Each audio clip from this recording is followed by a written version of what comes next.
Hello and welcome to the iQOO Battlegrounds Mobile India Pro Series powered by Loco. It is, of course, week 2. My name is Angad Singh Chahal. I go by The Experiment, and with me I have Amrit, but we know him better as Fixes, formerly known as Quite a Pain. Anyway, Fixes, baby, we are here. Week 2. Week 1's been a roller coaster ride for a lot of teams. How are you doing today? It's already freezing. Is it? No wonder you have the hoodie on. Of course, because we do have that special map coming up today for which, I just can't get ready to get started. Well, the best thing is, of course, we are going to be traversing a few climate zones today, but none of this would have been possible, of course, without our lovely sponsors, iQOO and Loco, and, BGMI Crofton for giving us this opportunity and this amazing game. But before we get into the nitty-gritty of the show, let's just have a look and see what this bad boy, the iQOO Neo 6, has in it. All right, there you have it, Snapdragon 875G, you've got that 80 watt of flash charge, and on top of it all, you've got that new cascade liquid cooling system. Now, this is something that I really look forward to because, from the past couple of days, I've been grinding a lot of BGMI, and I'm going to tell you, every single time, there hasn't been a single instance where my phone got heated up. Also, it's kind of easy on your fingers as well, right? Because you are going to have that cool thing, making sure you have the reactions. Once it gets heated up, things kind of slow down. Just sweaty, annoying, and no sweat, no nothing, and no stickiness as well. But again, that is the beauty of this device. Now, the thing is, we have these phones in our hands, and soon I guess we will let our lovely viewers know that they could win one. But the question is, how do they do so, Fixes? I mean, all you've got to do is head over to Amazon and search for iQOO Neo 6, and they've got to partake in a little bit of a quiz out there if you're correct, if your answers are correct, and which are pretty simple though, the questions. And yeah, you might have a chance to win, and 3 lucky winners, I say, can have this bad boy in their hands by the end of the evening. Every single day. I mean, it does kind of hurt to pinch a little bit because although we're on this side, lovely, it's a pleasure and a privilege being here, but I want one of these phones as well. But anyway, we're going to get to that in a few moments. But now, this is what it's all about. This is what we've all been fighting for. This is where all the clashes are happening. It's all about that moolah. And buddy, I sometimes have a little bit of an issue that, wait a second, are there a few extra zeros? I'm not going to be mistaken, but this time there are 7 following that too. All right, money, sweet honey is what we're talking about, ladies and gentlemen. 75 lakh rupees for the champion. And for the second position, it's almost slashed 50%. 35 lakhs. And there onwards, it just keeps on reducing, right? Not just that, we have other prizes for, the lone survivors, the one with the most finishes, the most valuable player. We've got things stacked up for them as well. Once upon a time, I did participate in a tournament myself. I did end up somewhere in the 16th position. However, we did not walk away with a lakh.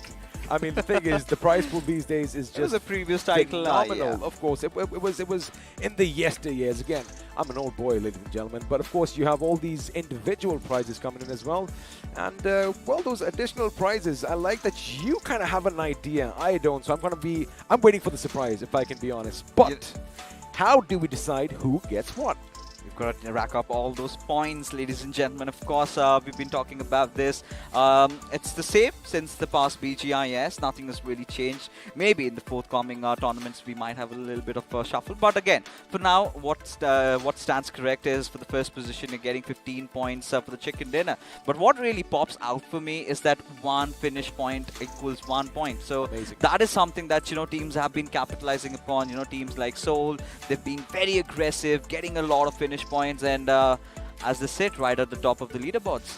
Well, we did take about 3 days off when week 1 did end up, but now we are going to be at the beginning of week 2. 26th of May, that is today, is when we start things. 29th is when we're going to take another break for another couple of days. But then the last stage of, the league is going to be week 3, and that's where things are really going to get exciting. Things are going to be heated up, maybe a bit cold for some as well, but then after that, buddy, oh boy, who all makes it to the grand finals? I mean, one thing for sure, Team Soul's there.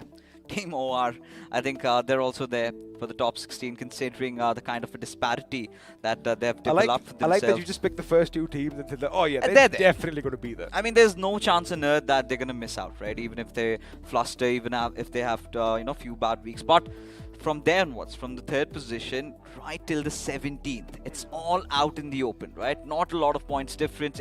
It could just be anyone, 1 or 2 chicken dinners, and you're right at the top 4. Absolutely, and now this is something that is going to be a bit different. This time around, it's going to be Erangel, Miramar, woohoo, Vikendi. Then Oh, we're going to head back to Erangel, Miramar, and well, Erangel again. I'm excited for this because, again, oh yeah. it's going to be a new pace, right? It's going to be a fresh infusion into our map cycle. I'm sure a few of us are going to be missing Sanok. You definitely aren't. But Yes. it's going to be exciting to see how the teams, play this particular map. I want to see the strategies. I want to see what they come up with. I'm super stoked because considering you've got Vikendi coming back in, the true essence of Vikendi lies in how the circles are created, right? We talk about a double whammy from the fourth or fifth. In Vikendi, you get it right from the very start, and not just that. You've got a lot of meta changes happening as well. You've got you've got the other guns also coming in. The MP5K, the infamous weapon. For the viewers out there, if you can relate, let us know in the chat how much of a devastating weapon it was. But more than that, you've got avenues for bolt action as well. Considering you've got a lot of buildings around. There are going to be people who are going to be prying out looking like this. So I think you're going to have a fun time, XP, today. I'm going to have a fun time with all that bolt action, and I want to see a few white gillies out there. I want to see Oh somebody yeah, hiding in the snow, or the brown if gilly you as well. have some patches of grass, because you're never going to expect it, right? Now, the thing is, if you're wearing a brown gilly, try and not wriggle your way around in the snow, because you are going to be spotted from the distance. Again, Absolutely. it's fun. It's an exciting change of pace, is what I think Vikendi is going to be like. And as, of course, Fixer did mention moments ago, the circle over here, oh boy, it's like it has a mind of its own. But for now, we're going to be jumping into the pre-match segment powered by Loco. And, well, let's see if you can spot your favorite teams on our screens right about now. So of course, I mean, we're gonna start off with B and C this time around, and we have the big names, right? Team C, the best performing group from week 1 against Group B, which, well, of course, they're improving, right? They're the second best, so as to speak. You've got the big names like OR Esports, you've got Big Brother Esports, the surprise package, and Team MG though. This is one of those teams that I'm really looking forward to because considering the way they started off, it was those good games of Miramar. But ever since, they kind of look to be fizzling out of the scheme of things, and they've kind of been a little uncomfortable. So today is a week. They might redeem themselves. You've got that one map of Vikendi. Finally not going to see those pesky healing battles in Sanhok. And that is going to change a lot of things, right? Because, the players haven't really scrimmed against each other in this particular map. So we're still sort of chartering into the dark as to what's going to happen. So whatever it is, it's going to be fun. Oh, it is going to be fun indeed. And, we were just talking about a few teams. I am looking at my notes, which, by the way, we do prepare. I mean, these cue I cards. mean, do you mind just, showing that? We have a lot written down over here. But anyway, I'm having a look at Team MG. 22nd position, a lot more than your card anyway. 77 points. 77 points, not too far off from the 16th place. Even if I look at, 18 till 19, they can still do a lot. One good game can change their fortunes around. However, UP50 Esports, they are languishing by quite a bit. 43 after 1 week of gameplay is... it's going to be putting some pressure on their shoulders.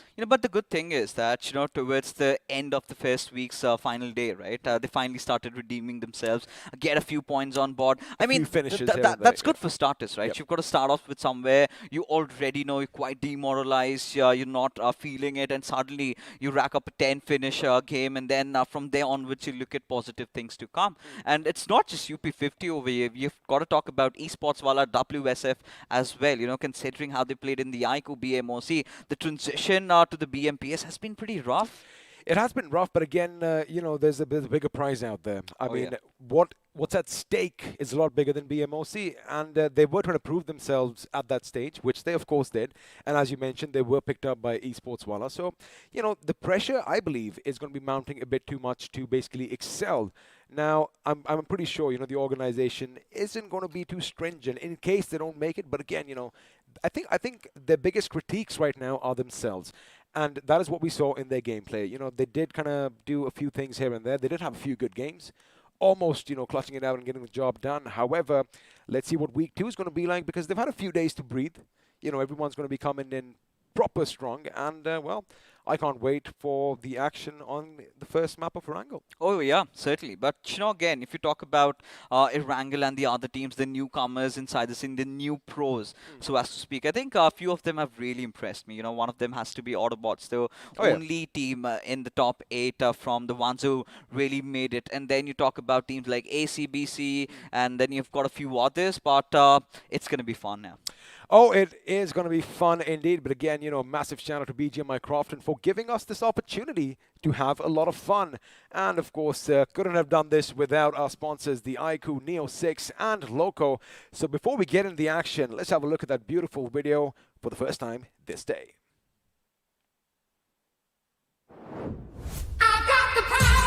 To make every day the best of my life. To strive for more. To beat my own score. To get that encore. I've got this. I've got the power.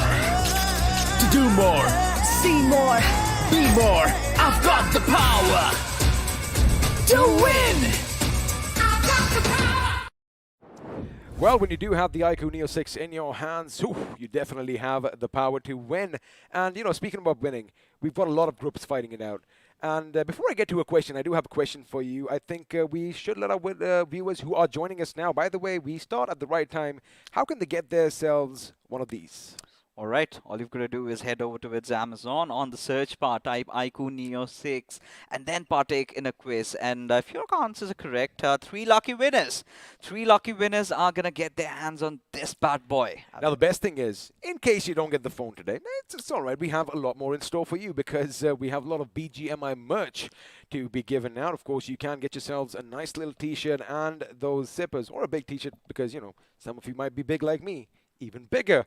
I'm just kidding. This boy is a lot smaller than me. Oh, we did hit the gym yesterday. Are you going to do that to me now? We're going to feel a bit nice. No, I'm just kidding. But how you can do that is head over, to the Esports channel and make sure you click the link in the description. Hashtag your favorite team. And who knows, you might just get away with a few goodies. Now, speaking of teams, let's just shine the light on Group B real quick. Thoughts?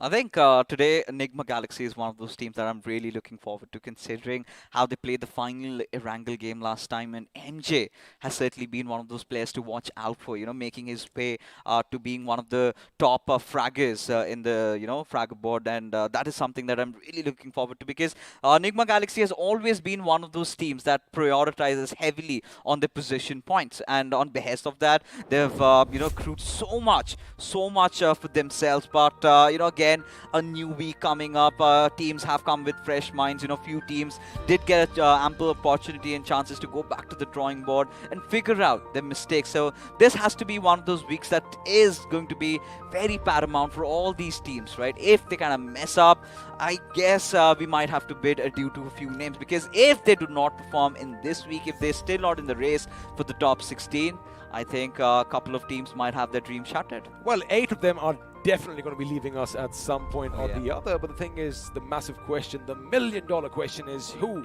are those 8 teams going to be? But for now, before all the death and destruction visits Erangel, just have a look at the wars of the yesteryears. Of course, something must have happened here a long time ago. That's why we have all these trenches dug in.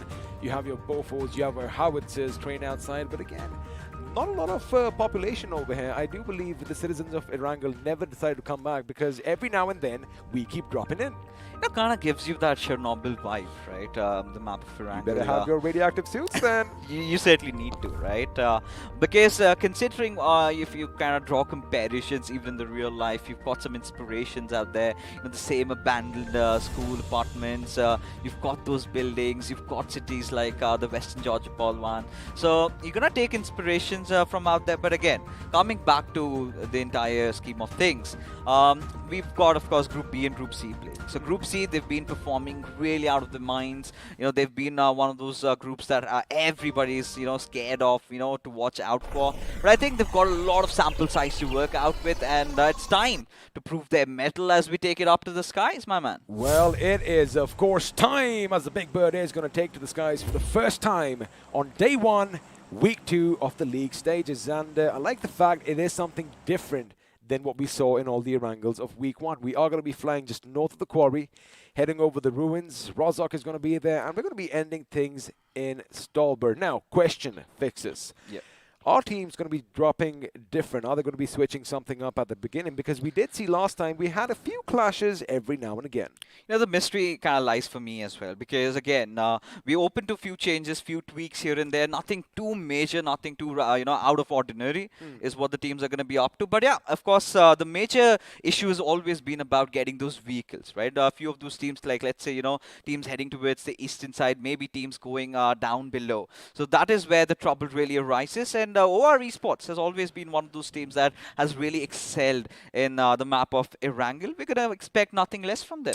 Oh, absolutely. And the best thing is, Team Soul, they did. Wait a second. Speaking of drop clashes, Ayush, you are right next to Spraygard over here. And if they find weapons before you, things are going to be problematic. And just as expected, Spraygard with a pistol, with that revolver, is going to make sure he draws first blood over here as IE. Well, they have one of their members down. Spraygard making sure he has a better weapon. It is going to be an Uzi versus Uzi. He realizes he had a split second to see where his opponent was, because from afar, Loki was keeping a keen vigil. And again, I like the fact that he is hungry for that finish. And basically now, Initiative Academy are down to a 3-man squad. All right, this is something that did come out of the syllabus, right? This is something we were not anticipating. As Spraygard gets one more, it's going to be Loki, and his position was already compromised. And they have a slight idea of where DG could be, right? Charging in at his direction, making sure they check every nook and cranny before going in for the push. Does have an AK to work around with, but Aladdin with that DBS just blows him up. I mean, 2 shots to the face, and that is going to be all she wrote, because it looks like Initiative Academy, well, they haven't really initiated the action over here. However, they are going to be the first ones to probably fall victim to 7C Esports. Again, a good start from 7C. Elsewhere, OR Esports, we were talking about them, are going to be laying down some lead in EXO's direction. And, well, Fierce, he wasn't taken down by a plume of bullets, but rather it was that vehicle that went crunch over his skull. And again, a lot of action breaking out. And if you notice one thing, Fixes, teams are trying to chain things up. And again, I guess they're going to test the waters in the first game of week 2. This is quite an unpleasant start, right? Something that we really did not anticipate for ourselves. Of course, OR Esports are one of those teams that tends to drop around those school apartment areas. And EXO, of course, they were in pursuit for a few vehicles, and eventually just got caught in between of all these commotion out there. And again, not a good start for Team EXO. That has been somewhere around that 17 spot, and they had a lot to prove. Already a loss for them. Keep in mind, now normally we always see OR, dropping at the school, maybe the apartments, and then they might just transition to Rozok. This time, however, they dropped a bit further south. I do believe, they would have anticipated that EXO is going to try and pick up a few weapons here or there, or whatever team, and then head down to Milta, as they love calling it, their home. But do you think this was on purpose, or do you think they just saw a few shoots in the sky and they were like, hey, look, a bird. Is it a bird? Is it a plane? No, it's our next victim. Yeah, of course. I mean, one of the major reasons why they do not head around Rozok is, of course, FSC Sports' presence over there, right? And they know that they're in the same group, so ideally they're going to encounter them. So it's better to keep distance, not engage in fights. Eventually. Yeah, I mean, eventually if they're going to, cross paths while rotating around, that's a fight they might, pick apart. But for EXO, of course, it was something that neither of these teams did know is going to happen, because ideally this is where EXO needs to look out for a plan B or for a plan C if this flight path trajectory is not heading from your area of drop. That is where you've got to look out for other avenues, places like Stalberg, Meshki Loot. Now, that is one of those spots that has been taken by a lot of the other teams as their, contingency plans. But EXO not resorting to that, that's going to start hurting them. Well, that is a possibility. But again, of course, we have a lot of facts and figures in our minds. Let's do one thing and show a few facts and figures for all our lovely viewers, as we are going to be pitting a few teams against one another. Now, I love that, because at the end of the day, yes, you are competing with yourselves, but of course, you need to see how you stack up with other teams. Now, OR, we're going to be facing them off against a big brother Esports. And, well, Fixes, what stands out for you over here? Of course, the average survival time. for OR Esports, and that every is where second counts. every second counts. Basically, that 18:48 to 19:1. It's barely 20-second of difference, but still, Oh, yeah. still it makes up, right? And considering how OR Esports have always been one of those teams that tend to thrive in Erangel, their favorite map. They've made the survival times. They've done those. They've entered into battles when it is required. And Atanki and Aditya, two of their players, they have been in pristine form, and they're certainly the ones to really look out for. In contrast to Big Brother Esports, who kind of generally tend to thrive in maps like Sandhawk. They've got amazing games of Sandhawk, and this is a cause of concern for me because you do not have Sandhawk this week. And now, Big Brother, how big can they be? So the thing is, I'm looking at my stats and figures, and 37 points is what separates the two teams. Now, as far as finishes go, we kind of had a look at the damages, the finishes, the assists, pretty even Steven. Now, the position points is basically what sets OR Esports apart. They've got 99 points from positions, while Big Brother have 68. So again, that 31-point gap is going to be something that is going to come in play. And, well, let's see if this time around they're going to be a bit more passive. And when I say passive, I don't mean not take fights. I don't want to say they're going to be a bit more smart because they have been playing smart, but I wonder if they're going to pick the right battle at the right time. I mean, there's no need to sugarcoat it, basically, because when you've got lakhs on the line over there, you've got such a huge prize pool, you've got to be very methodical about your approach inside the game, right? If you feel like you've got a good position, there's no real need to, try and get into engage a fight unwantedly. Objective fights is what I've always keep harping about. If there's an objective for you, take it. Now, these are two teams that are really opportunistic, especially OR Esports being one of them. They've maintained that perfect harmony, as a result of which they're in the top two. And for Big Brother Esports, again, they've had a little bit of a rough phase after the entire BGIS. Now entering into the BMPS, Cream and Zenopi, two of those players that have really stood out for me, and I'm looking for more out of these lads. Speaking of OR, you got to keep one thing in mind. They weren't at the tippity top at the beginning of week one. They did have their few struggles, but, well, look at them now. Now, we did have a look at the map just moments ago. 7C Esports are still going to be out in the blue. Of course, they're going to take their time to make sure that they come in hot and loaded to the gills with all that delicious loot. But again, I'm having a look at the map that we have over here. A lot of influx towards Yasnaya Polyana right now. And of course, we do have Team Kinetic on our screens in just that location. Now, they are going to hear a few vehicles go past them. If you have a look at your minimap, ladies and gentlemen, you are going to see Team MG driving close by. And, well, looks like Team Kinetic are going to have a little bit of an idea. But right now, there's going to be a scramble. There's going to be a dash for all these compounds that are still in the circle. And do you think we're going to see any action early on? Or basically, is it going to be something like, if a compound's already taken fixes and I'm coming towards it, I spot some movement, I spot a little hustle. Would I take the fight right now, or am I going to go to the hills nearby? I think it's going to be rather pretty slow, considering, finally we're getting to see some identical circles. This is one of the circles that we've also witnessed in the past in week number 1, where you have the shifts kind of going towards maybe the coastal lines or maybe towards the lumberjack hills. They've always also been moments where we have the shift somewhere around that shelter area as well. All right, buddy, we're going to play this game. All right. Where is the circle going? Libovka? I kind of have a feeling, right? Yeah, around the coastlines, around the lumberjack hills. All right, let's have a look. There you have it. I guess it's going to be pretty much centric right now. Both of us are being favored by the gods. But again, have a look at all that commotion. Team Soul on a collision course with OR Esports, and looks like someone did align from the vehicle. Shots might be fired, and sooner or later, some of bodies might be hitting the ground. But for now, Big Brothers making sure ACBC are kept at bay. This is a moment where we're going to see majority of the fights happening, right? The circle's starting to close down. A lot of teams are rotating beside each other, and it's all that one knock is needed for the teams to kind of just spread their wings open and take those fights. But this is again one of those situations we've also seen in the past. Big Brother Esport, they always tend to come over there, and it's always ACBC having trouble to retreat from that military base to the other side of the bridge, as we do have a fight erupting right in front of us right now. Speaking of trouble, looks like our Esports were in a bit of a precarious spot, but Canary is going to find some respite for himself. Meanwhile, his teammate Jadu is going to come under fire from Team Kinetic. Now, again, these teams, they did leave Visnaya because I'm pretty sure most of the teams in the game right now are anticipating that the circle is going to shift further down south and further to the east. Oh, he does further to the east. In fact, one more shot is all it's going to take. There you have it. Coming down to almost the last bullet, and Jadoo is going to be the first one to be brought down onto his bloody knees. But the question is, are Team Kinetic going to push in? You know, this is one of the circles that Team Kinetic are so well familiar with. In the iQOO BMPS round 4, the chicken dinner that they accrued, they took down the players of Cells in the final circle and managed to get one. Now, if it is going to be a similar circle like that, then this is the exact spots that they were holding, right? Now, from Kinetic, you've got to really watch out for Beo and Got, you know, two of those players that have been so exceptional for this squad, you know, racking up all those finishes for themselves. Now, our Esports. Now, again, this is also one of those teams that they tend to thrive. You know, they were in the same group. They were indeed in the same matchup. And it was the battle for the top 3 where we did see these two big guns locking horns against each other.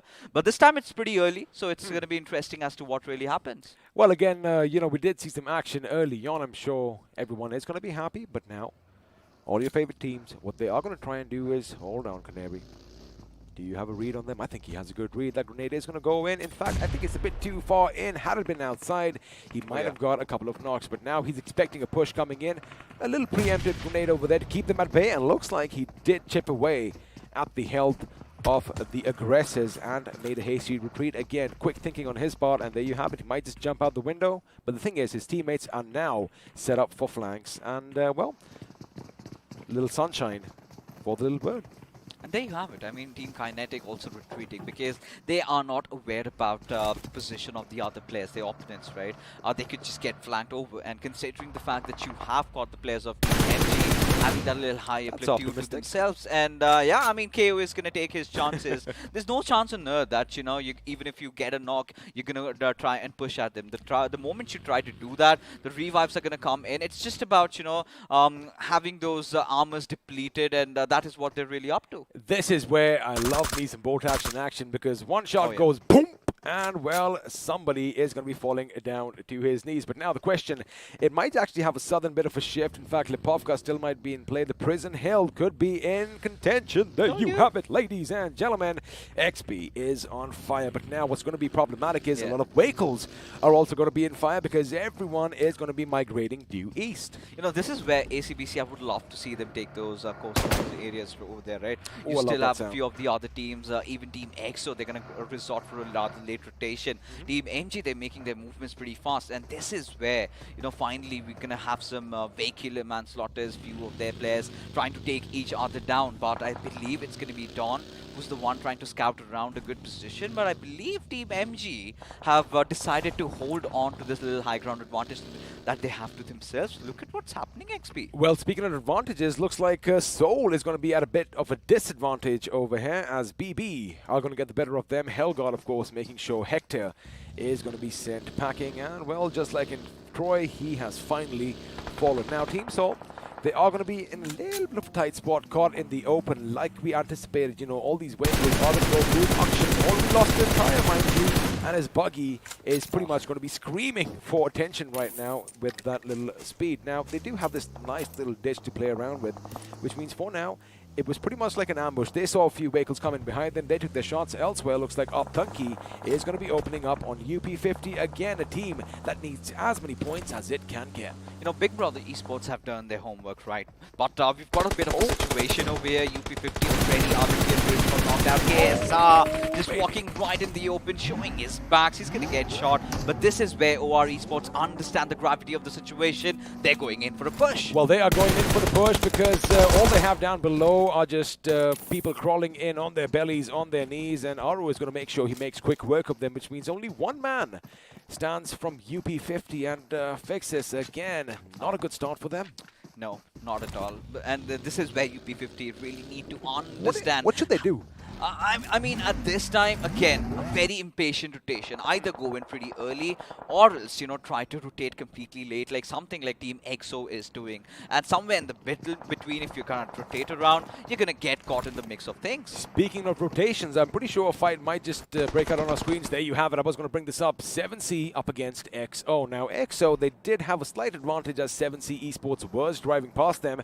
And again, Sensei's position is going to be paramount for their little victory over here. Spraygard does have a moment of respite for himself. He does find a little bridge out of the blue. However, his teammate is not going to be so lucky. Now, Sarang, already down on his knees, is going to get the revive. And Team EXO at this stage, right? Now they've got to make a decision. Because if you keep an eye out, Savitar is going to be on a little bit of flank. Ah, there you have it. The moment I just mentioned Savitar's name, in fact, this is what I was anticipating, Fixes. Sensei had no idea that someone else is going to be on his left flank. And now grenades are going to be flunked. 7C, in fact, might now be in a position to gatekeep EXO. I mean, they're going to take their chances, but for now, both of these teams, their entire objective is going to be trying to get inside the circle. But, once we have a look at the circle, how it is formed, it's taken a little bit of a shift up north, where Hyderabad Hydras have a really good commanding position to themselves. Now, Sensei, again, bloodied on his knees, immortal, and Snacks is making that little bit of an escape over there, but I don't think that's going to happen for Team EXO, as I feel they're still in a lot of trouble. Well, Immortal's immortality is definitely going to be put on the test right now, as they're going to make sure they deploy enough smoke screens to make a Hay Street retreat. But again, buddy, Team EXO, they had that advantage. The moment I saw Sarang's, Savitar's position, I beg your pardon, I realized that, wait, Sensei is not going to have an idea that his left flank is open. And, well, Team EXO, they were the ones who had that advantage. But right now, buddy, they are going to be on their knees. Speaking of Team Blind Esports, trying to make sure they figure out a way to make it to the circle, because the circle has taken a little bit of a shift up north. And, well, there's only one king of the hill, and for now, that hill is under Hyderabad Hydra's control. Oh yeah, they've got the perfect compound, they've got everything needed, but for now, it's going to be raining grenades as Big Brother Esports, a little oblivious about ACBC's positioning, are going to get punished. Now, this is one of those fights that eventually started around that, certain Melta bridge over there, and they're still continuing even over here. And ACBC having such a good start, they need to find a few finishes to their names. They do, because another team that does need a few finishes, our Esport, unfortunately, are going to be finished off instead, as Kinetic was the last to fall, and another team is going to be going down in, well, not disgrace, but of course they want it to be better. But ACBC, they are going to have a chance to pick up their fallen comrade, and the question is 7C going to be coming in? Oh, I did see a grenade coming. The problem is 7C is going to be under fire from Blind. He made a bit of a mistake. I do believe Evil Sky might have actually lobbed a grenade on his teammate's position, which means, well, it kind of worked out, because Deadpool from the other end is going to make sure that he plumbs them with a lot of lead. And, well, Evil Sky against all odds here, mate. The rush was coming in, and for now, he is going to be nice, but he knows someone is behind that buggy. In fact, he might just get something over here. The grenade is going to go boom. Unfortunately, it's a bit too long. Yeah, I mean, at this point, I really felt that Evil Sky should have gone for Aladdin, considering it was a knock that came out of Blind, but still not overextending, as Blind from the backlines will get the better out of Savitar with that 7C. They've been taken out of the equation, as Evil Sky was the one, lobbing that final grenade, and either ways, securing a few finishes to their names. Now, again, with this next circle shift coming in, it's going to be really interesting to see where the next one lies, as now ACBC, they are under heavy fire. Well, they are, but looks like Rain can make it rain overhead, because he is going to go to the left. He does shoot, he does connect. In fact, one of them is going to be brought down. There you have it. He ducks under, switches to the DT, and now he is going to be in the cat and mouse chase. It is going to be around the little house, but there you have it. That is going to be it for ACBC. A valiant effort. However, looks like they did not check their blind spot, because Blind Esports came in and, well, secured those finishes for themselves. Now, the circle is going to be shifting. Question is, are we going to have some open warfare, some guerrilla warfare in the mountains? Well, the answer is yes, because the only compound right now is under the control of Hyderabad Hydras. Everything else is just, well, Mother Nature. I mean, at this point, you've got a lot of teams in contention, right? Even Team Soul, as a matter of fact, they have recuperated pretty well, especially considering, you know, they were under heavy fire by the players of Big Brother Esports. Now, Big Brother also do have a really good area to themselves. Now, this is where OR, they've been playing from the shorelines inside the cities of Lipovka, anticipating maybe it could be an urban circle this time as well. But Sarkar from UP50, he is playing that edgy game. But look at Hyderabad Hydras. They've got their eyes set. They know there's a team right in front of them, and there's a team even just behind the players of Team Walkouts. So they've got to count their chickens properly, because if they do not, they might be in a little bit of a trouble. Now the thing is, Walkouts are going to have to walk out from their little soft spot, but hold on to that thought. We did have a bold action go up, but right now, Team Soul's position is going to be challenged by Kinetic Esports. Soul did throw a grenade. Fortunately, Akshat realizes his mistake, but Goblin is going to be taken down, and it's Nigma Galaxy's Dream who's going to be shooting from afar. Question is, does, well, the team Kinetic, do they know that someone is coming in? There you have it, Akshat going on a preemptive strike. Wonderfully done. He makes sure that he's the aggressor and not the one who has to defend, and, well, he gets back in safety in the nick of time, making sure the threat for now has been dealt with. But now it all comes down to Bayo and God again. As you mentioned, Fixes, two of their strongest players. What are they going to do right now? Oh, wait a second.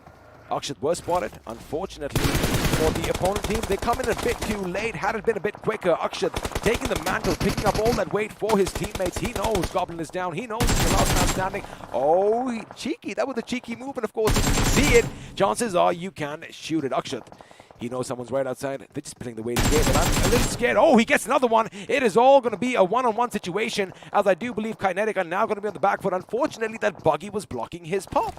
At this moment, you know, Akshat is doing it already. A 1v3 pulled off. All he needs to do is get the final play.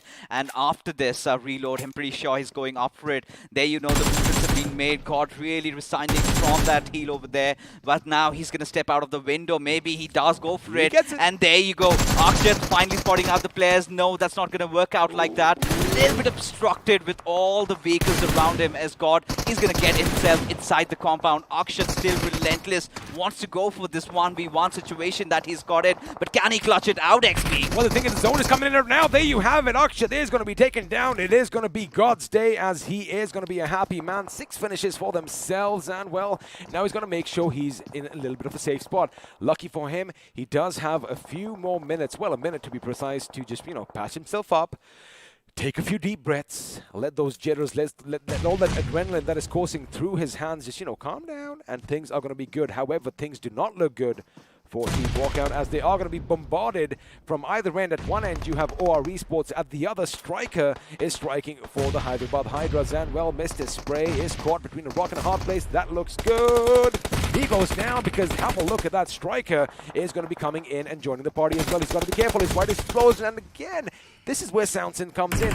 Maybe they should have heard it a little bit better, but again, Walkouts can take advantage of this situation, because again, now they are taking the fight to Hyderabad Hydras, and oh my goodness, the Warrior himself is going to go up against Ace Black. Ace Black is going to get the better of him right now. However, he still has another one to contend with. Mr. Spray, is he going to be spraying lead frantically over there? I think they just got the better of them, Fixes. Oh yeah, they're indeed out. they did. Indeed they did, considering they were on the lower grounds, the way they engaged in that little bit of a fight. As now, you know, Blind, they are on fire. Ever since they've been playing in Erangel, they've been engaging in proper fights. They've not been shying away from battles. Now getting the better out of Team EXO over there. Now they've got their eyes even set on OR. But what is going to be so important over here in this particular situation is all these teams need to get inside the circle, where we've got a lot of breathing space. We've got a full man stack Enigma Galaxy. This was one of those teams that we had to watch out for, and now from the shadows they've again emerged to trying to get the chicken dinner. Well, looks like they were lurking in the shadows in week 1, and now finally they feel confident enough to just emerge. And yeah, you're right, 7 finishes, all 4 members alive. They are going to have that man advantage on all these other teams, but again, their positioning is something to be noted as well. They do have the high ground. They do have a little slope for cover. Of course, you do have your makeshift fortifications in the form of all those vehicles. It looks good, but the thing is, you know, I get it. You know, Kinetic, they just have one man standing. However, if they aren't careful about their flanks, and if they start getting picked apart one by one, well, things could change for them, as Athanki is going to make sure he does have the vehicle. I like that they have a tombstone right on top, but the question is it going to be his own, or has he saved it for one of his opponents? Already having better out of the situation. situation, having that little high ground advantage. This is where the support fire should have really come in. Williams capitalizing on the situation, gets that one knock, knows where the other two players are. I'm pretty sure they're going to be clobbered down with all those grenades. Look at Rage having that little flanking angle. He's got to make some movements out there. Smokes are now deployed to try and confuse the enemies as OR Esports, they're going to still try to the revive. I like this. Well, the revive ain't going to be coming in just yet, but Jelly and Atanki are now going to be the last two members standing for their team. A grenade is going to be cooked. I do believe he's switching to the Molotov, and, well, the grass is going to be burning near him soon as they do deploy some more smokes because, yes, they do have to come in, which means they are willing and ready fixes to take the fight straight to the enemy. Oh, yeah, indeed they are. At this point, OR Esports, they need to slow it down a little bit, you know, let Blind engage against the other players, which is exactly happening as Nigma Galaxy are the ones to strike from behind. And this is where Team Blind, they were caught with their pants down. They were not really anticipating. And again, Nigma Galaxy, they are going to capitalize. They are going to keep getting these finishes. Now, already a 10-finish strong squad with all their players still alive and kicking. 3 teams remaining, 8 players alive, half of which belong to just one team, which means it is going to be a bit of an uphill battle for all the other teams, pun intended, because for now, we do have the Kings of the Hills in the form of Nigma Galaxy, and it doesn't look like anything is going to be overthrowing them. Just like saying that, there you have it. The only thing that could be picking away with them is the fact if they get chipped away one by one. Now this, Fixes, is when if Walkouts come in from the other end, it's going to be problematic. It looks like OR's Atanki is going to be living up to his name, making sure he shreds everyone in his sights, and now, well, you know what they say, then they were two. It's going to be OR up against Nigma Galaxy. Indeed. A 2v4 situation, and they can definitely turn the tides in their favor already, 2v3. making it 2v3. But what's going to be very imperative over here is Dream's positioning, which I believe OR are not aware of. And now Apollo, with all those grenades just being thrown right behind the smoke, has done some amount of chip damage though, but is it enough? They need to scatter around a little bit. They do need to scatter, but of course what's going to happen right now is everyone is going to hit the deck because it is going to be a little bit of a waiting game. You don't want to give your position away first. I love that we have all those suppressors coming on those M4s because, you know, you don't want to kind of hide your position. You don't want to give it away willy-nilly. But OR and Jelly, I don't like this. They are in the same line, and if MJ does spot them from afar, chances are one bullet might just go through the other. Of course, that doesn't really happen, but, you know, if you think about it, they could be caught up in a little bit of a lineup over here, and things could be problematic. But for now, like predators on the prowl, these pros are going to be heading towards their prey. And NXG, now they are going to be on the back foot a little, Fixes. They have no idea where their opponents are. And again, they are spread far and wide. They are going to see some smoke, and when you see smoke, well, you pop a few bullets directly in it. Oh, I think you saw him. Oh, indeed he did. And I believe the exchanges are going to be coming pretty soon. Atanki exposing himself. Now this is where Dreams, he's got to make those big brain moves, right? He's going to lob those grenades. At least needs to act as a diversion for MJ and Apollo to really come in and get the job done as Jelly already knocked out. It all comes down to Atanki. He's going to be continuously spraying. That's not going to matter anymore as Nigma Galaxy continue their onslaught even at the day one of week number 2. The first game also going to their names. Well, we did kind of predict this. You know, you did kind of say that Group B's Enigma Galaxy, they're going to be coming in a bit hard. They did 13 finishes for themselves and the delicious chicken dinner, making quite a statement. Now, again, OR Esports, they were caught in so many situations that they should not have come out of it alive. However, this is where that experience and also, you know, the fact that they've been doing this so long, you know, they thrive under pressure. They are calm under pressure. And let me tell you one thing. Those movements by Atanki and Jelly were beautiful.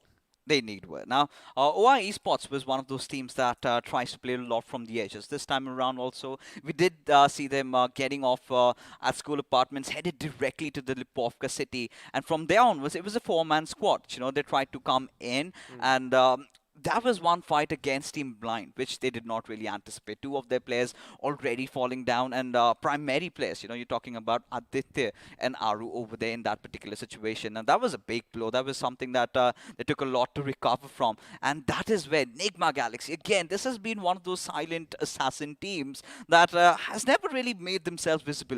We did not see a lot of fights coming out of Nigma Galaxy, but when it comes down to it, they're like a whole well-knit unit, right? Coming in, it was a perfect game. game for them.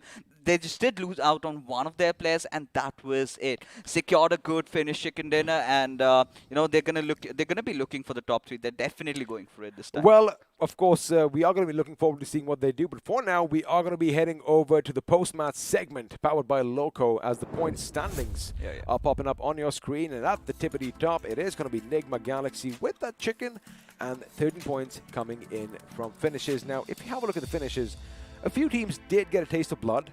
I mean, we did see 7C right at the beginning, you know, getting a few finishes for themselves. OR Esports with 9 walkouts, making it to the top 3.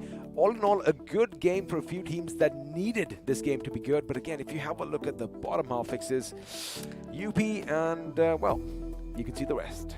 Oh, indeed. And you know, for walkouts, the breaking point was that one fight against Hyderabad Hydras, that despite all odds, they still managed to come up top. And that is where, you know, Hyderabad Hydras made a lot of casual mistakes, right? Not checking their flanks, not making sure. You know, it was Striker who got knocked out first. And yeah. Correct me if I'm wrong. I think they completely misjudged the fact that OR Esports was nearby as well, because you got to keep in mind that is where their flanks were exposed as they were trying to go over the hill. And when they were just left to Striker and Ace Black, Striker went in for the finishes. However, we did see from the corner of our eye, I'm pretty sure he saw it too, you know, someone pop up like a meerkat. However, again, I think they rushed it a bit. What do you think? I mean, the microcoms were clearly missing over there, right? Considering it was so chaotic in that situation, everyone was doing their own thing, and Striker should have gotten that knock. But for now, we do have the Ico Mvp. It's going to be my man. It is going to be your man. Looks like he is in a dream world right now, as he is going to be crowned the Ico Mvp. 4 finishes, 2 assists, but have a look at that damage. Oof.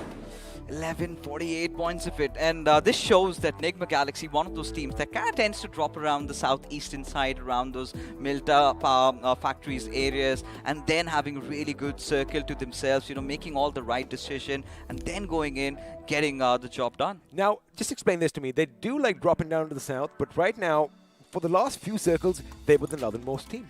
I mean, right now, again, this is one of the circles that they're well aware of. We've seen, like we've said, right? These are the identical ships coming in. They move well. Yeah. Now, this is something that we've seen a lot in the first week, right? We've seen a lot of those eastern zones forming in. And this is where, you know, teams like OR Esports, this is where teams like Nigma Galaxy tend to thrive. And they have been in these situations. They know how to face it. And here they are, the top 2 teams. So basically, what you are trying to say is, in a way, practice makes perfect. This is where they drop down. This is their home. And, well, they are ready for everything that comes their way. Again, like we always keep saying, you know, we beat around the bush a lot, don't we? You know, you got to do your homework and basically just you know, practice, repetition. That is where this all kind of helps out. But again, of course, your iQOO MVP is going to be Nigma Galaxy's dreams. And, well, now we're going to be having a look at the top 5 leaders who are going to be popping up. MJ is going to be joining his teammate. And, of course, we do have a couple of boys from OR, Jelly and Updunky, you know, surviving that long, dishing out so much damage, raking in all those finishes. But I like that Walkouts have Mr. Spray on our screens as well. I mean, you talk about OR, of course, gotta give comments to Jelly, right? One of the leader that kind of is leading by example. And you talk about Mr. Spray, again, one of the consistent players. We know how aggressive this lad can get. But as we take a look at the match summary, 5 vehicle finishes really strikes out for me. We usually are privy to witnessing maybe 1 or maybe 2, 3 at the very max. But 5 vehicle finishes completely is understandable, considering you had such a bizarre flight path trajectory where so many of those teams had to come down south, get down to the eastern areas, had to engage in those early fights, as a result of which this is what is in front of our screens. I'm just zoning in on that digital camo, on that AWM, that little animation the lady did at the beginning. But now we do have a few more, well, facts and figures for you. It is the finish and damage graph popping up, and a couple of teams, they did kind of dish out a little bit of damage here and there, but again, nothing coming out of it, i.e. no finishes, 33 points of damage, for example. I mean, Initiative Academy couldn't get to see a lot out of this game from their side, right?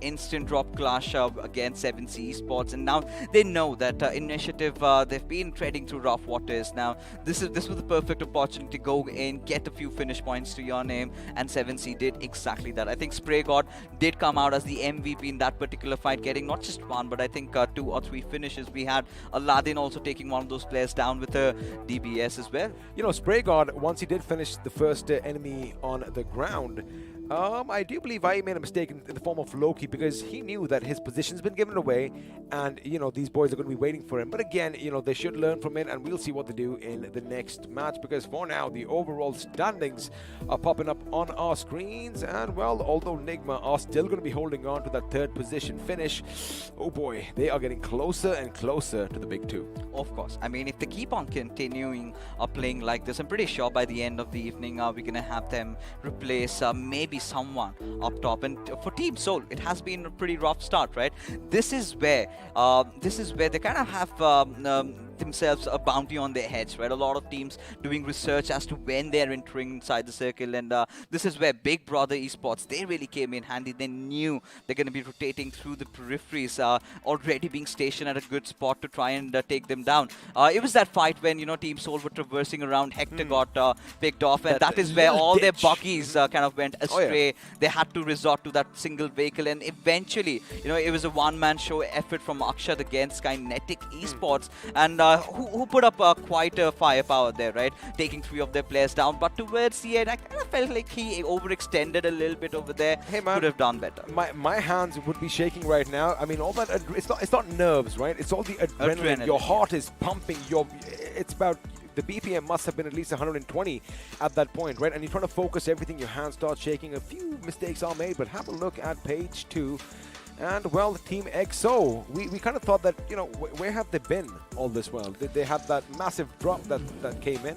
They have made it finally back in the top 16. Question is, are they going to stay?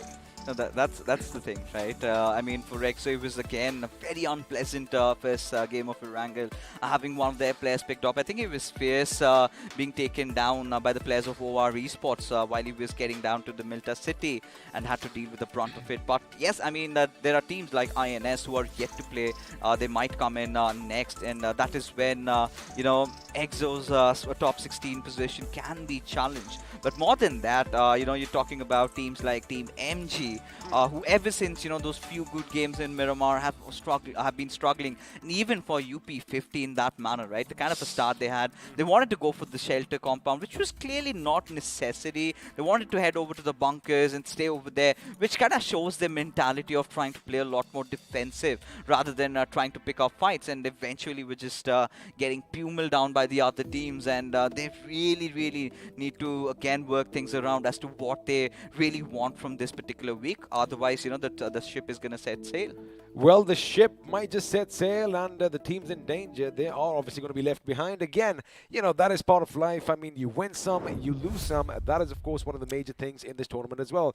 8 teams are going to bid us adieu at the end of week 3, but I'm sure you don't want your favorites to be down there. And, you know, again, yes, UP50. Now, we are going to just throw a little light on them, because it kind of felt like to me when they were taking the fight with OR Esports, they weren't ready. They were backing off. And, you know, if you aren't going to shoot at anybody, you know, who's coming towards you, how do you intend on stopping them? Now, this is where I was also let down a little bit, because I was really expecting UP50 to be coming out with all guns blazing, right? Try to take and engage in fights, to not really shy away. But the very part that they wanted to take over shelter was them trying to play a lot more defensive, which was not really good. Well, it wasn't really good, but what is good is the fact that this tournament is here for all of you. Again, a massive shout out to BGMI Crofton and our lovely sponsors, iQOO and Loco, which means let's have another look at that nice little video. I got the power to make every day the best of my life. To strive for more, to beat my own score. To get that encore. I've got this. I've got the power to do more, see more, be more. I've got the power to win. I've got the power.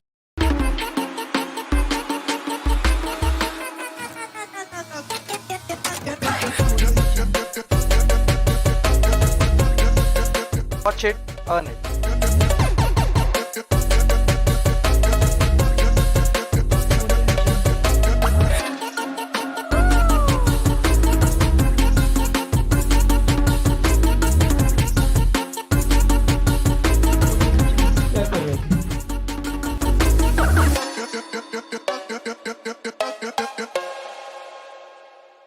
Well, what are you waiting for? Watch, play, stream, repeat. That is what we do on Loco. And, well, if you want to start your journey on Loco and become one of India's favorite streamers, you got to have a nice device. And if you want your hands on this bad boy, the iQOO Neo 6, my man Fixes is going to tell you how you could do so. Well, I mean, it's pretty simple. We've been talking like broken records. All you've got to do is head over to Amazon.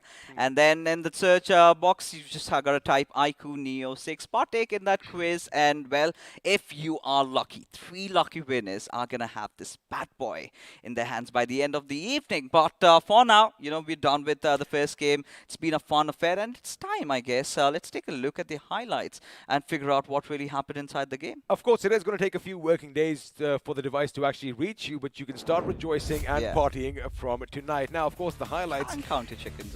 Action, there you go. Action started off early. Now, I want to have a look at this. I hope that we have a look and see how Spray God did what he did, but again, you know, we will check that out for a later time.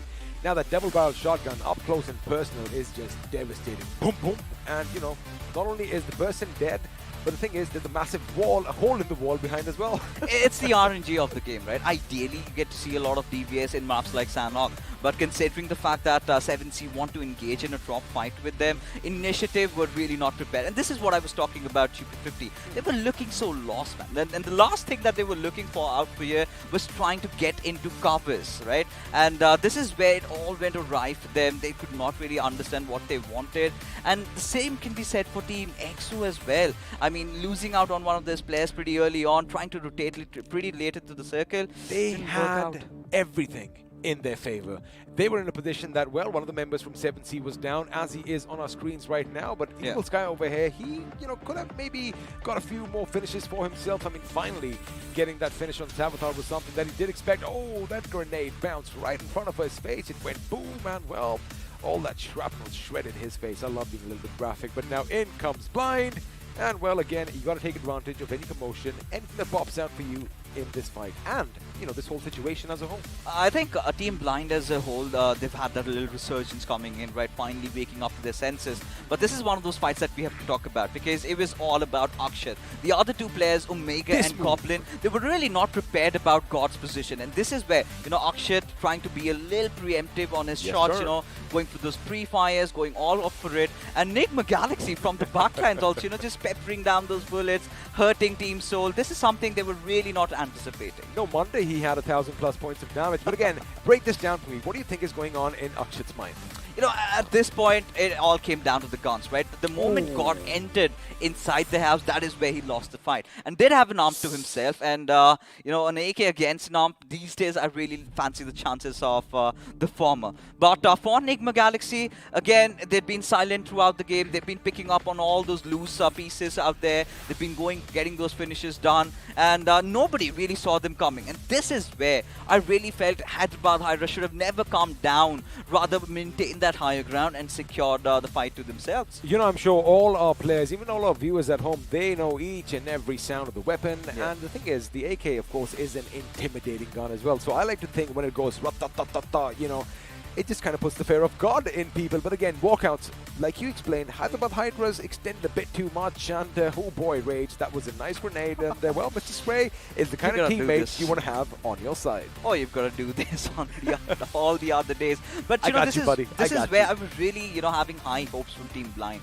I really felt, you know, this is where they could have gotten a top 3 to themselves, considering how they've been playing throughout, and which they eventually did in terms of the finishes that they accrued for their name. But look at the spread coming out from Nigma Galaxy. Every single player knowing what they are doing, and the map control, like I said, you know, it was just Wixkey getting picked off. But the other 3 players, they had a very good spread, out of which, you know, it all came down to Dreams, how he was creating that little bit of a distraction out there for MJ and Apollo to really strike. And it was executed so perfectly well, right? The one knock on Jelly out there. Now, Atanki is getting pincered from 2 different directions. And even if he went for one, the other would have shot down from the sides. It was a checkmate, and Enigma Galaxy did come up top.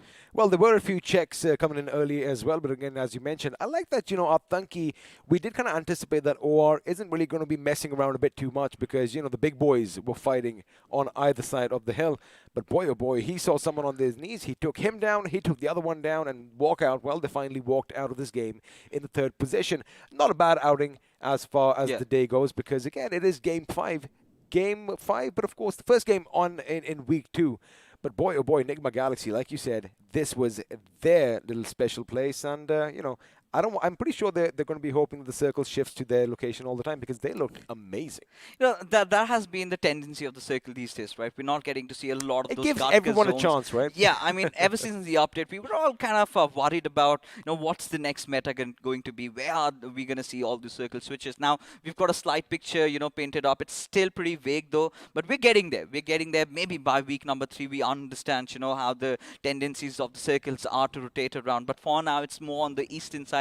We know it's going to be around those lumberjack hills again this time. That happened for us. There are going to be a few tweaks here and there, but that is where you need to understand either you're playing a central strategy like Hyderabad Hydras opted and they engaged in a fight. They were all looking astray, taking that lower ground over there, rather not utilizing the advantages that they could have, being shot from elsewhere. Even OR Esports also chiming in into that fight. They were quite uncomfortable. So in that case, you've got to be focusing on your objective. The zone has gone away from you. Try to take the zone. There are people behind you. There's no need to get inside fights. Try to hold on to the edges. Try to gatekeep them. They're going to be eventually entering, right? That's your Q2 strike, and Hyderabad Hydras failing to do that, rather engaging themselves in the fight, did not quite work out for them. I guess, of course, I am going to agree with everything you said.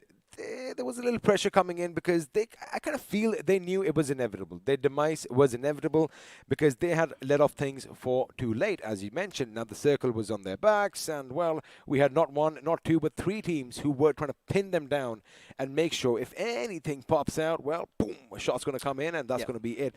So I get, I think you'd agree with me that I understand why Striker did what he did.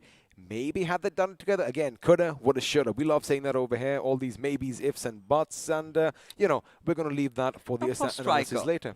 For Striker, again, this is where he's made those mistakes, right? The plays could have been better. Like I always say, you cannot just head-on charge at your opponents, right? You've got to always go from the sides, You've always got to make sure the flanks are clear first. Now, what he did, he went head-on, just ignoring the player right beside him. When he kind of had that head popped out, that is where he could have, focused. Had he gone from like this, the other teammates could have really, helped him from the back lines. And there was no need for Hyderabad Hydras to really come down because walkouts eventually, they would have come up anyways. They've had to get inside the circle, be a little bit more patient, and, few mistakes did cost them heavy. Absolutely, because we are talking about it from a striker's point of view. We were lucky that we were seeing that POV as well. So, you had that little dip. Right in the center, you had one player on the right, which he, of course, did not know. On the left, he could have gone, but, this is all going to be for later because the pre-match segment powered by Loco is going to be popping up, which means I'm going to see you after a couple of games. And, well, the studio is going to get a bit brighter because the sun, Arca, is stepping in. Oh, yes. It's going to be even more intense, the discussion. It's going to get really wild and fierce as Arca. Now we've got teams from Group B taking a little bit of a break. We've got Group A really chiming in, and a lot of big names do pop up, right? One of them has to be the big question, Hydra official. Because considering, week 1, the final day, Hydra official did, manage to get themselves up there, get that chicken dinner, and ever since they've been looking all nice and good. But for global esports, man, what are your thoughts? What are you expecting out of them? I don't know whether I should be saying this, but if you have observed the overall points table, a team which hits the 100 points or crosses the 100 points peacefully, from then on starts to decline. That has happened with FS, that has happened with Global, that has happened with a lot of teams, to be specific. Let me try to see who they are. Team INS, ACBC, Team EXO. Now Blind is somehow come up to it, and they're the only team living up to it. Like, you saw the way they're being, fearless right now. And I believe that, Global has to turn out to be those fearless team where they can eventually come in and take the fight like they did the first day. Nobody can forget the first day impression which Global Esports gave us by being the strongest assaulters in the lobby. I think it was somewhere around the second day where they really stepped up. First day was so gloomy for Global Esports, if you remember. It was more of a sole domination everyone was talking about. And then towards that second day, we had, teams like EXO, teams like Global Esports, 7C, everyone just rise up. But I'm still stuck in BMOC and now come up over here. I So get you. yeah, the first time we saw BMOC, and that is where we saw Global dominate. Right? Oh, So yeah. that kind of domination is something I'm looking forward for coming in from the side of Global Esports. They've been trying to do that, right? They've been trying to do that every single time coming in, but always their rotations have been quite weird, right? Especially while getting in the fights, the decision making, the micro engagement, the Yeah. call outs clearly haven't been up to the mark, and they're feeling the brunt of it. But today, anything could possibly change. No, there's going to be a lot of changes in the overall points table. Obviously, for few of them, going to pick up the pace. But this one device is almost crossed the line for most of these, events. As we all know, what's prominent it is. We're going to be looking at a video to see how more prominent it can be.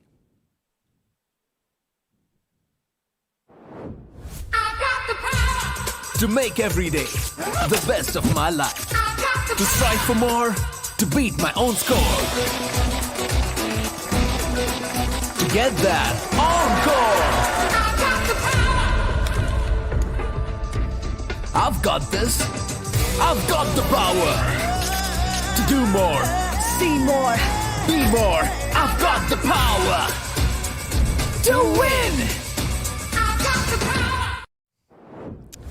We've all got the power, especially with this beautiful phone in our hand. And talking about the specs, a lot of you viewers who've tuned in, it's the Snapdragon 875G, that 80 watts of flash charging that is quite important for all the esports enthusiasts out there. You've got that 10-minute break, but for now I think we can all have a chance to dig at this big fat beauty, and Arca is gonna tell you how. Oh yes, this is going to be simple, guys. Go to Amazon right away. You're going to be searching for iQOO Neo 6, and make sure you put iQOO front, because I did try Neo 6 and all, and there was a little bit of a difference. But eventually today morning when I checked Neo 6, they were almost there, right? So it's all about, making noise, and it's already started to make a lot of noise, as iQOO Neo 6 is what you're going to search. And eventually once you're done with that, you're going to make sure that you go to click on no more, answer few questions over there, and later on give your name, email address and mobile number, and notify me is going to be the last option. You're going to click, and after that you're going to keep your fingers crossed to see whether the Lady Luck is going to kiss your forehead. Of course, I mean, she might, because we are doing this every single day when we've got our matches. But again, you're all supporting your favorite teams now. Nigma Galaxy is off to a blistering start, and could be them, reigning supreme towards the end of the day. So hashtag Nigma Galaxy if you think they're going to stay on top. And if you are correct, then 10 lucky winners are going to have their hands on all the juicy merch we have for you guys. So you're going to keep on spamming that, right? And, well, let me tell you, let me be honest. Now, if you're tuning in into the English stream, the chances get quadruple, because, again, you're going to have all that limelight. I'm pretty sure the chat is going to be rather easier for our moderators to process, and we might have a winner from the stream here as well. Not only that, the kind of information they're getting because of this stream, I think they're going to be very happy about it. We'll be able to gauge something much, much better. But at the same time, if you hit here early on, you'll also get information about all the specs of his device, which you can use later on in Amazon to answer those questions and win yourself a device as well. So, all these things said and done, it's time for us to get into the map of Miramar and understand how that match is going to turn out. Okay. As we all know, that this is the time where there are teams like GOG, teams like, if I'm not wrong, ACBC, UP50, I'm sorry. All of these teams have to live up to their name and make sure that they have a little bit of a fighting chance from here on to make it into the next round. I think GOG had recovered pretty well, considering from all the new names we have out there. GOG has been one of those teams that did wake up in those final few days, did start engaging in a lot of fights, and Miramar has sort of been their strong suit, right? Getting those top 3 finishes. Yes, a chicken dinner is something that we're still yearning for from their sides, but of course it's going to be pretty imperative. But for teams like Global Esports, again, this is where the discussion really comes in. Are we going to get to see an Enigma gaming chicken dinner this week? I strongly feel you will, right? Because they know they've done the hard work, and they know that they're balancing it out really well. Once they understand that, from here on, all we have to do is decrease the average points. That is when they'll have nothing to lose and they can go all out against the opponents. And I'm looking for something like that. And coming back to the reference of GOG, right? You said that they've been playing well, they're bit off the radar. According to me, if you're not into the top 16, you're still in the radar. You're still in the danger zone. So you need to pick up those points and make sure you come up. And let's not forget, there's going to be strong contenders within the top 16 from the 8th position, because ultimately we are able to see that there's a lot of the new pros fighting it out to stay in those mid bracket itself.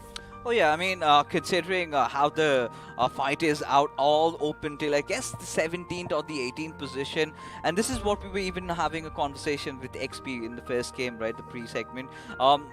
Anybody could have a chance at getting a good game, and I think in the previous game it was Walkouts and Team Blind with a little bit of a respite. But for now, again, we've taken it up to the skies, and not a quite pleasant flight route trajectory it is going to be, as it is quite inclined towards the eastern side. Now, Torre Muda towards Los Leones. Now, teams like EXO, they're going to have a good start over here. Not a lot of vehicle skirmish, but this is where, they're going to be a little happy about the fact that Big Brother Esports are not playing. So, Los Leones is up for grabs. Now look at the difference happening in the northern side of the map right away. Campo is going to be taken by Hyderabad Hydras, as GOG is going to be splitting themselves to go somewhere else. Like but Los at the Egos, same right? time, yeah, usually they go to Los Egos, as you all know, but they've already taken off, if I'm not wrong. Yeah, they've already taken off. They're trying to be in 4 different places at the same time. Southern side of Toro and also towards the side of Cruz de Valle. That shows that right now they're looking forward for some action in an offensive way rather than a defensive way. Let's see that's going to work out or not. In the southern side of the map, again towards the side of Impala, we can see some early skirmish possible between the side of EW as well as RE, as the rest of the teams are going to equally divide themselves to the western side of the map. But where is the zone going to happen is going to be that most important thing, which is going to come up next. Ooh, la la. Now, this is one of the circles that we haven't witnessed quite so much, right? One of the western circles, ever since the update, we've been looking at those circles going up top around the San Martin area. Nothing really happening around Ladrillera. I think it was those initial days of the iQOO BMOC where we had, these zones forming around maybe a western Chumacera circle, maybe something around Monte Nuevo. Now, whenever I gaze at this particular circle, it kind of feels like, somewhere around those power grid western hills is where it's all going to end. And this is where, teams need to realize they need to start rotating early, considering how the flight path trajectory has been. It's sort of a whammy for them. It's already a curveball right from the very get-go. They've got to make those initial early rotations in, and whoever does it fine will be the victor. Now, somewhere I feel that the zone this time will be going towards us of Ladrillera, making sure the mountains of Ladrillera is going to be contested, and the high ground advantage is always going to be there. Now, coming back to global esports, right? So we have been speaking about this team lately. Let's see how they're going to perform, as Joker has started to kind of lead the fight for the team. He's been trying to be in the forefront. We all know how much of support comes in from the side of Knuckle to make sure that he's in the front, taking the limelight and trying to take those fights. But look at this. No scopes coming in from the side of SLR as well as the UMP, but still dares to go in for some shots. Not bothered that they might reveal their location or probably during the time of rotation get caught by somebody, because they are on the move. I like this. I like this from Global Esports, right? Heading directly towards Chumacera, which kind of opens up a lot of avenues for them. They're going to have a juicy loot. They're going to have a little bit of a spread. And this is something that Global Esports are doing different this time, right? They've come in prepared. They've realized that they need to focus on the center of the circle. Now, dropping off at Chumacera, you can have the higher hills if the circle takes the other southern shift, or you can just float around the map, right? Eventually, you're going to be the first one gaining access if Soul does not decide to rotate pretty early on. But now talking about Team INS, they've been the wild horses in the tournament. Crazy Soul has been one of the revelations so far. The way he's been delivering, along with Joker, one of the veterans in the scene, and still showing that he's got a lot of fire left before he gets off. Now, at the same time, one other thing which keeps striking my mind is the team which is playing the map of Miramar will continue. Few of these teams will continue to play the map of Vikendi. And that's a very, very different terrain. And their question which strikes my mind is going to be this. Most of this, pro players or the invited teams actually know how a Vikendi works. they've been moving around in the terrain, they know how they've been fighting. But what do you have to say about the new pros who have come up? Because I know that, you know, they have been adapted to concentrate on the side of Miramar and Erangel so much throughout the tournaments of BMOC and BMPS. What do you think is going to happen? Are they going to, you know, somehow cope up to the change and, you know, dominate over there? Or you think that it's going to be the experienced teams teaching them a lesson that, you know, experience matters a lot? It's never have we seen a Vikendi in an official tournament so far, right? Yeah. Now this is where, you know, I still would speak this out loud and clear. Nobody really has a substantial advantage over the other, because you know, it's the first time that we are watching them. It is again us, you know, venturing into the uncharted territories, not knowing how the teams are going to approach. Because ever since Vikendi is back now, one of the USPs about Vikendis were those ludicrous circles that used to form early on, right? That was the true essence of Vikendi. Now the big question that I'm going to look forward to is, are we going to see more of that today? Or is it, you know, the developers fixing the circle issue? Because I really felt, you know, you want to see all those 40-50% of the entire circle submerged inside the waters right from the very start. It's going to be all chaotic. I'm pretty sure the game of Vikendi is going to be pretty slow, as it has always been, considering there's so many places to build cover and take cover around. We're going to see all those bolt action matchups out there. So yeah, it's going to be exciting. I'm super stoked for the game coming next. Now, the most important point is this. Sanhok was a game changer, right? So everybody who came into the map of Sanhok, since it was the fastest moving map, everybody had to, you know, be on the tip of their toes and also take that frontal battles. How much of a change can Vikendi bring in, right? Because Vikendi it's not that much of a fast map when compared to Sanhok, but still it has so much of capability to bring people close to one another, and the third party is also inevitable over there. So what do you think? Do you think that, you know, Vikendi can live up to that name of game changer which Sanhok has left behind in its legacy? I think, you know, I can answer that better after the game of Vikendi itself, because I'm still kind of curious and fascinated by how are the teams going to approach. Now, because Sanhok has always been sort of an insurance policy for all the big names, you know, one of them being Team Soul. Despite all odds, despite losing out on 2-3 players, they somehow still managed to get those 30-40 first aid to themselves. Hector resorts for a healing battle, and it has always been one of those maps that has eventually turned out for Soul, despite the players, you know, getting taken down pretty early. Yeah. And not just Team Soul, a lot of other teams also did resort to such measures. Now, this is one of those things that you really cannot afford to do so in a map like Vikendi. So, you know, the developers, you know, the publishers sort of trying to get all these changes done impacts how teams are going to approach this. And I'm loving this. You know, I'm going to welcome Vikendi with open arms, and you know, I'm really excited to see, you know, how the teams are going to be moving around the terrains, what the timings of the rotation are going to be, how are they going to approach the circle. Is it going to be all about fights? Because I really feel Vikendi is one of those maps where you can take proper 4v4 frontal battles, because you do not have such huge compounds, right? It's basically just a single floor around, and that is where, if your nades are right, if you know the right directions to pop them, and that is where you can get those very clean initial squad vibes. Yep, for now, ladies and gentlemen, this is the moment where things will start to get a little intense in the map of Miramar. As we speak about it, there's gonna be some chip damage being dealt by the side of Enigma as FS47 is.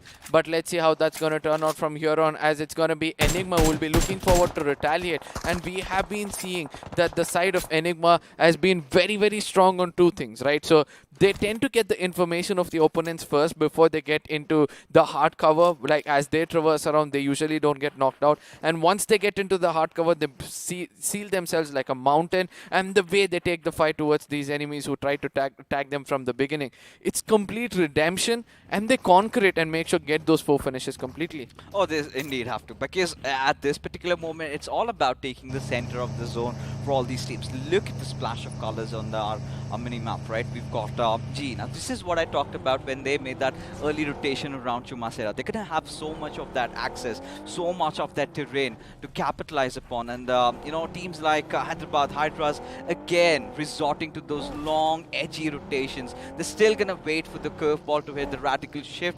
But like we predicted, right? So, Arka, this circle is going to go a little towards the west, maybe take a lateral shift again towards that eastern side where, you know, the players of G are stationed at. Now, one of those best spots, you've got that little high ground ground. You've got a little bit of a dip to also play around with, but the western territory is right open, and this is where I really feel UP50, if they make the right moves, I think they could have a really good game. Oh, I'm not worried about the teams inside the circle, but rather worried of the teams outside the circle, way deep in the blue zone itself. We can see GOG.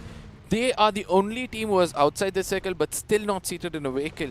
They're still stationed in a place, still waiting it out. And they don't understand this. By the time they reach the circle, they're going to be exhausting all those, med kits and all those things. And eventually when they indulge in a fight and they get taken down, they're not going to have any medics for themselves. And due to which they get wiped off one after another. And this is not something which you're able to see from the side of GOG, but rather they proved us kind of wrong in the previous time in the map when we were in the BMOC, where they came in so late towards the side of water treatment, then take that high ground to the southern side of El Pozo, and that is what they'll be looking out for. And look at that, 15 bandages, 5 med kits, MJ with just 1 head kit and 14 bandages for himself. I mean, it's time to move, right? It's on 9 seconds, and once the third zone starts to come in, and this blue zone is going to turn ruthless against them. For GOG, again, they've been a little struggling. They have still yet to find a concrete drop location where they want to get down. And what I felt initially was they wanted to take down the players of Hyderabad Hydras. Yeah, maybe get the Campo Militar area to themselves. I really felt that they were going to be cutting out on the rotation, because Cruz de Valle is one of those areas they have never been there. And it is again one of those cities where you do not get a lot of loots to yourselves, right? Yeah. Either you go for a little bit of a more spread, maybe a water treatment Cruz de Valle. That would have made more sense, considering all 4 of their players dropping off at the same area. This is where the intentions were clear. This is where Hyderabad Hydra should have been a little threatened, but the players of GOG weren't really able to accomplish that. Now they failed to do that. Now they're opting for a late rotation. Their rotations have been messed up with, and as we speak, GE taking a fight against Team Soul. That's a very good start according to me. Once you strike the big dogs itself, that is when the confidence is going to be doubling itself. And that's a very long distance fight which they have taken place, right? And it's good to see that the center of the circle, there is still going to be a lot of distance. We all know in the map of Miramar, no matter how close you are, you're still far away. And that is what, both of these teams are taking advantage. But at the same time, taunting each other to make sure both of them burn their resources every single time is something they have to be careful about, as third party is going to be inevitable, as the circle, according to me, is going to be shifting again towards the side of Lateral Era or towards Montenevo, and that is where, most of these teams will be challenged. Towards the water treatment, yet again, we have, the side of GOG still not made it inside, but most of the teams have made it inside, and this is where I would like to see what happens next. But where is Sensei at this point of time? It's right around the cities of Chumacera, right? But again, this is the EXO this time, trying for a different kind of a strat, because ideally you would want them to be around the edges. Now taking over a city, sort of anticipating maybe the circle's going to take a little bit of a southeastern side, because, again, if the minimap does come up and we have a little bit of an idea, it's going to be a splash of colors down south. But now taking a look at that western shift, all these teams, Hydra, Facial, they're going to get the better out of the situations, as EXO, they somehow need to get themselves out of all the hotspots that's going to be coming their way, because again, while rotating, you just not have to face the teams in front of you, but the teams behind you, teams like INS, UP50, even Global Esports, as a matter of fact, who are going to be gatekeeping the circle. Yes, the circle again shift towards the side of Lateral Era and some more towards the side of Montenevo. But at the same time, let's not forget this, that a very good strategy coming in from the side of Team EXO. They're going to be shooting and scooting every single time they shoot some person down. They're going to make sure they're going to pick up those finishes and then try to make it inside the circle. There's going to be a lot of fights which are going to be starting off. You can see Punk at this point of time takes down the side of Doddy. Is going to be confirming as well. EXO continue their assault with that shoot and scoot strategy. Oh yeah.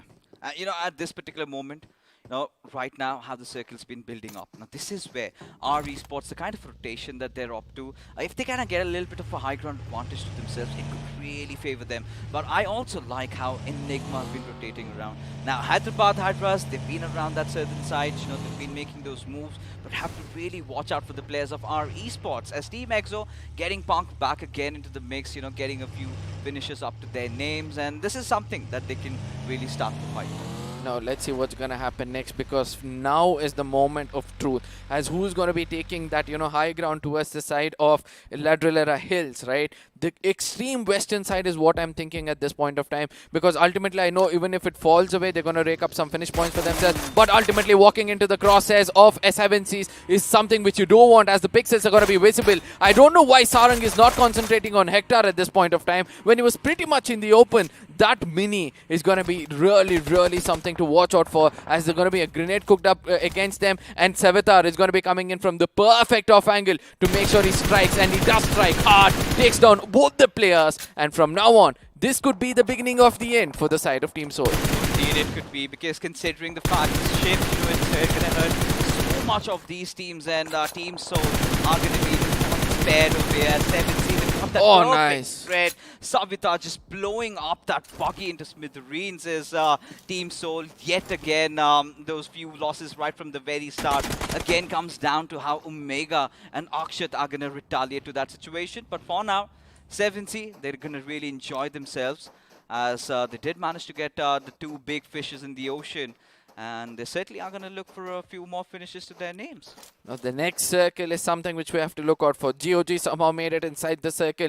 The zone, if it's going to be shifting towards the side of Ladrillera yet again. Oh, which kind of does, towards the side of Montenegro is what is going to be going in. We know that EW have a very good control. Enigma have a very good control. FS have a very good control of this area. And from here on, they need to watch out for the teams who might go for an higher ground in front of them. And that is when the fights can take out. UP50 towards the close proximity of Team EXO. This is what UP50 doesn't want to take a fight. In case they do, without any kind of hard cover, I feel again UP50 is going to be crashing really, really hard. This is one of those uncommon circles that we've seen lately, right? But now UP50, they have to somehow engage in this particular fight, because EXO is not going to let them scot-free, right? But for now, Rage God, he's going to try lobbing those grenades. Again, the defensive approach. They have to let the players of EXO aggress at their direction, maybe capitalize, because KSR is on the back lines. But now both of these teams also have to make sure they get inside the circle when the time is right. Now, KSR is doing what usually Goblin does, right? Just go to the horizon, check out where the opponent's location is, and try to relay that information to the others. And ultimately, his vehicle front tire is already taken off. It's not going to affect much to traverse around, but still, it's going to restrict him from taking that deep turns whenever there's going to be shots towards him. Team, UP50 have to strategize really well, because very, very soon there's going to be other teams coming in towards the side of this area and making sure they make them pay. Oh yeah.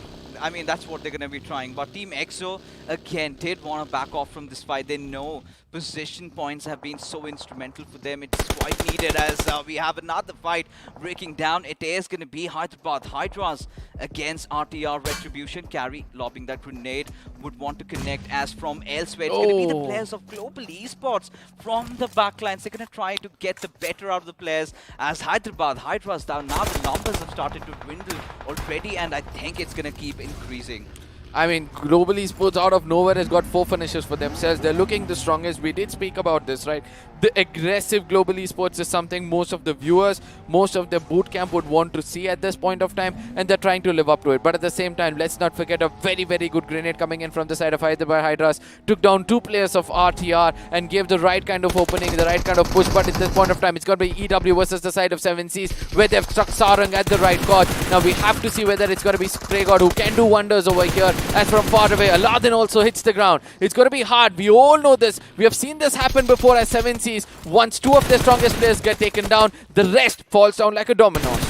They do, as Tango finally just living up with this clutch. As 7C, they wanted to go ham, but feels like they have to get back into the lobby, as UP50, escaping EXO, but not from the clutches of Global Esports, as KSR is going to be under heavy, heavy fire. And not just that, now Global Esports have set their next target in the form of Hyderabad Hydras. Now let's not forget that, GE is still not done with UP50, because they're looking at them. They know that the player was going towards that hard compound. Somebody could be there inside that place. So first they want to clear off all the solo players, and then would like to concentrate on a new team. And they're pretty much capable of doing it. 8 finishes what they've got so far. The highest by any team in the lobby, and they have all foremen standing, and that's the best part about it. They still have 38 more finishes which they can take for themselves. Aditya on the other side, this is how Global is going to be pushing it towards them, but eventually from far away, Manya is going to be giving an answer for him, even though he gets taken down by Aditya's grenade. Two players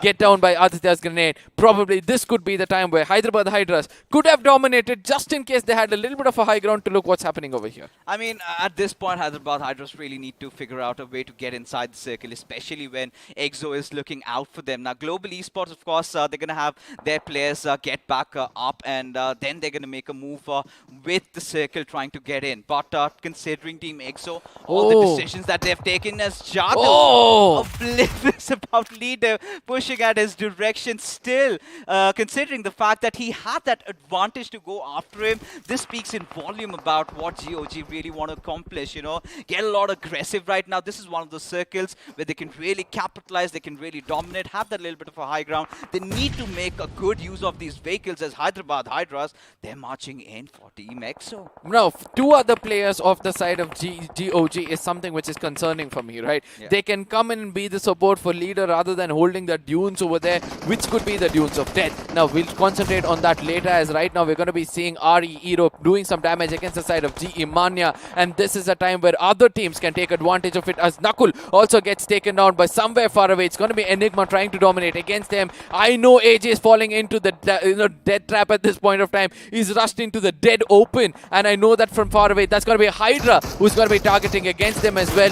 This team has just now become the sausage in a hot dog. Oh yeah, they indeed have become, and Global Esports, you know, the timing doesn't really rise as Jackson can be peppering down all that bullet, gets that knock on clutch, can he get a few more, as RB is going to be his next target on his forehead, as Immortal from the far off Frey could also dish out some amount of damage as Jackson and Hydra officials. The first game they come in, they've already accrued 2 finishes to their names, but from here onwards, how far do they go, Arka? No, somewhere I feel that Hydras need to make a move immediately. They can challenge the side of GOG if they get the right kind of rotation to the northern side of the map, right? So, but they don't choose to do that. They want to come in from the corner where they feel they're dominating, they're already striking fear in the hearts, as HH Carry is going to be revealing his location, and EXO is going to put an end for them as they get eliminated with just 2 finishes for themselves. Now, let's not forget to look up what's happening on the screens, as we can see that Hydra and EXO are the only 2 teams with a all 4 men standing. The dominators out of the game with 10 finishes is going to be GE. Soul at this point of time. Akshat has got taken down. Omega is going to just abandon his teammates because of the zone itself. He's going to be shot in all different directions at this point of time. And there comes an end as Hydras are continuing their domination to understand the position of each and every team. And let's see whether they're able to get this winner chicken dinner for themselves. You know, Team Soul trying to get a little overeager over there. Had to pay that hefty price as RE Sports having that higher ground, have their eyes set. Oh yeah! EXO as Hero gets the better out of Sensei, but can he also take down Punk in that particular process? Still a 3-man squad. They need those revives coming in as Rockstar is just going to be chipping away all that's what left out of Evo. As now RE Sports their position already compromised. Everybody knows that they have the higher ground, but they have to get inside the circle. And this is where teams like Esports, Walla, WSF can really capitalize on the situation. Oh, no. Now, this is not what you do, right? Every time you're getting tagged from one spot, why do you have to go back over there and try to taunt the enemies? Eventually, you'll have to pay the price for it. Now, Rockstar is going to be, trying to come in for a revival, and this is the moment where GOG is going to push in and dominate, as leader is having a close watch against all these teams. Now, R-Star can also do one more thing, right? That's going to be RE Sports can come in and strike against the side of GOG. A good grenade coming in from the side of GOG can also take down the side of EW as well. And this point of time, probably GOG is digging their own grave. I mean, could be, or maybe it just works out the other way, because from what I can see right now, they've got a beautiful ridge, they've got that higher ground, the perfect position to be in at this particular moment. And now they have to take the fight at the players of RE Sports. They've heard the commotion, they've heard all those vehicles coming in, and Rockstar just proned in. One good grenade from Bullet's side, and he could go falling down. Now, this is something which I hate the most about the side of GOG. I mean, it's just the gameplay. It's not the players for sure. You know, they do not have information before they go for the throwables. It's just that they listen to the vehicles and they tend to throw it the last time they heard it. There's going to be a lot of changes in the, in the moments, and that is where they need to dominate on. But on the other side, our hero, rather than putting that grenade far away, he went in for a low toss and put it right in front of him, which does this a lot of damage against himself. Now, he's revealed his location as well. If NJ's one good grenade is going to be coming the other way around, I think Hero is going to be digging himself 6 feet under. He might. But for now, Rockstar, he's got GOG right in front of him.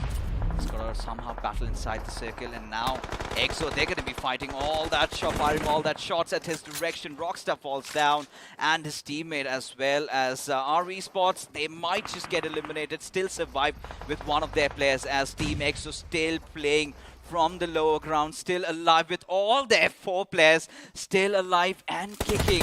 And this is where, you know, Team EXO could spark their comeback. For the players of Hydra official, though, they've been engaging in fights against Team Enigma. Rex already on low HP has administered that first aid, and now Hydra trying to get inside the circle, but somehow they still have to engage in a battle as Parv blows away a V, and now this is the perfect time for them to push, but another nade is flung over, which marks the end of Team Enigma. Now this is the time where GOG can go in for a rotation, and we can see that one player has already done it very, very cleverly. I think it was Leader, but ultimately had to pay a heavy price. It's going to be Hydras all stacked up in one corner. A good grenade can put an end for them, as it's going to be Bullet OP, who comes in as the first person to lurk around, gets taken out. Perv on the other side is going to be using the most vulnerable vehicle to use in the map itself. If he stays around, it's going to be very hard for him. It's going to be Leader OP from the other side, trying to be the eyes for the side of GOG. Let's not forget that, as Hydras at this point of time are looking forward for a rotation into the circle using those vehicles,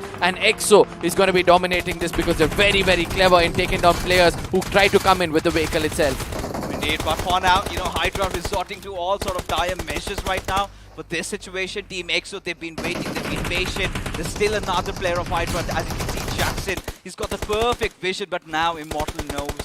And the moment Jackson steps out of his cover, he's going to be done for. A grenade being cooked over, lobbed at his direction. Is Jackson ready for it? Still somehow escapes, though, taking no damage out of that situation. As Team EXO, they have already racked up 7 finishes to their names. Now they need to get the better out of the players of Esports W. Walla right in front of them, as Jackson still just proning in, making sure he gets his team that top 3 coveted finish. The podium finish is what he's looking out for. But seems like, you know, it's going to be a little bit of a stalemate before all the fights are resuming. Karan, WSF, one of the key players to watch out for before he gets taken down. Which team will he choose to, you know, make sure that he gives the damage and make them weaker to take this fight even more further? Let's not forget GOGs at this point of time have played enough defensive. I just hope that they go a little aggressive before the teams like Team EXO makes it inside the circle. Now, there could be a, you know, team up kind of a situation coming in between the side of Hydra, but it's not going to be possible, as GOG have concentrated the cover fire towards that side, or their crosshairs towards that side. That's the end of Hydras with 6 finishes. This is an opportunity EXO is looking out for. They're going to be putting in grenades. They're going to be concentrating their fire towards the side of GOG, and Esports, while WSF is just going to wait. They're going to be the slithering reptiles, waiting it out and making sure that they get the second position for themselves. The grenade just coming in fierce somehow managing to keep himself alive, but not the second time. Oh my goodness! 2 players being taken down, and this is the perfect cue. This is all that GOG have been waiting for so long. A right time to strike, and this could never get better than this. All coming down to Punk, how he resorts to this particular measure. As Karan out of nowhere is going to be playing spoil spot, as now Team EXO, they're under heavy fire, but Leader deciding to retreat, not really engage at this situation. Pans being flung over, does that connect? No is going to be the answer, as EXO slowly but surely they've gotten their numbers back alive. No, it's important for them to go with the second grenade and take things off. It was all in the hands of the side of GOG, but I believe that they gifted it away, or rather, I would say that WSF just took it away from the hands of GOG and handed it over towards the side of Team X. So the last man standing is going to be Leader. He's taking the zone damage. Rather, he had to make sure that he takes players down, but rather wants to get the second position for himself. Takes one player down and eventually gets taken down. And that's going to be Team EXO taking things in style. The Lady Luck placed their forehead when the time was right, and they're going to be dominating from here on. This team is back in action. Oh, indeed, they are. And what a time to, get themselves online, right? The first game, they kind of messed it up a little bit. As ladies and gentlemen, we head into the post-match segment powered by Loco as Team EXO somehow fight their way back to the top as 25 points is what they have amassed from this game. And GOG, considering their rough start where they're quite unsure of what they wanted to accomplish, 19 points, they're going to take it with open arms. I mean, I don't know how they couldn't count, at that one point of time. I do understand you get to know the number of people alive rather than, the number of teams alive. But they could have done it, right? They could have done the equation. They know 3 players are knocked out behind the vehicle. There's a person shooting. That becomes 4. And both of them are alive. That's going to be 6. There is 7 people alive in the circle right now. They could have counted and said there's one more lurker somewhere here and there. We got to be careful. I know that, MJ started to push in a bit forward and he did not get the right kind of backup in case. I think it was Leader who pushed in first with the grenade. Leader was the one behind. Yeah. So it was MJ. Yeah, it was MJ. In case he had got the right kind of backup at that point of time, I believe GOG could have raked up more finishes, at least 12 more, 12 in total by now. I mean, they certainly could have done so. But again, in the heat of those situations, very difficult, to be ensuring that you've got the awareness of the entire surroundings. Of course, EXO is right in front of you. The moment you get a 2K over there, you instantly want to go in for the ramen, try to entirely annihilate the entire squad. And that is where Karan did possess such a huge threat for them. But regardless, nothing taken away. It was a beautiful game, right? Quite an uncommon Western Miramar circle is what we did witness with the transitions where we sort of thought it's going to be towards the eastern side of Monte Nuevo. Did rather eventually end out to be on the western sides on those little hilly areas. But what I'm really taken aback with is how Team EXO sort of kept themselves alive in that situation every single time. All 4 of their players buying enough time. But there you go, the iQOO MVP, ladies and gentlemen, has to be MJ for what he's done. 937 points of damage. I couldn't be proud, of this man, Eventually, it's not going to be easy for you to take down 3 players of Team EXO with 1 grenade. And they eventually don't stick together all the time. They only stick together when the circle is small. And exactly that is when GOG started to strike against them. And I have to say this, that, they had it in their arms. They just gave it away. But they have learned the lesson in a hard way. And they're going to make sure they're going to be recuperating for it. But at the same time, let's look at the top 5 leaders. And we're going to have Manya coming in over here, who did an amazing job. 2 players of Team EXO as well. Leader OP as well, the person who kept rotating, giving the right kind of corners. And also, let's not forget the way he came in and took down the side of Hyderabad. Hydras, I believe, were holding that western side of the complete map. He gave that opening for them. If not, I don't think so GOG would have made it over there. Oh yeah, I mean, considering the fight that could have started on the northern side, eventually did come down to the very south. And that is what Miramar stands for, right? All those beautiful long rotations coming in. As we take a look at the match summary, ladies and gentlemen, and it's 10k plus points of healing. So big numbers really coming up. Jackson, even Hydra officials, as a matter of fact, the moment we witnessed that radical shift towards the eastern side, Hydra had such a good, territory to themselves. So beautiful spread. And it all came down, to them just messing up their timings a little bit against Team EXO.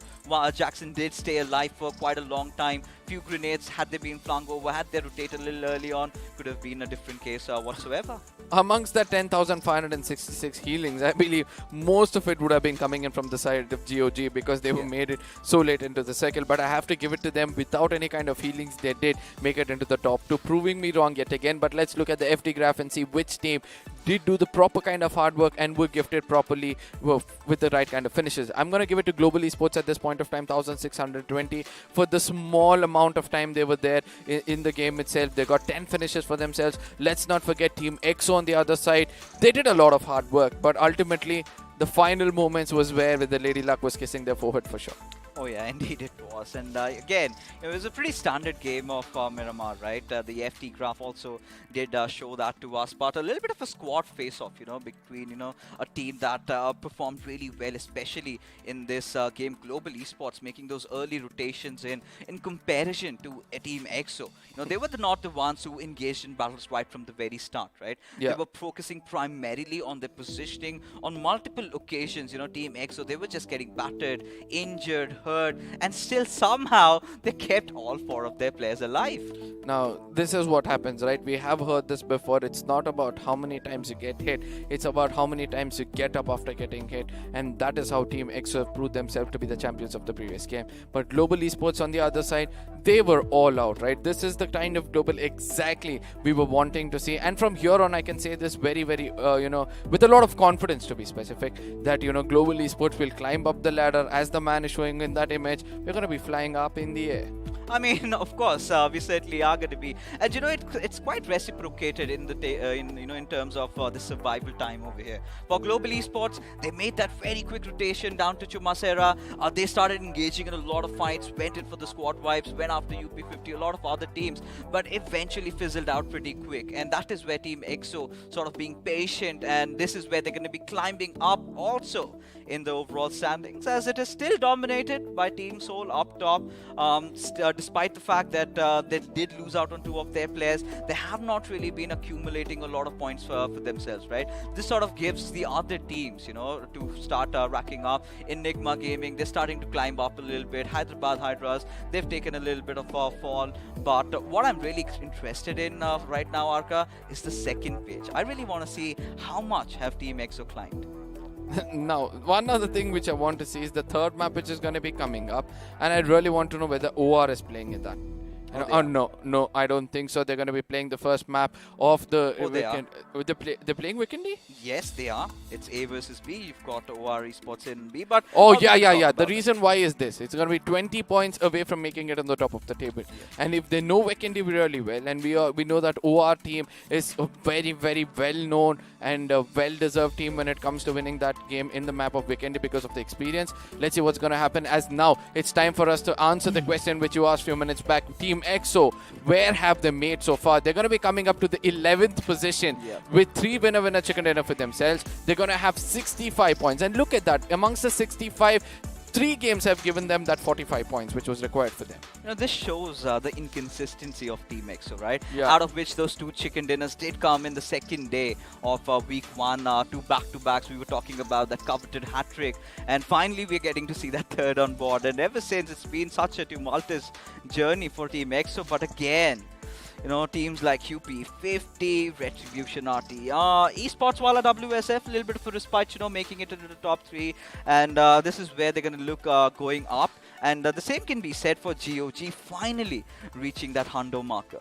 Yep, I'm pretty happy for them. Now let's see whether this is one of those teams who starts to decline after they hit the 100 marker, or going to be starting to dominate. As again, this is also one of those teams which is playing in the next game as well, because of the kind of rotation they've had, because the kind of firepower they had. They're having a lot of trouble when it comes to making sure that they have those finishes for themselves. We can see very clearly, like 47 finishes in comparison to 53 position points. But I know that they can do much more better. But let's not forget to talk about the side of Team RTR, right? Retribution RTR.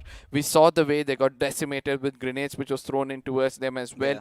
What is the thing which is actually happening within them? Do you think that it's the blame game which has already started off with few of these teams on the bottom? Because we have seen that, right? It's not going to be that intense, but it's going to be a little blame game, at least telling that the Assaulter couldn't do it, or probably the IGL did not take us to the right point. And we all know that we experiencing such blame games to be coming and not performing that well in the next round. Do you think a little bit of this has been going on in the RTS bootcamp? I mean, a lot of things to be talking about, right? We're going to, of course, shed a lot of light into that later. later.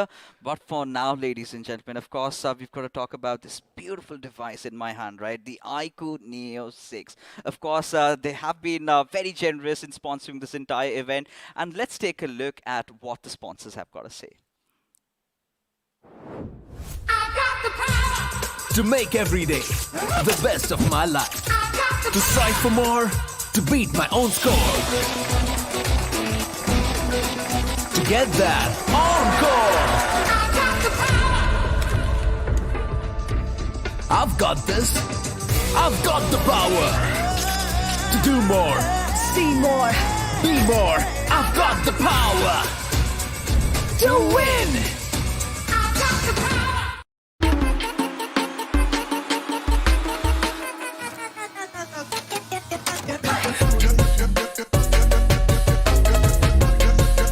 Watch it, earn it.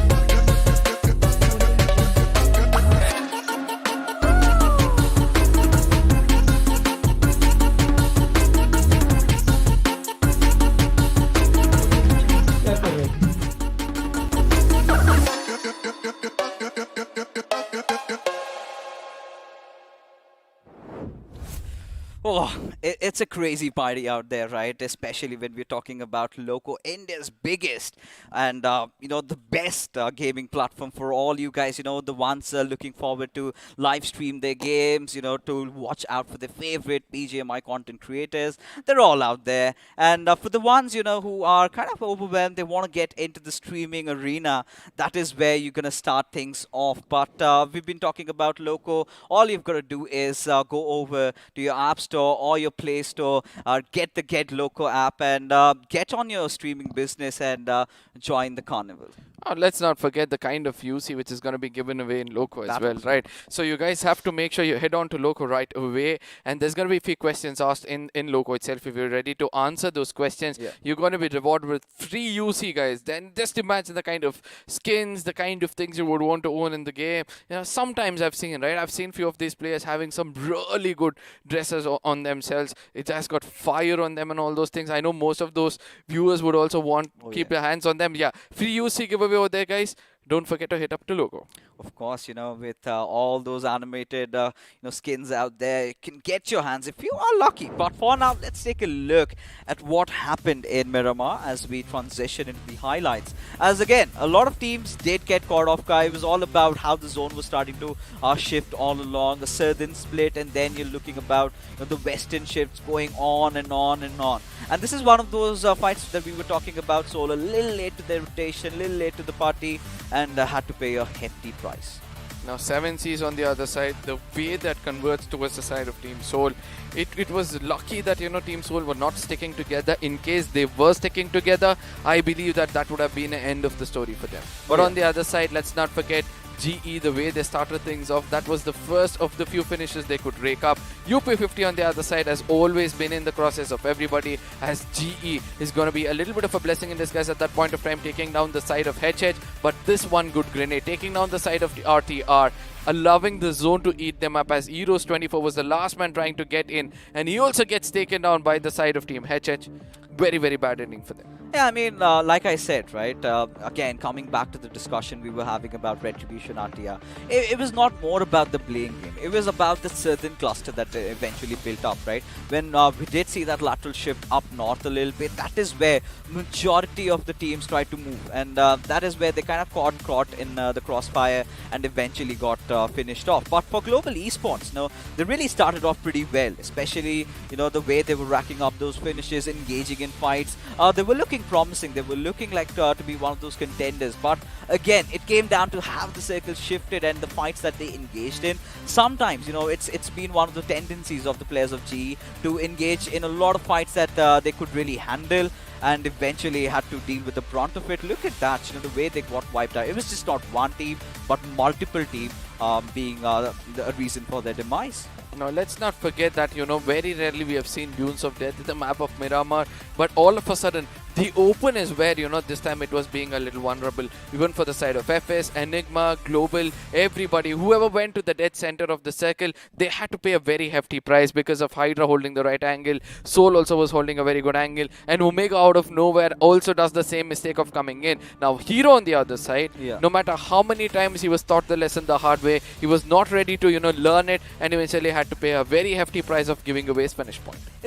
But the moment you kind of are on the higher grounds, right, you know that the numbers are not enough for you. You've got to maintain that little bit of a stealth, right? Look out for all these teams, let them fight it around, and then maybe make your way inside the circle. Now, the problem with our esports was they were having that high ground, and they wanted to get themselves amidst all the fights out there, sort of giving away the positions. The moment they wanted to step out of cover, there were teams that were looking out for them. But this is where we see that moment of brilliance, right? MJ just lobbing a grenade, knocking down 2 of those players, even Karan, as a matter of fact. This is where I really felt that GOG should have had that perfect awareness of where, Karan was, because that is where you need to understand. You need to understand the gravity of the situation. You need to understand where the other players are. You have to have an entire cautiousness about the entire side. And it was not just one player, not 2, but 3 getting knocked out. But despite that, Punk managed to revive every single one of them. Now, that the most important thing is this. Even though EXO knew that there's Karan on top, they did not go to tag him out. And that's the best part. They knew that he could be that key factor for them to take this winner chicken dinner. And eventually, they did do it well. Now, what do you have to say about the brains of Sensei, right? He thinks right. He executes right. Sometimes it's going to be hard for him. But on the other side, leader OP chose to stay outside the circle. Was a little not confident about his crosshairs or his frontal battle, due to which he gave away his point to, to the zone. But I know rather Team EXO is good enough to come and pick it up. But one thing I would like to say, when you're rushing in towards a squad and there's going to be shots coming in from the right, either you're going to tell your teammates that there's a shot coming up, or you will realize that somebody else is shooting at me. How can you miss out the point that, it's the shots coming in from my right, but still concentrating on the team in front of you? Again, I really felt the players of Team GOG kind of got tunnel visioned a little bit. You're high on adrenaline when you know that you've knocked out 3 players with 1 grenade. The next call is going to be, just push at their direction. And that is what they kind of went in for. And a little overeager is what they were up to, and were kind of not aware of Karan's positioning out there. Had it been under any other circumstances, they would have clearly paid attention, and they might have thought, we're going to deal with them a little later. But that is where, Karan, he was all coiled up, ready to strike, and just at the final moment, he spots MJ coming at his direction. He goes there, and leader had clearly no other option, right? All he had to do resort for that position point, play it around, because the space that Team EXO got, they all managed to get that rest back up. They were still a full 4-man squad alive, and till then, it was the ship had already sailed, and EXO knew that this was in their bags. No, the second thing is going to be this. Why, it's going to be important for you to have that kind of resources, right? 1 grenade is all, the side of Team GOG had. They had just finished off Hydra right next to them, if I'm not wrong, the last player. The other player could have just gone and looted them, kind of give the kind of support in case there were some throwables over there. And this is where I think you will agree to say this, that, you need to have amount of throwables in the final circle itself. If not, things can actually go wrong. And this is how you're going to maintain your resources, and GOG again learned it the hard way. Again, this is where I'm going to be a little less critical about GOG, considering the fact, they were looking out on multiple occasions to have good games. They've been struggling. That is something that we both might agree be on the same page at that manner. And again, talking about management of resources, you've got to stay alive till the final fight to be there, right? And if they would be like, what, I'm going to deplete everything till the final game, I'm going to keep it all for those final moments. And that's not how it really works out, right? And, that is how the cookie crumbled for GOG Esports. As ladies and gentlemen, it is time as we venture into the pre-match segment powered by Loco. As this moment here onwards, we would be having a little bit of switcheroo on the desk, as well as the big man is gonna join us. Oh yes, there's gonna be a lot of bass, ladies and gentlemen. Get ready to increase the volume and feel what it feels like. Yeah, and that's gonna be coming in. It's gonna be different teams fighting it out, and I'm so happy that we're gonna be the pair. We're gonna be the ones on the stage, to be specific, to take the things off for the side of Vikendi, because we all know that this new map have a lot of hopes for the teams in the bottom.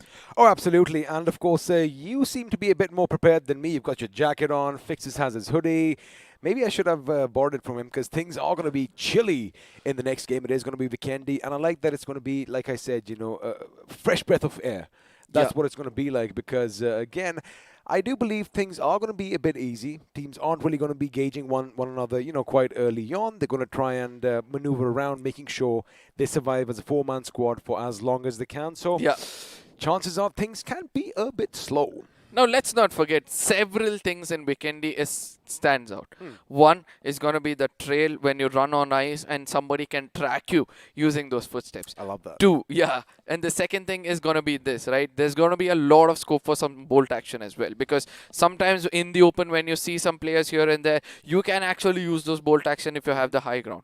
Absolutely. And the third one is that when people are running on ice, I don't know, somewhere I feel that I think the game is designed that way, but I get to hear the footsteps more brighter compared to a person running in the map of Miramar or Erangel, because the sound comes out really strong in the footsteps. Well, again, you know, BGMI Crafton, they've done their job well as far as the sound goes, as far as weapons go, the footsteps. I mean, I'm pretty sure when they were recording all these sounds, you know, somebody might have actually been running on ice, maybe with those big block shoes, because, you know, it's a hard surface. And well, when two hard surfaces collide, it goes tang. So you know, I guess there is some truth to that. But again, it's all speculation, because it is going to be the first time that we are going to witness this map in action here at the iQOO BMPS. And well, of course, speculations aside, I'm just excited.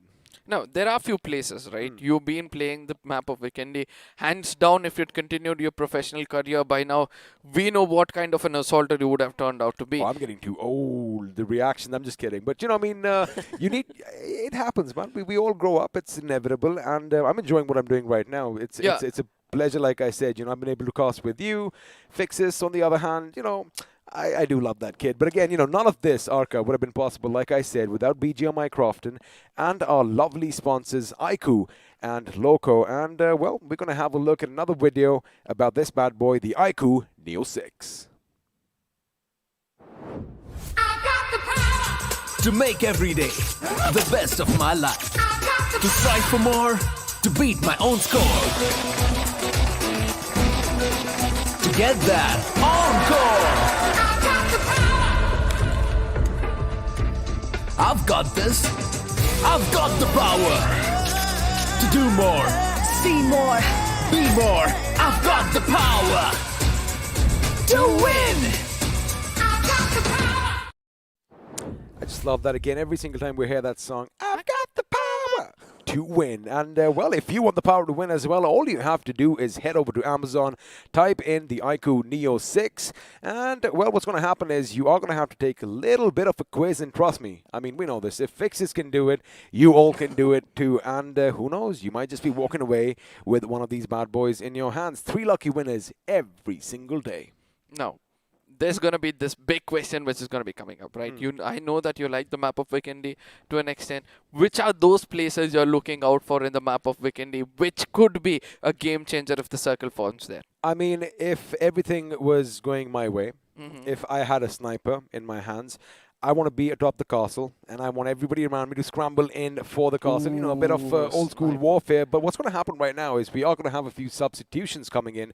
Initiative Academy trying to switch things up with IU. She's going to be heading out, and looks like Ronnie, well, wait a second, God is going to be coming in. And again, just one substitution. I'm just going to get that right, because did he change his name a little bit? This keeps happening around, right? Sometimes, you know, because of that ADHD which kicks in. It's Ronish, I beg your pardon. And, you know, of course, I think you and I are quite similar in that way, because you see a few words, you already make something up. You see a few letters and you're like, oh, it's this, but it's not. But I guess we have some good news for our viewers as well. They can walk away with some BGMI merch. But how? Yeah, it's gonna be easy for you guys. Head on to the BGMI Esports channel or Battlegrounds Mobile India Esports channel, where in the description there's gonna be a link in which you have to fill that link up. And what's gonna happen if you fill this up? We'll know who you are, what, and everything else. And the next thing we're gonna do, you're gonna go to the chat and spam the team you believe is gonna be on the top at the end of the day. And if your predictions are come out right, and if you have spammed enough to make sure your name is also registered, then you're gonna be getting bottles and t-shirts for yourself. And do not forget, once it reaches you, you're going to click some photos and tag all of us. But you got to keep one thing in mind. Yes, you are going to be heading over there and you are going to be spamming. Make sure it's in England because it's in English, because your chances of winning are definitely going to be a lot higher because, we're a tight-knit community. And, well, I mean, normally they say the more the merrier. But in this case, you'll have a few more opportunities. But now, in a few moments, this is what we've been waiting for because things are going to get a bit chilly. Make sure you go and grab yourself some hot chocolate. Maybe put on one of your favorite hoodies. And I kind of envy that you have the jacket because, when you're in the game itself, we get so engrossed. We get so involved that sometimes, we feel the heat in Miramar. I'm sure we're going to feel, the coolth. Or all this, the temperatures dipping down in Vikendi. But again, it is going to be the first Vikendi here in BMPS iQOO Powered by Loco. And I'm excited. Yeah, and you guys, if you love the map of Vikendi, don't forget to spam out #Vikendi in also those places which you believe is the most important spots to be held, or your favorite spots in the map of Vikendi. For me, it's going to be the Dino Park, where things can be even more intense through those, small caves over there. I just hope that is where it's going to be. But look at this beauty. It's gonna be the mountains covered with snow after a lot of time, because all this while it was all greenery, right? It was all tropical in the third map. This is the map of Vikendi. It is going to be the map of Vikendi, and there you have it. A few places are going to be popping out. I'm sure you know your favorite, the Cosmodrome, on your screens right now. The coal mine was the one the cement factory, I beg your pardon, was what we saw earlier. And again, it just takes me back. Because, when this map did come out, I enjoyed playing it every single day, even though, I didn't really play a lot, but it does have its own challenges. And, I want to see how the teams are going to be facing them head on. But for now, as all the teams are going to be in the spawn position, just getting ready for the epic battles to come. Oh boy, all that white snow is going to be dripping with hot, fresh blood. And, let's see who comes out on top. But again, I do believe, unless we have some drop clashes early on, chances of skirmishes, rather slim. Now, most of these teams have put up in their, socials about where they're going to drop in the map of Vikendi, right? So they have dared people, they have warned people. Eventually, I would consider that as a warning rather, that, this is the place I've taken. Please don't try to come in over here. Your thoughts on that? Please and thank you, right? But again, it's also like everyone has kind of mapped out their little territory in the map of Vikendi or any other map. And speaking of the map of Vikendi, beautiful graphics on our screens. The C-130 high above all that frozen tundra, escorted by those two helicopters, is going to be finally underway, and looks like we are going to be flying to the northwest. Now, Cement Factory is where we are above right now. Podvosto is going to be coming up next. Just be careful that you don't crash into Mount Kresnich, because that could be devastating for a lot of the teams who want to jump later on. Yep, and it's going to be ending towards the side of port, and that is where, most of these people will want to go in, because I've seen every time I've gone into port, I've got ample amount of loot for myself and also my teammates as well. So I know that the new update will have something different as of now. Let's look at who is going to be daring to go towards the side of Vihar, because that is where we have been seeing, right? There are some houses over there, some hardcover where you would want to play around with. Let's not forget that Dorbo is also one of those places to go in when you want to fight out for much more better. But the circle, well, the circle is going to be saying whatever we're thinking right now is out the window, because Dobro Mesto isn't going to be touched. Vihar is not going to be touched. No.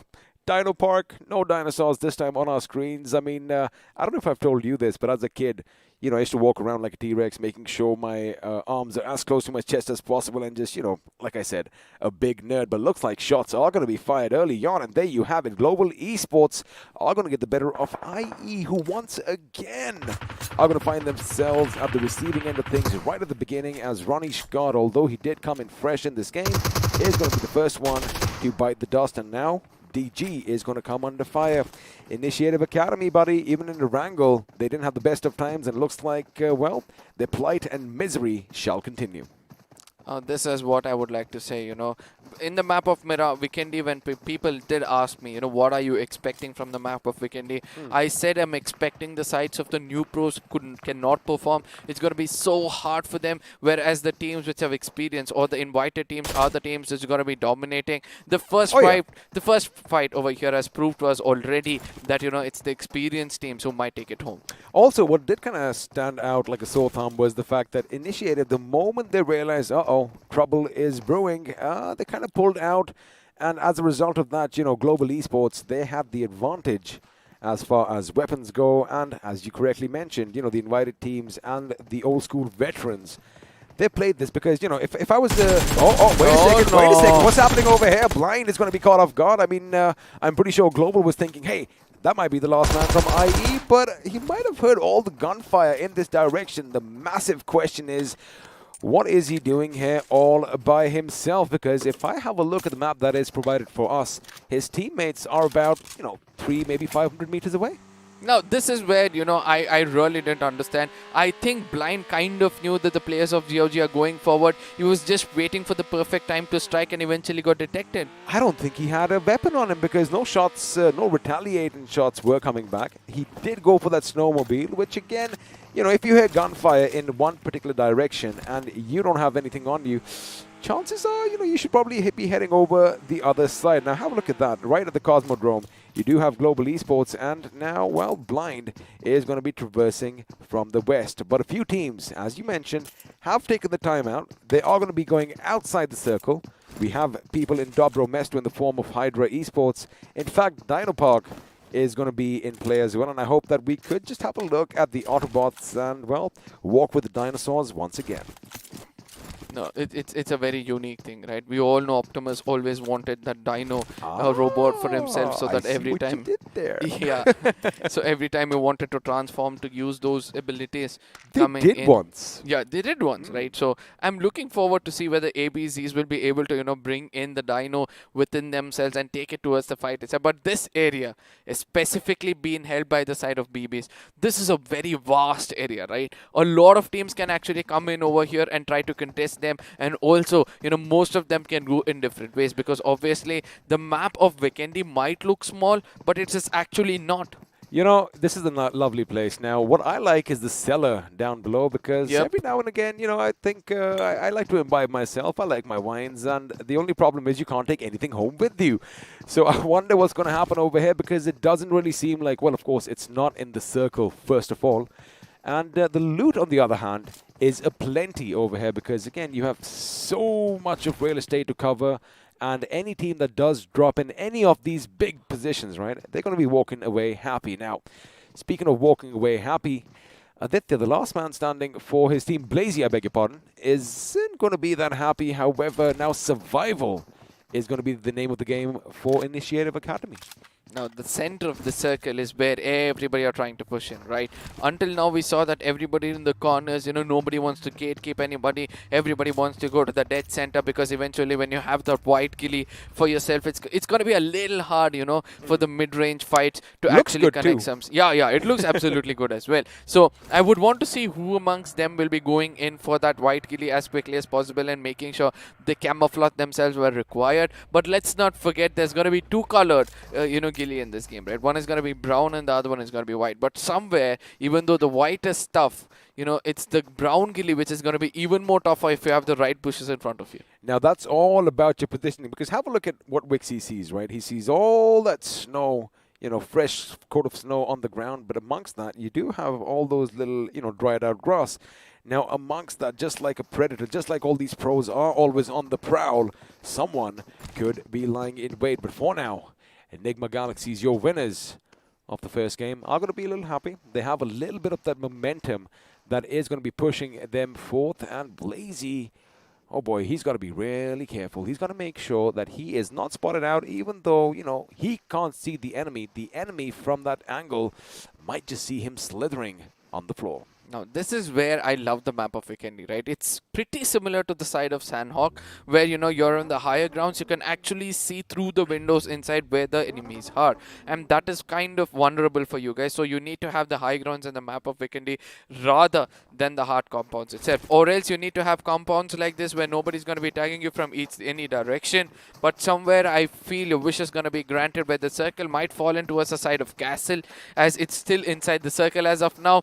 And nobody's gone to the castle itself, right? So we all know castle is kind of vulnerable if in case, you know, there's going to be different story. It's going to be the last player standing from the side of Initiative Academy, where a rush comes in towards him. He's going to be cooking up a grenade as a defensive maneuver. Cannot find anybody, because ultimately it's what we said. The windows are so big in this snowy area that you're going to be watching out every look in corner. You might cook a boom. Well, we all know that MJ was good at what he did back in the day. I'm, of course, talking about Michael Jordan with all those three-pointers, all his layups, and it looks like MJ from NGX is good at those projectiles being thrown as well, because that was beautiful. And before Blazy could even blink, well, he's already up there meeting his maker. Now, RTR on the move. They're going to try and find a nice little position for themselves, but we did see something earlier on, which I just want to come back to for a quick second.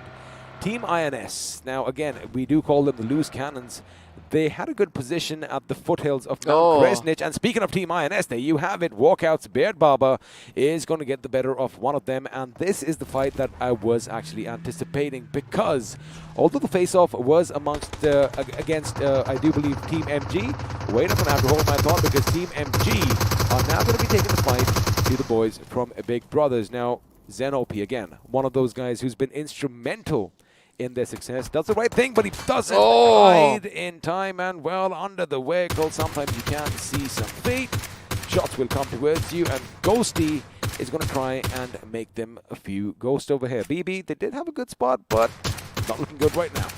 Now, this is where, you know, each and every pixel in this map is going to be pretty much evident, because we all know everybody are wearing costumes which are so colorful, which doesn't make a difference in the map of Erangel, and doesn't make much difference in the map of Miramar as well. But in this map, because it's all white, even a black dot on a white sheet is going to be looking out looking for the opponents as well. I mean, it's definitely not going to be in place, and that is what you want to look for. You want to look for anything that sticks out, anything out of the ordinary. And well, again, that is where your map knowledge comes in. That is where, if you know what the terrain's like, you're going to be like, hey, wait a second, I've been looking at that direction for the last 20, 30, 40 odd games, and suddenly something is askew, and that is where things can go wrong for the other teams. Now, circle up on our screens, the castle still unoccupied, but looks like a few teams might be heading there in due course. Now, my eyes are going to be just north of the Abbey. Now, it isn't Sunday, so, well, church is not going to be in session. However, ACBC do still have it in control, but looks like they are going to be meeting up with their teammate Evil Sky, and we might just have a fight breaking out between ABZ and ACBC. Now, Castle is one place we would want to see, but somewhere I feel it's going to be towards the side of Cement Factory, or probably towards the side of Cosmodrome anytime soon. And we know that, you know, that's a small island a little away. Least do we realize that there's been a water body coming in from the northern to the southern, dividing this place into two different halves, apart from Castle being one of those areas to be holding off. But yes, we're going to be looking at the drop at this point of time. It's going to be the Deadly Orc, one of those guns you need to have, and Rex is rushing in to pick that up. Let's not forget the level 3 helmet in Wish, which is going to be gifted with it, and let's see whether Enigma can make the best use of what they're blessed with. I love this. He's like a Viking out in the snow. The horns are going to be intimidating, but right now what's going to happen is Dreams, the Ico MVP from Game 1, is going to be brought down to his knees, but for now, it's Capron. Who knows, someone is in the distance. Smokes are going to be deployed. He probably thinks that someone might rush in for that vehicle, but I think that's the right call over there to just make sure you keep the enemy guessing. Now, ACBC's Evil Sky, he's going to make sure that he is on point, because remember, a couple of the members are still not with them, which means in case they get a knock over here, Arca, they might just come in for a push, and, well, the Autobotz might not know what hit them, because they could be hit out from two directions. But for now, I like it that everyone's taking it easy, and no one is willing to take too much of a risk. It's a good thing, right? Nobody wants to take this risk because especially in the terrain we are looking right now down towards the side of Mount as well as towards the eastern side of Villa. It's a very open field. There's not much of ups and downs. There's not much of dunes as well. So you got to be very, very careful. Rather to the other side of the island where GOG or rather the side of team OR is holding. That is where you have a little bit of, you know, ridges and mountains. And let's not forget the fight which is going on our screens as our, Abrar is going to be cooking a very, very good grenade. And retaliation comes in the other one from the other side. It's going to be Abby, who was a little more clever at this point of time. But the pixels is what is going to be favoring it out towards the side of Yua. He's going to be taking down 2 players at this point of time against the 2 coming in from the side of Team Enigma. Now this is map knowledge. He knew the terrain around him. He knew the angles from what he could see out the window. And well, even though they have the high advantage, it's not going to be too there. Well, advantage right now. He's going to make sure he gets back inside in the nick of time. Now let's see if Rex can challenge his little inner Viking, because he is going to be shooting at a few members every now and again. Now the problem is Team INS, wait a second, I do beg your pardon, it's Team Esports while WSF. They've actually come in the fray as well, and chances are they could be taking that little uphill battle. But for now, what they're going to do is make sure they cement their position, and just as I said that, Rex channeling Thor and Odin from above is going to be basically sending forth a hailstorm of bullets. And this is going to give his teammate enough time to circle around and join him on the high ground. Now, this is where Yuva's position is going to be very, very important. He can actually striking as the side of Enigma, but Enigma on the other side are like, we are done over here. We've got enough number of finish points. Let's not lose more. Let's just move away, and that is what they're trying to do. But Hydras are going to be the slithering snakes from far away. They're just going to be watching these people out in the hard covers. They've got 1 finish for themselves. They're still not satisfied. We all know that, they're one of those teams to watch out for, who wants to get those finish points as much as possible, as Enigma's Rex spray, that 4x spray, wow, but doesn't put anybody down. But I mean, just have a look at that control. It's like a laser pointed at the direction, and they're still going to be just raining down hot lead. And well, if they do connect, it is going to be problematic for a WSF. But again, hearing all this commotion, they've got to keep in mind they still have another team in the vicinity, because have a look at that, ladies and gentlemen. Hydra officials are slowly but steadily moving in on their position. Now, they are going to take their time. I do believe nothing is really going to break out just yet, but in the next 15 to 20 seconds, they're going to try and gauge, is the fight worth taking? Because if we have that shift due north, if Mount Kresnich is going to be the epicenter for all the action to come, then oh boy, Enigma's position could definitely be contested. Now somewhere I feel ACBC now in the next zone are going to be having the best spot in the house, and so will the side of Team OR have, because it's going to be Castle and Cement Factory where the circle is going to be forming in. As I said, most of your wishes might be coming through from the first game itself, as GOG have picked up the vehicles. They're going to be coming southern down towards the circle itself. It's also going to be the side of Global, but we have to watch out for Yua, who's still surviving over here, being as silent as possible, not giving away his location. It's this, Smokes, which is also making sure that, his locations have not been revealed. But when the time is right, if this person strikes properly with the kind of experience he holds, he can take down 1 full squad for himself. He probably could, but the thing is, well, elsewhere, Aura from AB is going to be opening up on Rain from ACBC, so it looks like he's not going to be raining down death. But right now, Rex, he has an idea where he is. The bounce needs to be good. His HP is going to be good. He knows exactly where he is. He goes in, he shoots, he takes him down, almost getting knocked out in the process. However, that is where all that level 3 goodies come to play. And looks like Invader is going to be, in fact, sent packing this time, as Current seems to be the last man standing for his team. No, he does have a couple of teammates, but they are a bit too far off to be of any help, as Global Esports are now going to be raining down death and destruction from their position.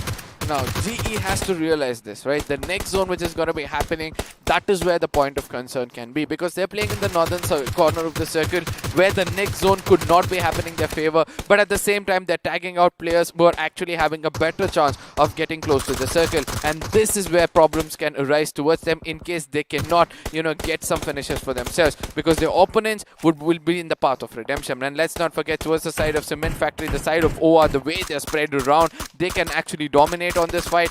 GOG on the other side have a very good opening to traverse all the way from the eastern side to get down to the center part of the castle itself, as ACBC doesn't choose to stay towards the side of castle, but trying to move in towards the side of ABCs to take a fight towards them, I believe is unnecessary. Well, I guess we are going to have to wait and find out if it is going to be an unnecessary push. But again, they're keeping their options open, right? Look at the fact that where Capron is, all roads leading to the castle are still under their control. So there's two ways of looking at this. Either you go for a nice little swim, or, you know, basically you walk on ice. And the problem is you are going to be easily spotted. So the chances of teams actually maneuvering around in vehicles is something that is a little higher on this map. And, well, where there are vehicles, there are roads. And if there are roads, well, blockades could be set up. So I do believe they have a few, you know, plans in motion. They are keeping their options open, because soon the circle is going to shift as Bajwa is going to try and lay down some shots elsewhere. Now, this is what I'm talking about. Nice. INS, they've made it across. They are on the bridge north of the castle, which means, you know, they have their options open as well. But you've got to keep one thing in mind. On either side of that river that seems to be running around in the middle of the map, people can spot you from, well, left or right. No, but at the same time, this bridge is really low, you know, and there are some hiding spots like this, you know, where you cannot get detected. And Team INS actually playing this clever. I think Team INS will be one of those teams who love the map of Vikendi, so they exactly know where to hide themselves. And sometimes in the map of Vikendi, when you're planning to go in for that heal battle, you need such places to get yourself hidden. Billion on the other side will be the most vulnerable one, obviously, because of him being in the open in the shorelines, as the circle is going to be again shifting towards the specific place we were speaking about. And let's see what's going to happen next. Now, as far as ACBC is concerned, what they're going to do is maybe they have a couple of members at the castle itself, but look at Capron and Haxor. They are going to come in and set up camp on the other side of the other bridge, making sure, again, they have their options open. So I do believe that, you know, this map is something that they definitely have had a few trial and errors. And for now, they are going to be pretty much with their backs against a wall, and that is what you want at the end of the day in a map like Vikendi, because yeah, you still can be shot at from anywhere, but you can even spot out the opponents, unlike in Sanhok. In Sanhok, you never truly have your back against a wall, do you? Nope, not really, because no matter how far you're still so close, so that's going to be the case. But in the map of Vikendi, it's otherwise. At this point of time, we're going to be looking at the squad face-off between two teams. This is the overall, if I'm not wrong. 44 finishes coming in from the side of Team INS in the ratio against the side of Team RTR Retribution, who's got 34 finishes for themselves. We do understand, you know, the survival time is much, much better for the side of Team INS, even though it's a few seconds. We know that in the overall points table, they're performing much, much better, not only with the finish points, but also with the placement points. Now, RTR Retribution still have a very good chance of bouncing back and making sure they get into the top 16 as quickly as possible. Could be this the first map where they can do, as Global Esports at this point of time are trying to rush in inside this circle and nobody's gatekeeping them, giving them more ray of hope to make sure they rake up more finish points for themselves. Well, they're going to be taking up more finish points and also more real estate right now, because you do want to have these compounds to yourselves in a map like Vikendi, because these walls, especially with all those little broken bits of concrete, oh, Bajwa. I do believe, but it's not Bajwa, it's Tango, who could have been spotted, and now Manya has an idea where at least one of the opposition members are, and let's see if they are going to do something, because they are going to be making their way in. They want to make sure they have a bit more fortified position to work with. Now Tango, this is where he knows trouble is brewing. He might just throw the grenade at the right time. In fact, oh no, be caught out. However, the grenade goes boom on the wrong side of the wall elsewhere. Bajwa getting ready for a fight. He spots the enemy. Oh, he nice! The enemy takes out a little preemptive strike. Does take out a little bit of his HP. Oh, this is going to be a big mistake over here. He should have stuck to his guns, because, well, chances are Global Esports were doing what they exactly did. Rush in and mop up whatever was left of the opponent's team. I really love what Joker is doing over here, right? He wants to jiggle around and take players down, and that's why using the MP5. That's one of the SMGs for you to hold off in this game itself. Tango on the other side is going to be cooking up grenade. At least does he realize more than one is going to be tossed towards him. And one is going to connect right into his face, and that's going to be Joker's another grenade. There's going to be another finish being raked up by him, and let's not forget the kind of support he's been getting from his teammates. We can see that AJ is almost down on his knees as well. What's going to be on the other side? It's going to be Hydras versus the side of MG, where we can see that one person, Pav Kilo, is stuck in a very, very bad place, and he's going to be burning himself at this point of time, giving up his location, as well as Hydras Jackson is going to be cooking up the grenade perfectly, giving more damage as the second one is going to be connecting and putting him down below the ground. Well, there you have it. The ground may be hard, but sometimes if you try hard enough with your shovels, you can still dig a grave, I beg your pardon, and that's what Hydra officials have done. Looking good so far. All 4 members intact, 5 finishes to their names. Now the circle has taken a bit of another shift, so my castle dreams are over, but we still might have a little bit of urban warfare coming our way, as Podvosto is going to be where all the teams are now heading. Now this is the tricky situation. You either have to run it or you are going to take vehicles, and if you take vehicles, you are going to be sticking out in the distance, but of course it is all about that gamble. A nice position over here as far as Hydra is concerned, but he did hear something in the distance, and for now he makes the right decision to stop and try and scout out ahead, while his teammates are going to make sure they still have that massive rock for cover later on. But he does spot a vehicle in the distance, and it's the 2 remaining members from Enigma, Rex and Avi. Now again, you know, versatile players, they pack quite a punch despite being dwindled down to a 2-man squad. Oh boy, they could be problematic. But speaking of problems, looks like Dreams back on his feet is going to be a little bit of a problem for GE Monday. Now, obviously, G is still making it inside the circle, and right now they met their match as Enigma is going to make sure they're going to restrict them from making it a bit more closer towards the only hard compound or the best hard compound in the circle right now. Enigma is kind of spread around. I do understand that in a proper push can turn things around, as on the other side we're able to see that there's going to be more fights coming up as OR is starting to take the side of GOG. We're looking pretty more confident, and the circle shift, oh my goodness. This circle shift going towards the northern side of the map completely can change the game for most of these teams, especially like OR, GOG, ABCs, INS are in big trouble, as Blind is going to take advantage of all these games. Oh, they can take advantage, but the thing, what I feel is Blind is going to be focusing a bit on that bridge that leads to the city of Podvosto, and what Global Esports can do is maneuver around the north, hugging the circle as tightly as they can, and they might just come in unnoticed. But for now, everybody else south of an imaginary line, if you draw it, is going to be in trouble as well. It seems like Foxes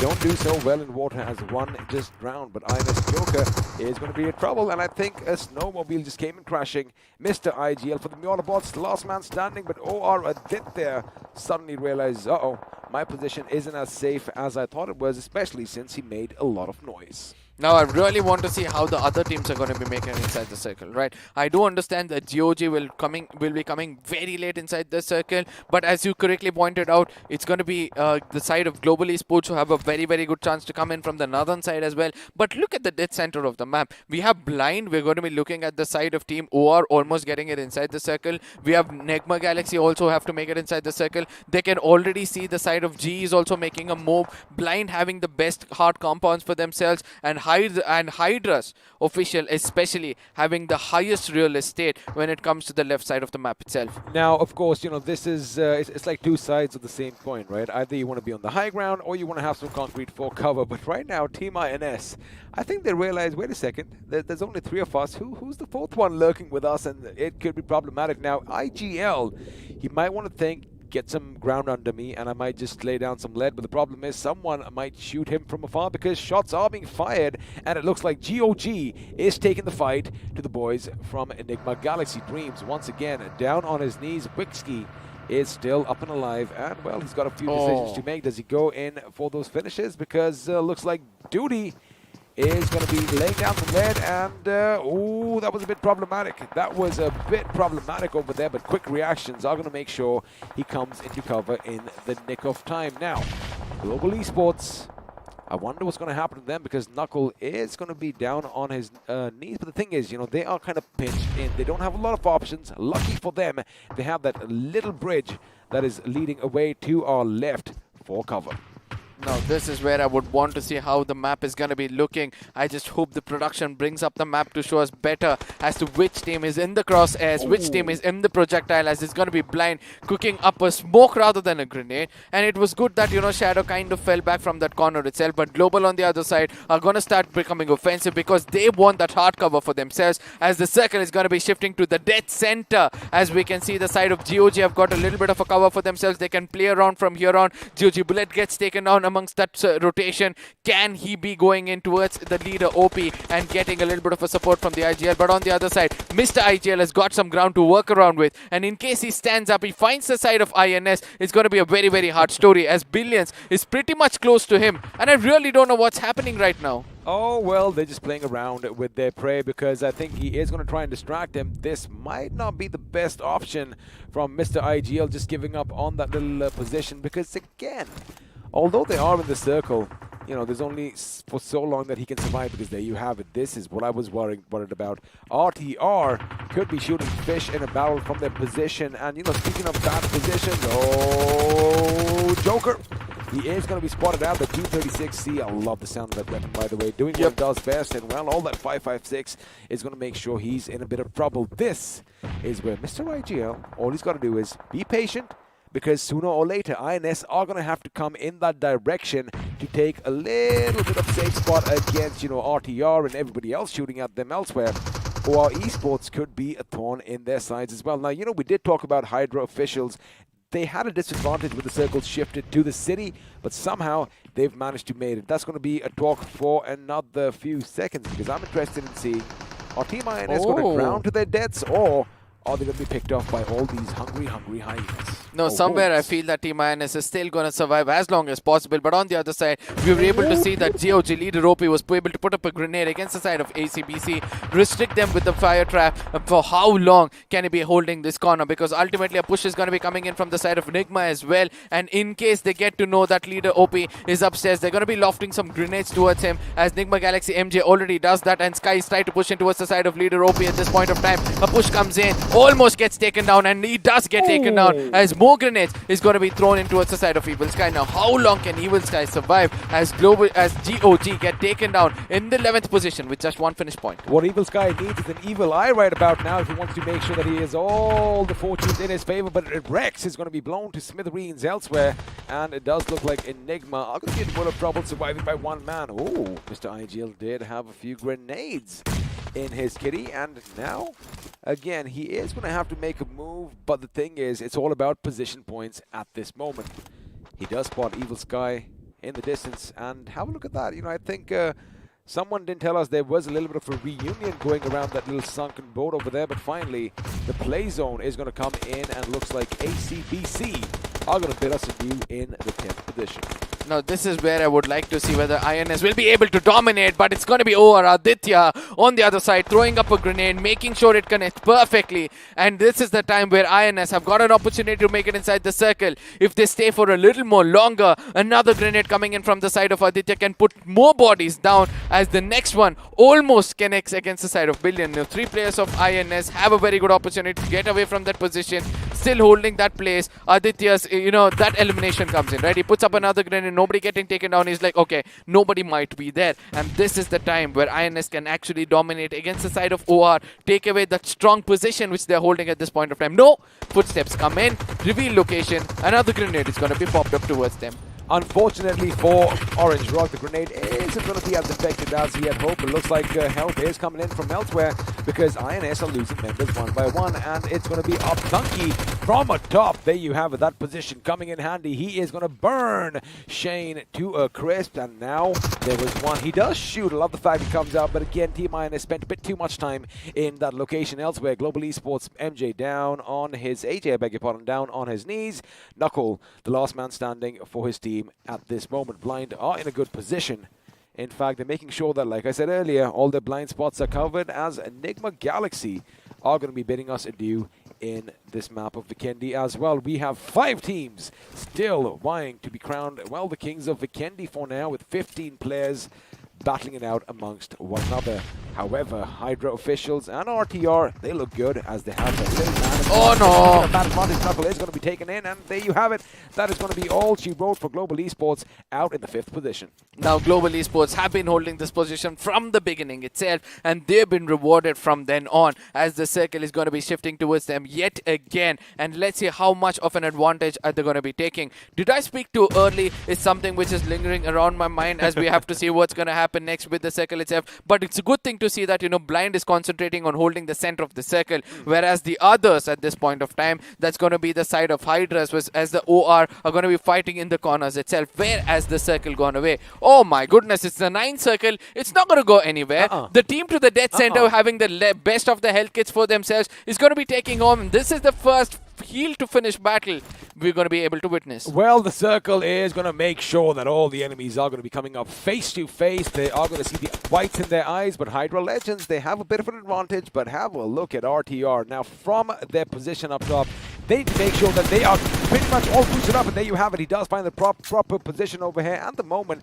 and Craniac does deliver two-led shots in the craniums of his opposition, and now, like a fiddler on the roof, he can be pretty much negating everything flying. Oh my! He is going to be caught off guard. A little bit of accuracy issue over there. However, the play zone is going to be bringing Deadpool down. Now, the last man in the center is going to be, well, Craniac. So let's see if he is the one who is going to be stealing away the show, as Blind are going to find themselves in a world of trouble. In fact, eliminated in the 3rd position, which means we are down to the final few things. It is going to be a heal off, and looks like Hydra have officially won themselves a chicken dinner.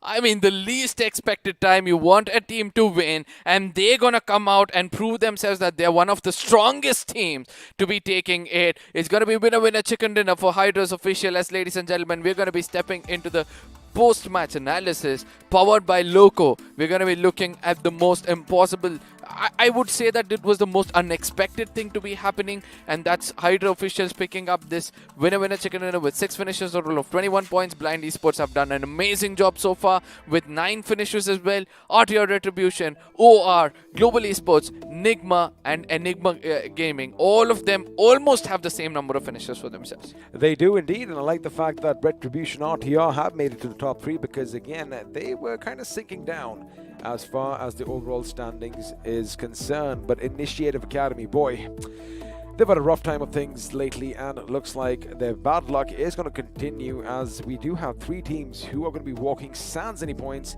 Big Brothers and Esports Walla, to name the other 2. But again, we did see some skirmishes. Now, here's what I kind of feel. It did come down to the heal battle. It did come down to the lost med kit, because the thing is, I don't think a lot of these teams are so well versed with the interiors of the houses in these cities, because again, you don't know the angles, you don't know whether there's a wall over there, you don't know where the bathroom is, and all that kind of stuff, right? So a lot of grenades were being used, and again, it's going to be, give it some time. They have to play this map a lot more to know every single nook and cranny. But for now, let's have a look and see who's going to be crowned the iQOO MVP. And, well, it is going to be an Enigma, and his name is Rex. Oh yes, he was screaming through the game itself, right? It's just that, his voice was not heard far enough where he could gain that winner chicken dinner. But let's not forget that, 826 damage coming in from his side. Then right behind him is going to be the man who could be much more clinical than everybody else. Could be, but he was not as much as the side of Blind Doddy. But yes, Joker is going to be having 594 damage for 4 finishes. He's going to be Blind Rage coming up with 500 damage, 4 finishes. He's going to be Deadbull far away, but Doddy was the most clinical and did the best of what he could. Well, he was, and now let's have a look at some more figures on our screen. 8 grenade finishes is going to be good. And pretty much, the thing is, every single thing that you see on your screens right now is sort of like a new record. Yep. Because this is the first time Vikendi has been played. So for now, this is where we set the bar. 8 grenade finishes is going to be the highest, 2 airdrops, and of course, you get the gist. Now, healing over time might increase. 6,801 isn't, that high in such a big map. But again, like I said, it is the first time we've seen Vikendi in iQOO BMPS powered by Loco. Now this is where the FD graph is not going to hit that. It's not going to be crossing even 2,000, and ultimately all thanks to the terrain itself.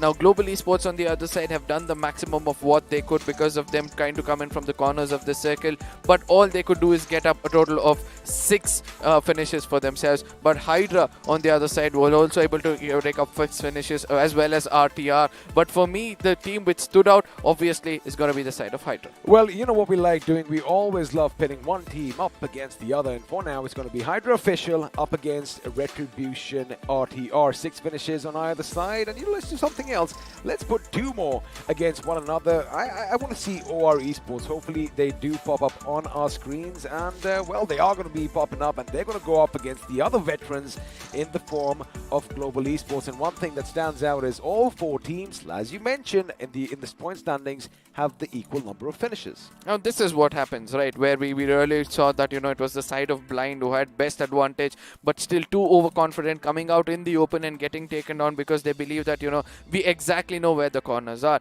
But let's not forget that it's important for you not to take any kind of frontal battles in the map of Vikendi because of that very, very closed compounds which is there, very close to one another as well. So let's see, it's the lesson hard learned. At the same time, I'm looking forward to see who's going to be on the spotlight. It's going to be the side of Blind Esports for 14,981 damage. I mean, that is, of course, phenomenal. 9 finishes coming in and, well, 40 assists. But you've got to keep one thing in mind. This is, I do believe, one of their overall stats right now. However, 9 finishes, it does seem a bit low. But again, it is what it is. And sometimes numbers lie, sometimes they don't. But for now, let's have a look at it and see what the overall standings are going to be like, because I do believe we are going to have a lot of a shuffle at the tippity top. However, Hydra Official, buddy, getting a bit better off their namesakes in the form of Hyderabad Hydras with 3 points in hand. Now this is where I was looking at the side of Team OR Esports and trying to check whether they'll be able to outnumber the side of Team Soul. They just needed 20 points to do that, right? But still they couldn't do it. I know they're almost close to it, like 3 points to 30, another 3 points to 33. So 6 points away, from becoming the team on the top. But let's not forget the rest of the teams, right? Enigma Gaming is gonna be the only team. Enigma Gaming, I'm so sorry. It's kind of like a mouthful, right? Because it's Nigma Galaxy, Enigma Gaming. Even I've done that so many times. Yeah, I get it. But yes, Enigma Gaming is the only team in the top 8 from a very, very long time with no winner chicken dinner for themselves. But still having an average of 77 finish points and 80 finish points and 77 position points with a total of 157. Well, let's see if the next game is going to turn things around. They might just get a little chicken dinner, but for now, a few teams are going to be slipping down, but Blind Esports are going to be making it a bit, the gap is a bit bigger over here. 15th position for them, as FS Esports are going to be slipping down to the 16th. Now, EXO, of course, we did see earlier on, they did have the 11th point finish. And, again, once they do come back in a couple of games, let's see what they do, because they're going to be sitting the next one out as well. But now, page 3. Now, this is where, of course, your teams are going to be in a little bit of trouble. But for now, anything that pops out for you? It's going to be the side of GOG. Again, as I said, a team which hits a 100-pointer mark has never capitalized after that, and it's proved yet again from the side of GOG. They just got 2 points in this game where everything was going right for them. Let's not forget that RTR Retribution on the other side have climbed up and almost hit the 100-pointer. So it's good to say that by the end of the day, teams like INS, GOG and Retribution have a very good chance to, outnumber the teams in the 14th, 15th and 16th position. But at the same time, there are 3 teams in the bottom with a winner chicken dinner, showing that consistency has to be the key for you to retain the top spot, or else you'll keep getting down every single time. But UP50 is going to be the team I want to speak about. Again, not able to put up some proper points. I just hope that by the end of today, they have the right strategy and right, plan B, or else they're going to say goodbye for this tournament for sure. Well, the thing is, UP50 Esports are part of Group C. They only played the first game on this day, day 5 or day 1, depending on how you want to look at it, week 2, however. So it hasn't been the best of affairs. They still have 3 games in hand, and let's see what's going to happen later on. But now it is going to be Erangel once again after this. Of course, we are going to be taking a bit of a break, but we're going to come to that later. Now, again, I love the fact that we've added Vikendi. I love the fact that we have these amazing maps. And, once again, it's all because of BGMI Crafton to make sure that they give us these detailed, beautiful maps in all these different biomes in the world. And, well, let's have another quick look at the sponsors, iQOO and Loco, because, well, the iQOO Neo 6 is going to be popping up on your screens now. To make every day the best of my life. To strive for more. To beat my own score. To get that encore. I've got this. I've got the power to do more, see more, be more. I've got the power to win.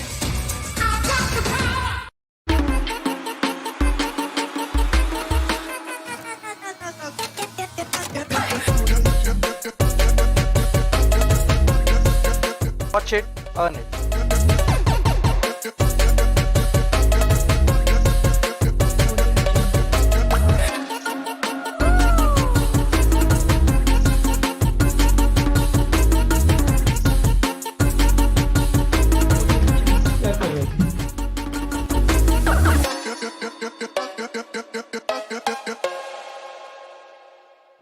You know, I like how iQOO and Loco are now synonymous with the Indian gaming community because, well, business is booming as far as esports is concerned. And speaking of iQOO, you know, they are central because, you know, I did spot out a lot of our favorite streamers in that little video. However, if you watching at home, once again, want to grab yourselves the iQOO Neo 6, well, Arca is going to take you through the steps. Now you have to make sure, first of all, you're going to be coming here earlier in the stream itself, okay? From tomorrow, make sure you hit The early bird gets the worm. Yeah, absolutely, absolutely. But at the same time, let's not forget that to get this, you have to head on to Amazon, iQOO Neo 6. Make sure that you search for it and then know more, and then you have few questions to be answered. And all those answers will be in the initial stream itself. We're going to be discussing about that, you know, all these specs about this device. And once you answer those and click on Notify Me, you're going to be waiting for the luck to be coming towards you. Well, the luck might go towards them, but it definitely was not in IE's or IA's favor because once again, Initiative Academy out within the blink of an eye, and there you go. Have a look at this. Blind overhead does not have a weapon on him, or he does have a UMP. He does take a few shots again. Yeah. Not the best choice because, you know, sure, you want to go in for the vehicle, but why would you be pretty much charging in towards so many gunshots? But I guess, you know, it is what it is, and hopefully they learn from their mistakes, and I'm sure Zen OP will definitely do so because next time around, he's going to be behind that vehicle's tire, making sure he has plenty of cover. Now, you did say you were exactly knew the terrain well, and this is how he made use of it. You know, how long did he survive? Even after most of his teammates got taken down, it's going to be doing the damage against the side of Walkouts and ultimately Rex from the top as well. And you were, as soon as he understood that there are some shots coming in from the top, he eventually changed his position, went into a hard cover, cooked some grenades to check whether he can find anybody. Couldn't find anybody, to be specific. Oh, but ultimately he could find his own grenade, and that is when they came in and dominated against him. They did indeed, and now Scream, although he does let his weapons do all the talking for him, he was kind of overwhelmed. As, again, have a look at this. You know, you got to know your terrain because if your car takes a tumble, if you slow down, chances are you're never going to get back up again. Now, Yuva, I love this push coming in. Now, Rex knew exactly where he would be, but again, Yuva putting up one heck of a fight. And, well, over here, Capron did not have any idea that INS was lying in wait. Now, this is what happens when you hold the ground as quickly as possible, but at the same time, you need to understand that once you're cooking a grenade, so will the opponents be, and you have a man disadvantage. It's better you run from the spot rather than taking the fight and getting taken down. It's going to be Pav Kilo as well as one of his teammates who learned this a very, very hard way. Look at that grenade bouncing perfectly in front of him. I was making a moment, but at the same time, some really good recoil control, some really good sprays coming in from the side of Nigma. They did perform much better. But yes, we all know what happened at the end. Unfortunately, he was like a rat, you know, trapped at the rafters. And, you know, of course, you can only survive for so long. But Rex's accuracy was on point, as is displayed on our screens right now. But, you know, again, a lot of give and take happening over here. A lot of back and forth, rather. As Global Esports, you know, once they lost a couple of their members, that is when that man disadvantage was starting to weigh a bit heavy. But over here, Mr. IGL and this INS face-off seemed like it pretty much went on forever. No, at the same time, Team OR was, you know, a few seconds back we saw that Team OR was the team which came into the water after the side of INS, but still was able to hold for a really long time. But JOG leader, as we all know, was holding his position from a long time, and the opponents kind of knew that he's going to be holding in there, and Evil Sky did come in and dominate. And this is the point I was speaking about. It was OR was actually coming behind them, but they came across. Two players came across, and they did wonders. The fact they had that crossfire set up, you know, that they had one, and Atanki on top basically meant that if anything stirred or moved down on the ground below, they were going to get the better of them, as Deadpool does get the better of his opponents over here with a grenade, and well, sometimes it works in your favor, sometimes it doesn't. There you have it, INS. The moment Joker comes up, he's like, you know what, I know I'm already done. And, well, he did try and go out with a bang. However, Vixie, a different story for him. He did not do anything. In fact, the blue zone came in and snuffed his life out. Now, Blind on the other side, we see have 3 men standing over here. They had a decent amount of loot. They put a grenade against the side of Team Hydras, but one person of Team Hydras was clever enough. He was like, you guys carry on. I'm going to go in for a heal battle, because this circle is the final circle. It's going to be coming in, and those who dare to challenge it and take the fight against an opponent are going to be paying a price. Quick thinking on his part, because now RTR would have been looking, hey, wait, where's the last guy? But they were going to be losing their HP ever so slowly. Had Hydra been over here, well, it would have been a different story, and maybe RTR would have had a better day out of this. But again, congratulations to Hydra officials to making sure that they held their ground. Quick thinking, like I said, you know, on their part, to make sure that they give every single first aid to that one man. And we normally are accustomed to seeing heal battles in Sanak, but the thing is, you can do it anywhere. Yeah, absolutely. Now, we all know that in the final circle of the game itself, it's like a double-edged sword. If you're pushing in, you have to make sure that it's the zone eating you up on one side and also the damage of the opponent. So, rather than taking the fight, which is going to be a double-edged sword, go in for a heal battle and make sure that you're going to be surviving a much more better. But it's just that you need to have the right kind of loot as well. But Blind on the other side had better compared to the side of Hydras, because they were there for a long time. They wanted to take fights with the throwables because of all those resources they were holding, but they had to pay a heavy price. Well, they did have to pay a heavy price. And again, you know, speaking of a double-edged sword, you know, if you do want to let someone remain behind and, you know, get done with all the healing, even if he has 100 health kits, the thing is, when your team is going forth, best case scenario, there's going to be just 3 of you. And again, in all that fighting, sometimes the man disadvantage can come in and, you know, just hurt you a little bit, which kind of puts pressure on the gentleman or the lady who's going to be in the back lines healing himself up, because sometimes you might just initiate it a bit too quick. And you're like, all right, maybe I want to get in the next circle, and I'll start doing it from there on forth. However, then you're just a last man standing. So, you know, it's a commitment, right? Once you commit to this particular move, oh boy, you got to make sure that you stay there till the end. But again, a lovely time spent in Vikendi. I thoroughly enjoyed all that snow. I mean, it was too chill for me, you know. This is something which I was not expecting, even though I was well covered. It's just that my thinking was not that strong enough to take the cold over there. But as you said, right, a person, if he goes in for a heal battle, that's his finish point. But at the same time, I feel that, you know, his teammates also have a lot of job to do.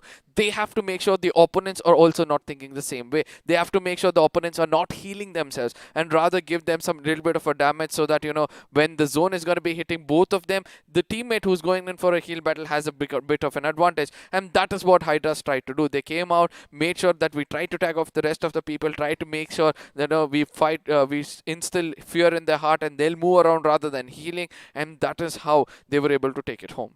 Well, they did take it home this time around, but let's see if they can repeat that again, because once again, the next game, although, well, we are going to be exiting this biome, forget the tundras right now, we're going to be heading down south, we're going to be having some green, luscious plains, because Erangel is going to be coming up once again, and I like the fact that Group A is still going to go up against Group B. So, you know, I mean, we do have a few, well, revenge finishing coming in store for you. But before we take a quick break, anything else that stood out for you in the map of Vikendi? Where we thought that the experienced team will be performing much better. We got to see that none of those teams could actually made it into the final circle, apart from the side of Hydra.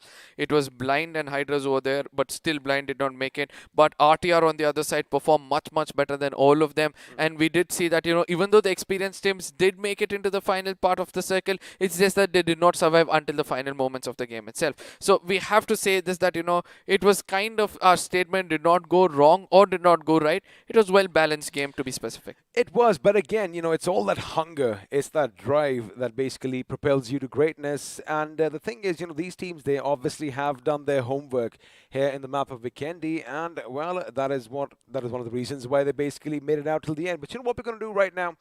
Again, we're going to take a quick breather, because we have been rambling on for quite some time. It's going to be a short break. You already know the drill. We'll see you on the other side of this.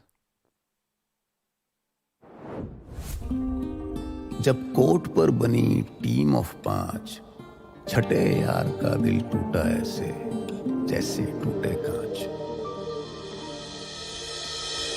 क्योंकि अब से कोई नहीं होगा कभी भी left out. Battlegrounds Mobile India brings you the new 8v8 TDM mode. Let the action begin in Santorini.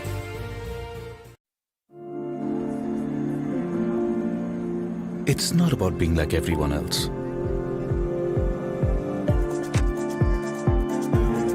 It's about having your own destination.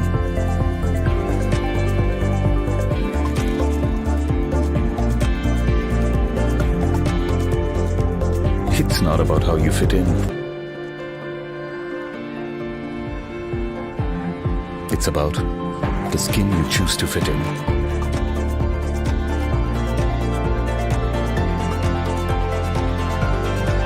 It's not about you belonging somewhere.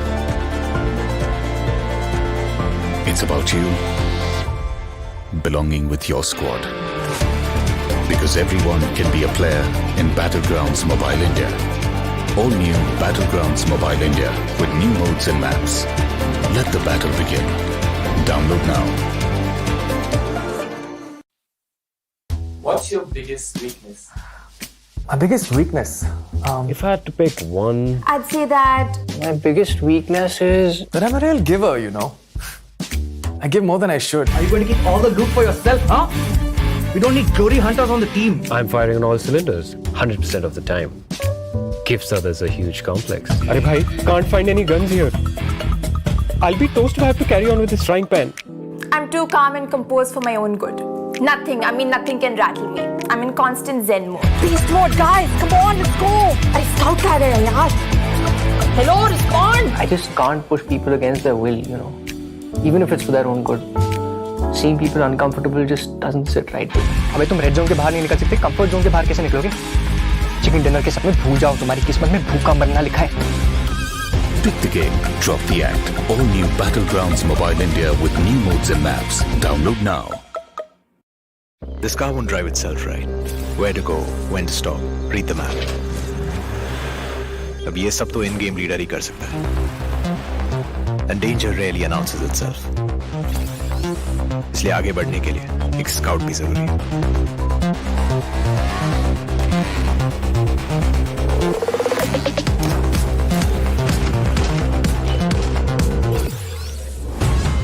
And without the fragger being there to wipe out the enemies, moving forward तो भूल ही जाओ.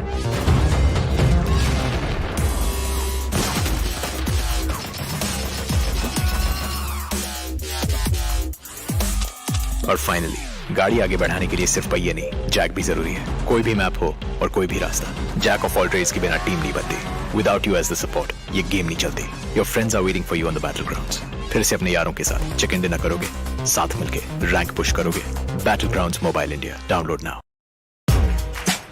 Train और tracks के छिचक के बीच अगर local में बैठी team Mumbai अपनी गेम पटरी पे ला रही है, तो बनारस की पतली गलियों में राजेश गेम में पतली गली पकड़ रहा है. थैंक्स टू सिमरन, उसके क्लैन के रैंक का कोई बाल भी बांका नहीं कर सकता. बड़ा बाजार में कैसा भी हो वाईफाई, पिंटू अपनी स्क्वाड को दे रहा है हाई फाई. और अरविंद और शार्प शूटर को है पता, the one who shows the way is the real ताला. चार मीनार के पास एवरीबॉडी नोज ये सिंगल हीरो और दो हाथ का गेम नहीं है.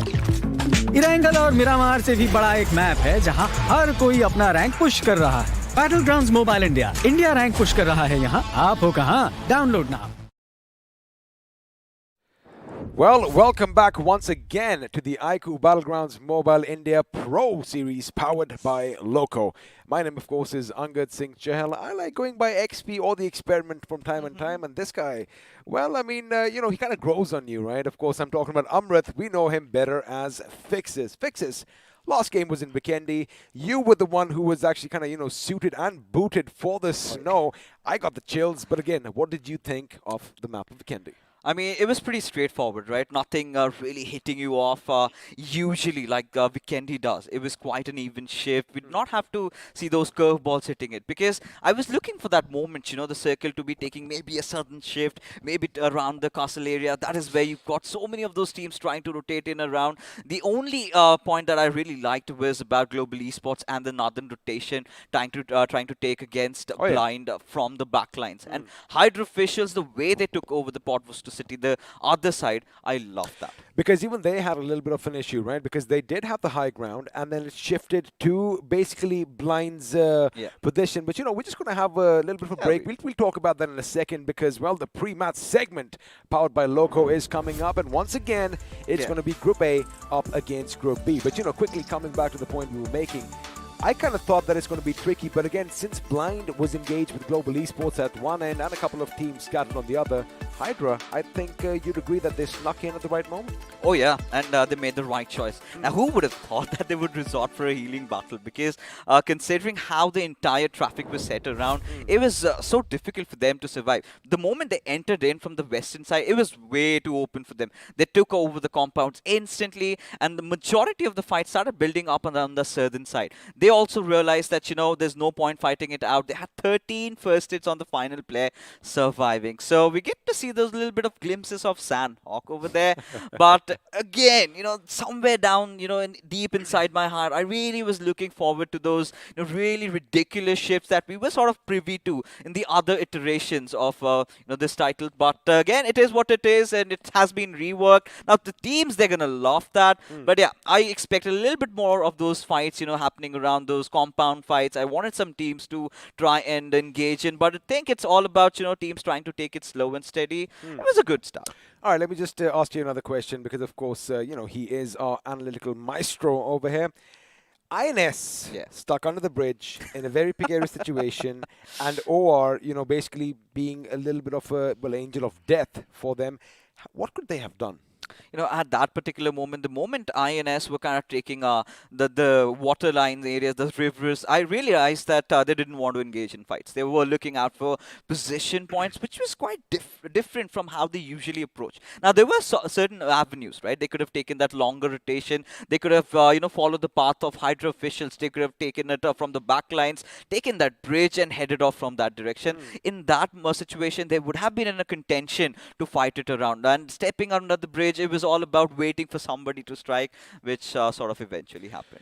Well, that, of course, did eventually happen. And, again, I love the fact that we did see Vikendi. I love the fact that we have this beautiful game called BGMI. I love the fact we have this tournament. So, once again, let's do one thing and have a look at our sponsors, iQOO and Loco, and that beautiful, beautiful video.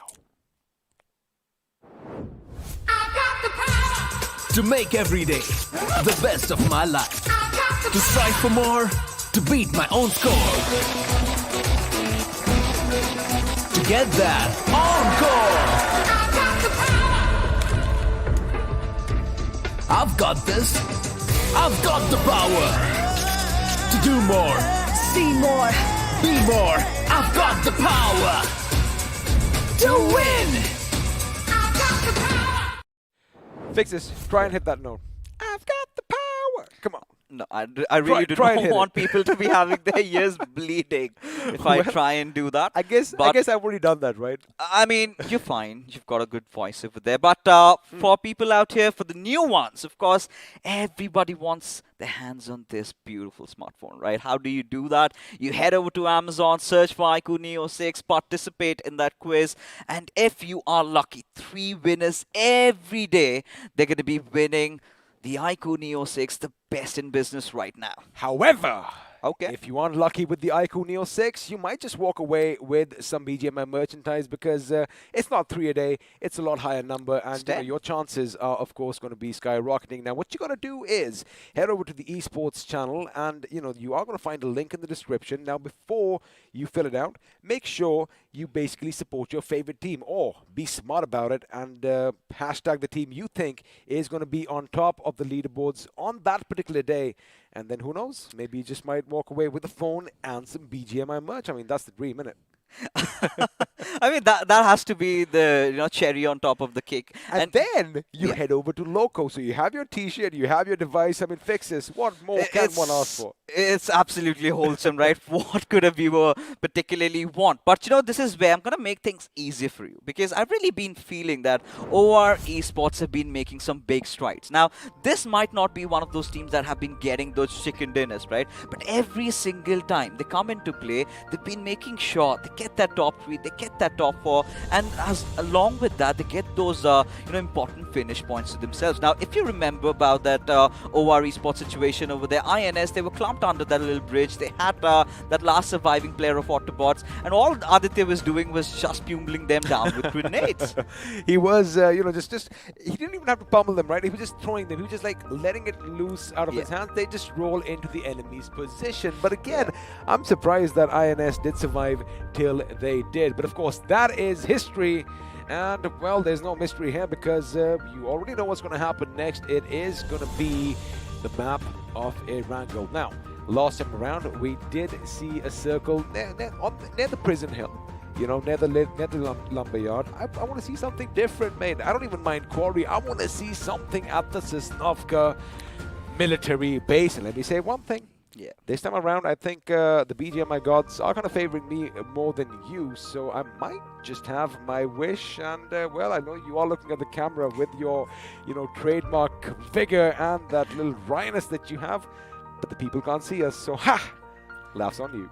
All right. I mean, I completely agree that it's been time enough that we really want to see that southern circle, right? It's been ages since we've had that, and this situation, right? It sort of demands for it. Now, I do not know what you've been doing on the back screens. You've been making offering to the gods of BGMI. Oh, I got really pious over the weekend. Yeah, and a lot of chickens. They've been favoring you, my friend. But for now, yeah, of course. Hoping for a southern circle, could be a little bit of a long shot out there, but gives us enough time. Well, looks like we are going to be coming back to the studio right now, and we might just have a little bit of a rehost. And this does happen. You do have a few minor technical issues every now and then. Maybe there was a bit of a connectivity issue, but this is when you should have actually made that face right now, Fixes. Oh, there you go. So, whenever we kind of have this little banter between us, I don't know, he just looks at the camera and he thinks he's just, so cool. I've got to do that. But again, coming back to the discussion, today's day has been sort of a revelation for all the other teams out there. I'm pretty much feeling that Team Blind has again been one of those teams that has been really consistent, don't you think? The way they started off in the first game of Erangel, right? They were going a lot aggressive, right? Taking those fights head on, transitioning into Vikendi, where they were looking out for those position points, which they eventually accrued for themselves. Nigma Galaxy, of course, did manage to win the first game. And then again, we saw them, having little rough times in those other maps. But again, they still have themselves in the race. But Hydra official XP, out of nowhere, right? Till the end of the first week, we were having them in the third page. They have definitely propelled themselves up now into the top 8. Now, that's a huge jump. Oh, it is a massive jump indeed. And, it's not just this game. Even well, day one in the second week of league play has definitely been in their favor. They've done their homework. Yeah. This is what I do believe, right? They've done their homework, because you got to keep one thing in mind. Yes, you might see a few names. A couple of them lads are proper veterans of the game. They've been at it ever since BGMI was born, came into inception. Yeah.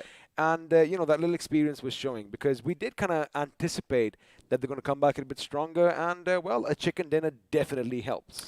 For Hydra official, as a matter of fact, again, this is one of those organizations that has been etched in history, right? A lot of big creators out of it, and they had always been having that knack of changing their rosters after every single tournament. It's not just about the officials. Pretty much everyone was doing that, except just a few, right? But it was too much with Hydra, right? They did not have a concrete lineup. I really felt they were kind of unsure. But from what they have really, racked up, especially ever since they came up into the iQOO BMPS, honestly, we did not have a lot of expectations from their side, because, of course, it takes a lot of synergy to build up and yada, all these other things, And finally, it feels like, they're having a similar storyline like Team Soul, right?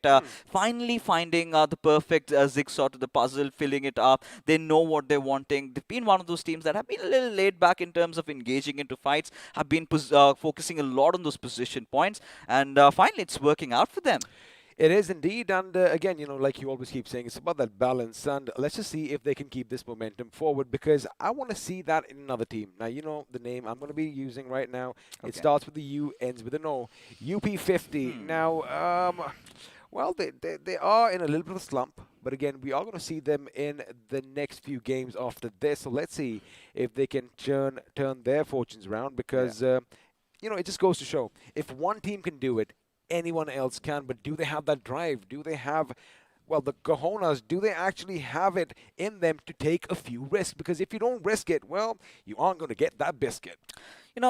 Whenever we come down to UP50, right, I think it was a little bit of a ray of hope that we witnessed, if you remember, in the previous week's final day, that one Erangel game, their zone goes towards the power plant, and that is one of those games where they did manage to get 10 finishes. From ever since then, we maybe thought that, yes, this is the UP50 that, we've been loving. A glimpse of hope. Yeah, there was that drive, there was the hunger that was clearly visible.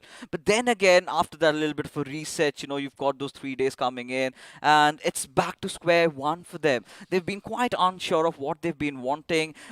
They want a good position for themselves, and a lot at the same time want to go for the fights, but they're kind of resigning from it, not really engaging in that, showing their backs to the opponents, getting caught off, squandering around the map. It's all going alright for them. Now, again, it's just these little things. I'm having a tough time adjusting my mic today because I want to be, that sounds good. And I'm sure all of you are still going to be able to hear me.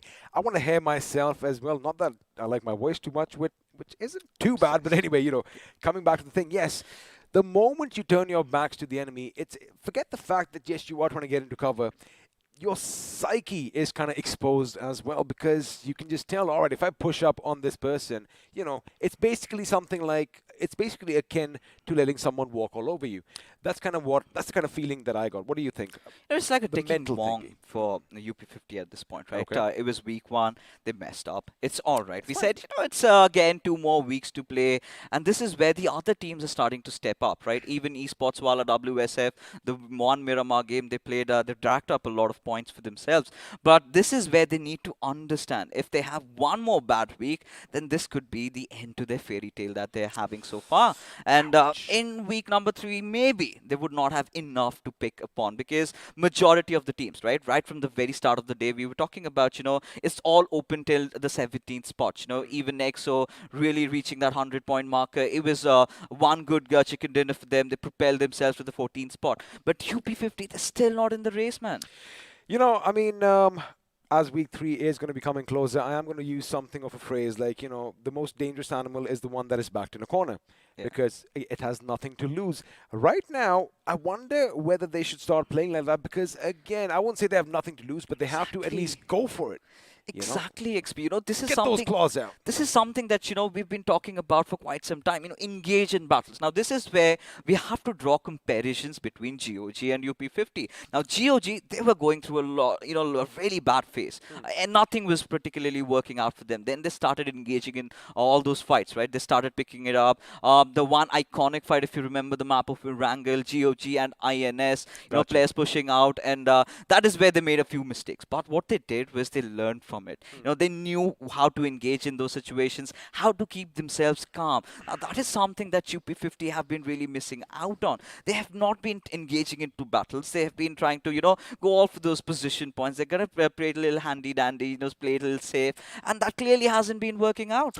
Well, it wasn't working out for them, and they did get into. Well, let's see what's going to happen, because I'm sure all our lovely viewers, I love saying that, are going to be getting kind of sick of us right now. They're like, hey guys, why would the I thought Costas? you guys loved us. No, I think they love you a bit more than me. So they're going to be like, Costa, stop your talking and let that game begin, because you know what we like saying over here: ask and ye shall receive. But in a few seconds, we're going to be heading back to Erangel, and this time we made sure everything is tickety-boo. Everything is running the way it should be. So we're going to say bye-bye from the studio as, once again, let's have a look and appreciate the beautiful map that is Erangel.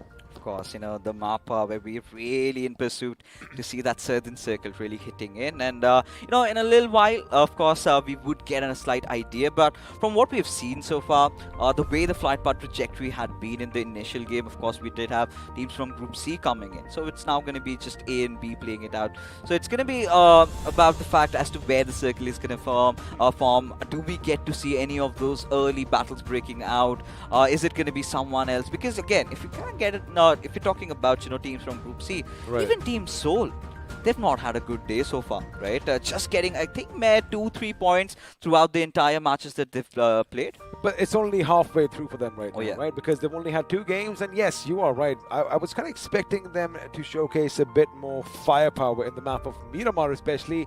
I did like what Akshat did in Erangel. He almost single-handedly wiped out an entire team. However, they fell a bit short. Now, in both these situations, in both these instances, their star player, and I do say star because, well, when you have, at the end of week 1, when you have about 120 finishes and almost 55 are coming in by way of one guy. It's not the Green Goblin this time, it's just Soul Goblin himself. Maybe once he falls down, the confidence kind of seems to go down. But again, that's where Akshat kind of proved me wrong today. So again, I like the idea that you just talked about Team Soul. What do you expect they're going to do in the next few rounds? I think, the only problem with Team Soul has been all about the rotation timings, right? Now teams have figured out when they're rotating. A lot of teams are, setting up camps, but I think it is time, XB. We take it up to the skies again, finally escorted by those 2 choppers out there. And maybe we're in here for a treat. I like that the choppers are, parallel and pretty further up with the plane, because once those back bay doors open, you do not want to go through the rotors, because if you do so before you hit the ground, well, it's going to be raining blood and guts, and that is not going to happen. And I love the fact that I can paint a little bit of a graphic picture. So be warned, if you are a little too young, maybe just mute me from time to time. But, just having a look at what's happening over here. The flight path, pretty basic. We've seen this plenty of times. It's going to end at Quarry. But the question is, where is the circle going to form? I kind of think if the Sosnovka military base is going to be there at the beginning, action is ending over there. Oh, we're going to be elated if that happens. And this is a perfect setting for a southern circle. But, there have been tendencies of the circle even moving up north. But for now, again, it is going to be RTR, Retribution heading over towards Novoripnoi, even ACBC this time, as a matter of fact, not having a lot of trouble. So I'm going to expect a good game from their side as well. But Global Esports, they've got a lot to prove. They've been one of the most aggressive teams in the lobby so far, and they're going to try and do nothing else but no. Well, I mean, the first circle is going to be a bit tricky. Now the question is where it's going to end. I think we might just see some action at Mount Everest again. Let's see if that is going to be true, because for now, as you mentioned, it is going to be Group A up against Group B. Not a lot of drop clashes between these two. Oh yeah, of course. Now, again, so far the pace throughout the day has all been about, getting good position for yourself, rotate around, do not get yourself caught in the midst of a lot of battles. There have been a few teams that love picking up fights, and one of them had to be Global Esports. And this is where, OR and Global Esports, they've got a little bit of a fair share of, loot spots, this time Global Esports resorting to Rozhok, giving away the school and apartments to OR Esports. Now, what's going to be really important over here is, do they engage in those early fights? Well, let's see if that's going to happen, because Initiative Academy are definitely not heading to Primorsk, even though the gentlemen from 7C Esports are not going to be here. But the thing is, there's another team that loves calling Primorsk their home, and of course, I'm talking about Autobotz Esports. So I like it that they are going to be shifting things around. They're going to be changing things up a little bit, a little shuffle coming in, as they are going to have the Georgia Ball containers all to themselves. As well, looks like it's time to go back to school, boys and girls, because Aru is going to be on the rooftops, and sooner or later, OR might just go up against Global Esports. But now we did have a look at the circle. Everyone seems comfortable. Anything that catches your eye, Fixus? And in this particular game, I had my eyes on the mini-map, and I have a slight hunch, right? This could be a nothing circle. Now, we have seen this Oh, it is. even in the past, right? Ever since that update, we've been talking about it over and over again. When we sort of anticipate maybe it's going to be Mount Everest, kind of takes that a little bit of a shift up north, or maybe could be ruins in store for us. Or Mount Olympus, depending if Dialysis is playing, because I'm pretty sure he's going to want to go back home. But there you have it. We have the map on our screens. Fixes, paint us a picture. You know, at this point, even for the players of Walkouts, they're going to have a really comfortable game. But I really feel Blind taking over Pochinki, having the heart to themselves, they've got a lot of avenues to rotate. Now, they have to figure out, however, is that there's so many other teams also into the mix, right? Their timing has to be pristine. Either they kind of go around the edges, or they make an instant early rotation, just bank upon the fact that the IGL has his hunch right, knows where the circle is going to shift around, and take the circle and fight. But what's really catching my attention is Global Esports. They're making a lot of moves right now. They are indeed, and like you said, that sometimes they do go towards the school. This time around, they are going to give their position up. Now, of course, everything that we talked about, Blind Esports, that's assuming the center moves away, which I'm sure, I definitely agree with you. That should be their course of action. However, if action is going to take place in the city of Pochinki itself, well, that is their hometown, that is their ground, and that is where they are most deadly. As like saying, Pochinki is ours. But now GOG on, well, day one of week 2, they have been kind of, surprising me a bit. They've got a little extra oomph. They got a bit of extra vigor in them this time around, Fixes. Oh yeah, I mean for GOG, considering that Team EXO is not playing, of course, resorting to their old, good old Milta City. So I think I like what they're doing over here, especially their Miramar games. They've been on point, their rotations well executed. But we were sort of wondering that maybe they are the ones who were kind of trying to, stop down the players of Hyderabad Hydras. They did their own thing, right? They are focused mainly on their rotations, and it really worked out well. And this is a kind of improvement that I would like to see from their side, and they are, well, delivering. They are delivering indeed. However, Big Brother Esports, again, they've also had that little shine, that little glimmer in their gameplay. But again, not the best of days for them so far. But it is going to be Erangel once again. Let's see what they do. Oh, sometimes if your machine doesn't work, all you have to do is punch it. And, sometimes you get a free soda can dropping down. However, not the case, it seems like, with all that special ammunition, right? Of course, I mean, at this point, had like they got those, extra attachments, a few of those grips that they kind of eye out for, maybe ammunitions. This is really good, with every single tournament, we're having new things added up. You get those perfect weapons that you want. If you have collected enough coins, you can get those 6 times, you can get those 8 times. So you're never going to be out of loot. The best thing is, what we saw earlier on when he punched that vending machine, that's human instinct, right? Because he didn't know the cameras were on him. And chances he goes and asks his buddy, hey, what are you doing? Nothing, man. This machine ate up all my quarters. And you go punch, and there you come. He's like, there you go. So, I just love that. That's the Indian way of getting things done, right? If it doesn't really come out, you got to get the jugaad, right? There you go. And that is what they did. And, of course, now, Walkouts. Now, this is one of those teams that initially in the first week were kind of withering away. We had high expectations from their sides, but finally they're looking a little bit more confident, a little bit more consistent. They are indeed, but the only thing that, makes me disagree with that last line is the fact they're still hesitant taking fights, especially because they seem to be in a position, or they rather seem to find themselves in a position that they get surrounded more often than not. So again, I guess they are going to have to work on their rotations just a little bit, but I do believe the aggression is up to the mark. Now the circle is closing in, ladies and gentlemen, and unlike the first round, no one's ready to tango just yet, but sooner or later, well, that circle is going to force them in close proximity to one another, and I do believe we might just see a few drive-bys. Everybody's just floating around, right? Everybody just wondering where the circle is going to head out. Is it going to go a little north? Are we supposed to be holding those junction areas? Are we going to be, looking over at the bridge? Because, that's the only case that I can feel that, teams are kind of withdrawing, not trying to engage in a lot of fights. And this is where Esports Wala, WSF. This is one of those teams had a really good Miramar game and would want to build up that little momentum, you know, even transitioning into Erangel. But ACBC, they're gonna have no trouble trying to rotate inside the circle, just crossing over the bridge.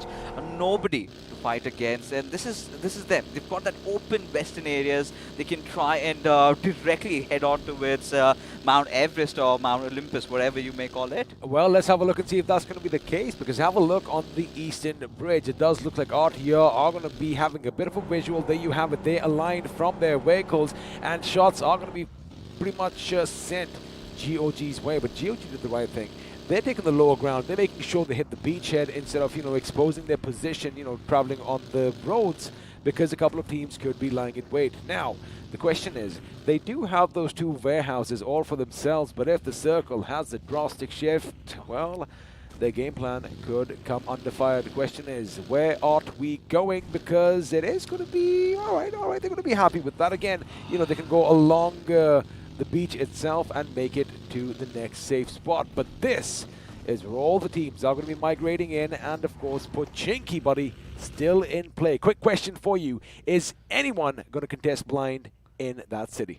No, ideally, no. Because I think what the teams are going to be rooting out for is either getting over the church area or maybe just the squad house right next to it. That is what their, you know, attention would be. Because again, blind, they've been veterans. They've been dropping at Pochinki ever since, and they know how to defend those areas. They do indeed, and of course Team Seoul is not going to be playing this game, which means, well, Esports while WSF are going to be happy in these little houses over here, because we did see a couple of skirmishes taking place in the game from the previous week where they kind of were a little on the back foot, and I do believe that team was Team MG. So, you know, just talking about a few things, this is going to be taking place around the ruins. Now, Dawn kind of feels like, you know, someone saw him. You know, someone is lurking in the midst. The hills, of course, after all, do have eyes, and it looks like he's not taking any chances just yet. But I think, oh, baby. Well, what I do think is that is one of the most beautiful weapons out there. I'm, of course, talking about the Arctic Warfare Magnum, the AWM. Please, someone go and pick it up. Fixes, make them. Yeah, the rightful recipient, however, should be Eggy, right? The way he's been playing with that Or particular Abrar. weapon. Or maybe Abrar. We've seen that, even in the iQOO BMOCs, Oh, yeah. right?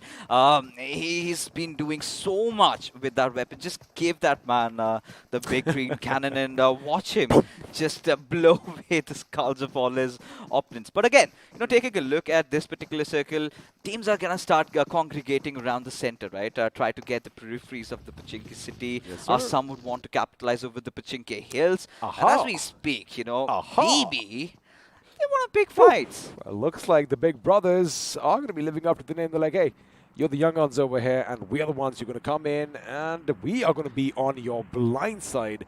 But for now, they're going to make sure they have their back secure, because again, you know, Pochinki is a city, and cities usually do have buildings, and buildings do have a lot of windows. So you might be focusing at one end, but chances are someone from afar could put a few shots in your noggin, and you, of course, don't want that happening anytime soon. But I like how they are being a bit conservative over here. They know that there's at least another team or two in and around the city, and they aren't taking any chances. You know, I like it. You know, they have all the information that, yes, it is going to be team blind, but we do have a little bit of a fight building up.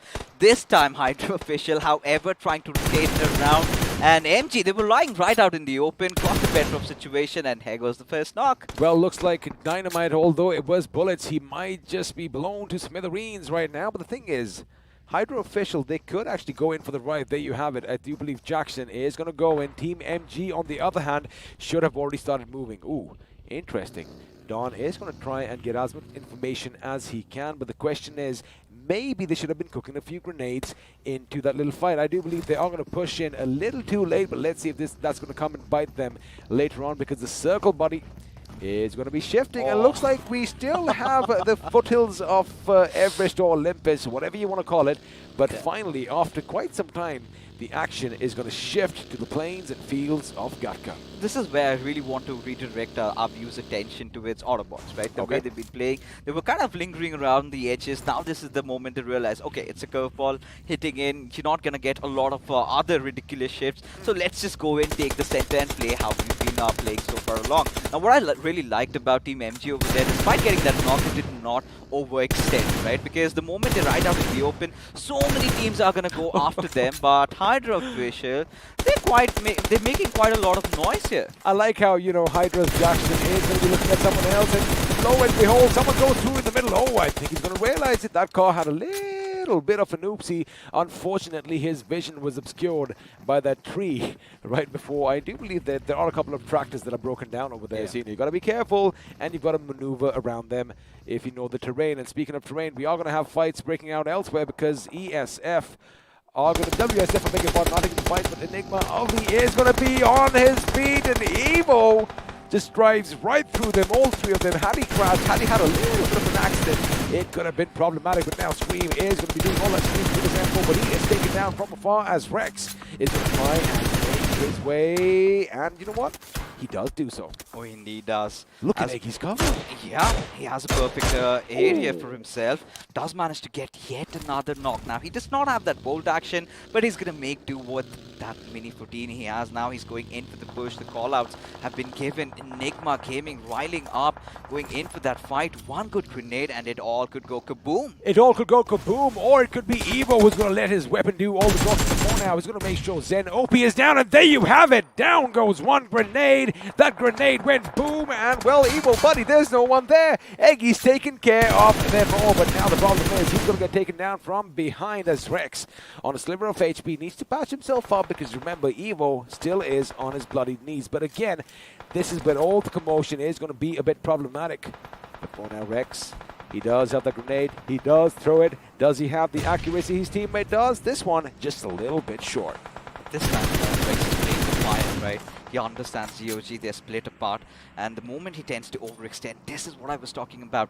MJ could have that perfect avenue to spot him and shoot at his direction. Now, what Enigma Gaming really need to do is recuperate, right? Rejoin, get the revive back up, head into where they want to go, because now it is the players of GOG who want to take the fight right at his faces. Well, looks like they might take the fight, but also it could be because the blue zone is going to force them to go and do the thing, but looks like it's going to be Evil Sky from afar who is going to put a few shots down range, and with that, Enigma are going to be once again in a little bit of a pickle. Now, this is not how you drive your vehicles, because although the cover does look kind of cool, there's nothing they can do about it, and luckily for him, one of these buggies finally has some wheels, and of course the O's going to come in, the circles shift down south, Autobotz have a compound for themselves, as do Enigma Galaxy, but I do believe we might see some action break out further down south here. Fixes question.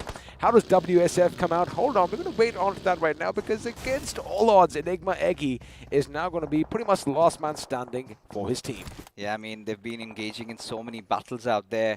A lot of noises, the position given out, and it was on to happen, but Retribution RTR. Craniacs getting that finish onto its Evo. Now this is really good, especially how they've been playing the last game of Vikendi, just pulling up the momentum from around there, but might land themselves in a whole world of trouble as they get blown up into smithereens, and here come OR Esports. Well, OR Esports finally making a little bit of noise over here, a little rustle in the grass, and with that, they are going to be in a good spot. GE Manya, however, is not going to be in a good spot on the other hand, but the fact is that his teammates were on hand, were right next to him to make sure, even though they are coming along the edges of the blue zone, right, they're going to be covering each other. Now, they do have two of the boys down, however, picking them up is not going to be a problem, but what is going to be a problem, buddy, is Team MG, who could be lying in wait for them further on. But for now, on your screens, RTR have a nice little bungalow all to themselves. Well, they do. Right beside them are OR Esports, though. Now, the thing about OR Esports is they've been very confident, they've been very consistent every single game. They come to play in, maybe not the chicken dinner, but somewhere around the third, fourth position with a decent amount of finishes to their names. So they have it all sorted out, but right now, Coasty just absolutely been blown over. But at the same time, Global Esports, they are looking so vulnerable here.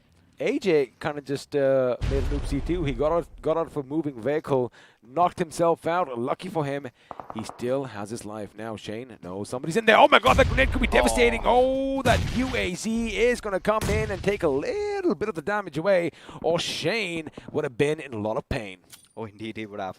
But I'm pretty sure Rage is absolutely raging right now. One more grenade could get the job done. Lobs it, gets a beautiful one. Now it all comes down to Billion and Shane. I believe he spotted a little bit of a glimmer over there, but right now he needs to start repositioning himself. Beautiful! But this was out of the world. Again, that is what Instinct is. He peeks, he shoots, he connects, and despite having no vision, he is going to go down. That grenade is going to be massive, man. Well, it is 1 in a billion, as Billion is going to be blown up. Here comes Blind. They know their position. However, the setup over here is brilliant. That USC once again helping him out, but unfortunately, Shane is finally going to be brought down, and with that, Blind Esports are looking good. But the problem is, I do believe there was still one man hiding elsewhere, so INS are still in the game, but the question is for how much longer, because on the other end of the map, GOG, buddy, not looking so good, but looks like OR are going to be helping them from afar, as again, Enigma Eggy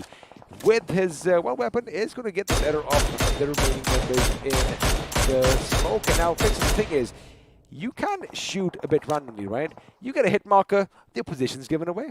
You know, but again, getting into the competitive arena, we've got those aims's switched off, no more tracking. So, you know, again, you're shooting in the dark. If it connects, it connects. But for now, OR Esports, they've got to walk inside the circle. Aditya has already cooked that grenade up. Just tosses it over. I believe could be a little bit short. But the best part about OR is there's still a whole net unit. The moment they kind of get inside the circle, they have to pick a few fights, but they need to ensure that they have a good positioning. And Aru is doing all the scouting for his team. Although Jelly is still in the center of the circle all by himself, these boys are just playing around. But it looks like Evil Sky is not playing around, as with that grenade, GOG is going to be bidding us adieu. And, well, leader opening, the boys are going to join us later on. But now ACBC are going to come under fire. Luckily, that sheet metal plate on the back of your buggy is what keeps Capron alive. Grenades are being flung in from Initiative Academy's direction. Global Esports' position is going to be questioned. There you have it. Joker is going to be thrown out. It is going to be DG going up against him.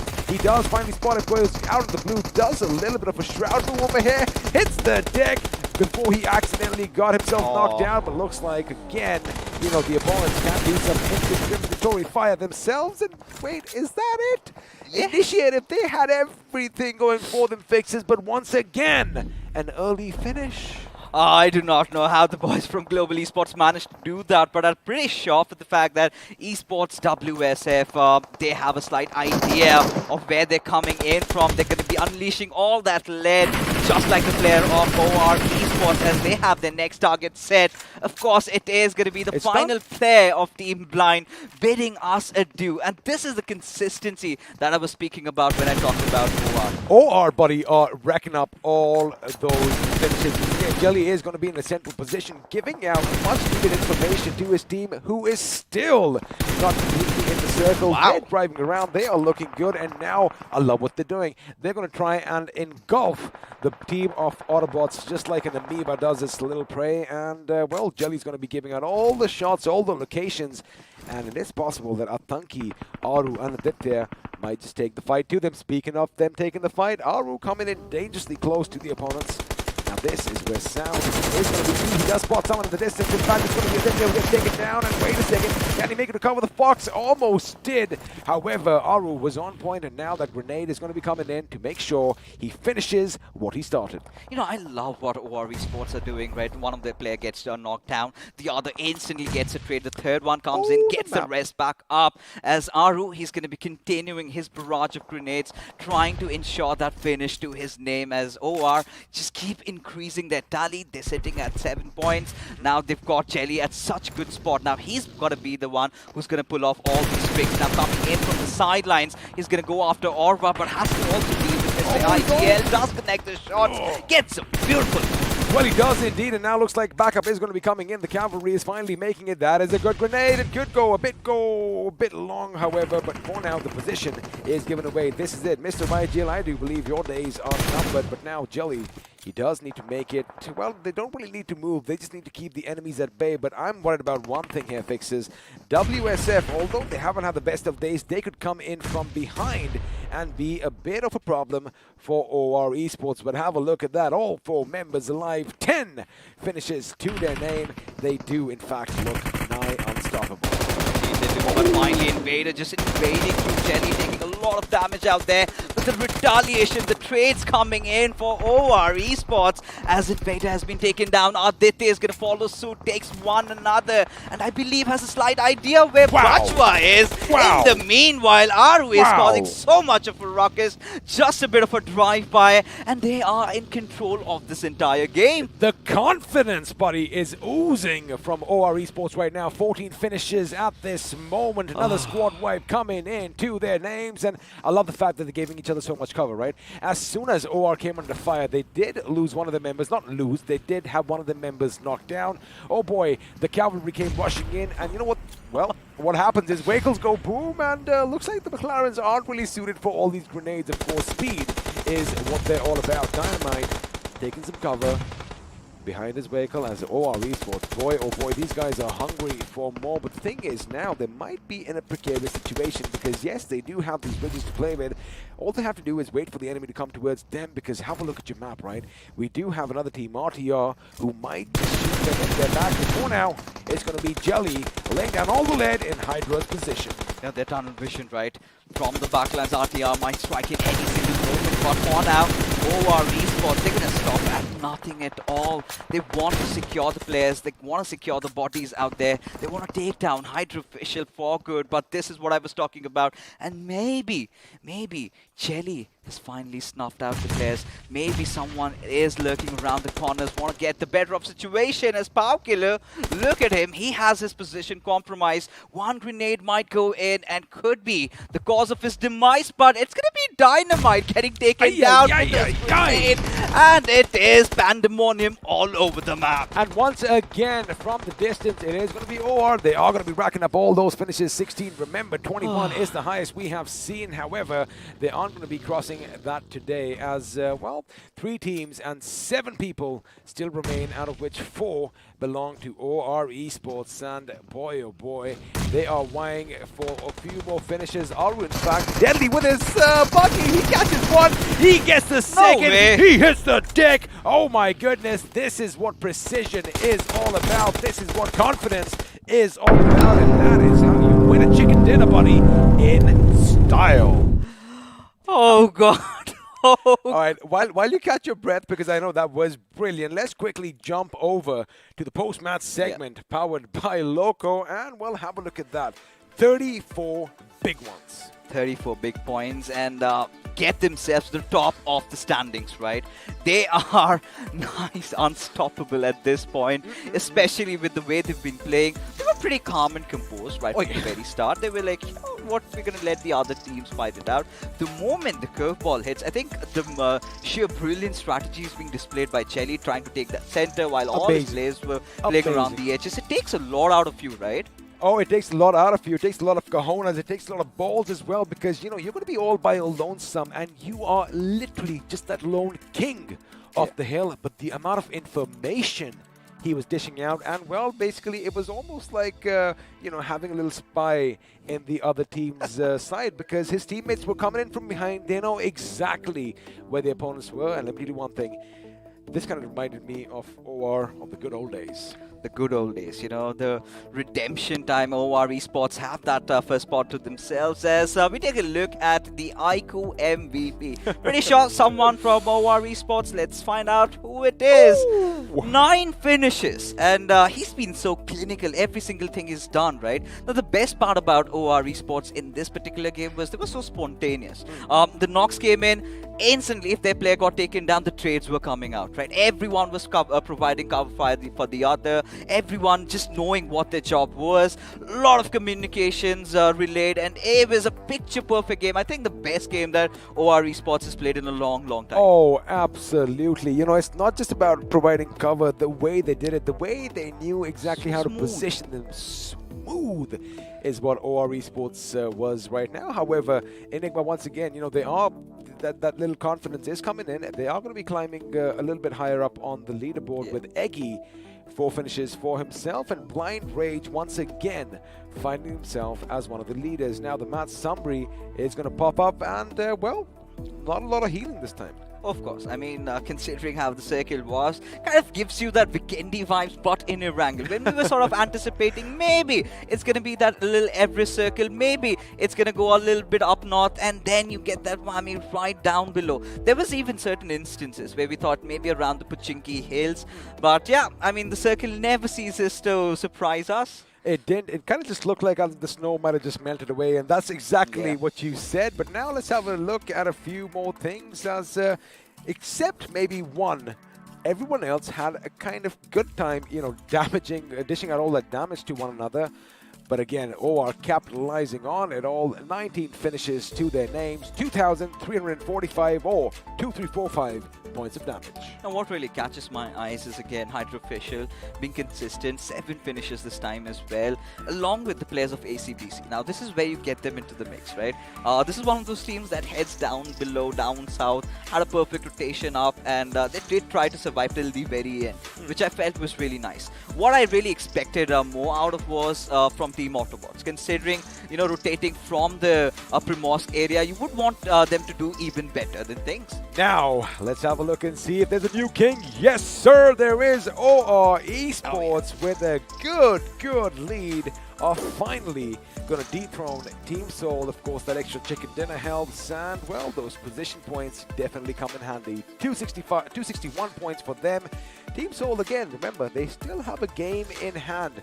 So if they want to make sure that OR are kept at bay, they better do something in the next game. They've got to pull off a rabbit out of the magic hat at this point, because honestly, Team Soul, the way they've been playing today, someone feels to have cracked the code, right? Every single time they try to execute their rotation, someone gets knocked out, and it's Team just waiting for Team Soul to come up. Now, the way they dominated in week number 1, they made themselves the easy targets, right? Everyone sort of started researching on them, taking a keen look at all how they're rotating, how they're trying to play it around. There've been individual moments of brilliance. We've seen Akshay do whatever he could, but again, despite that, you know, the way they've been engaging, we haven't really seen Goblin to be stepping out, get that little bit of a cushion like he wants to play around with. You know, you say that, you know, if something isn't broken, why fix it, right?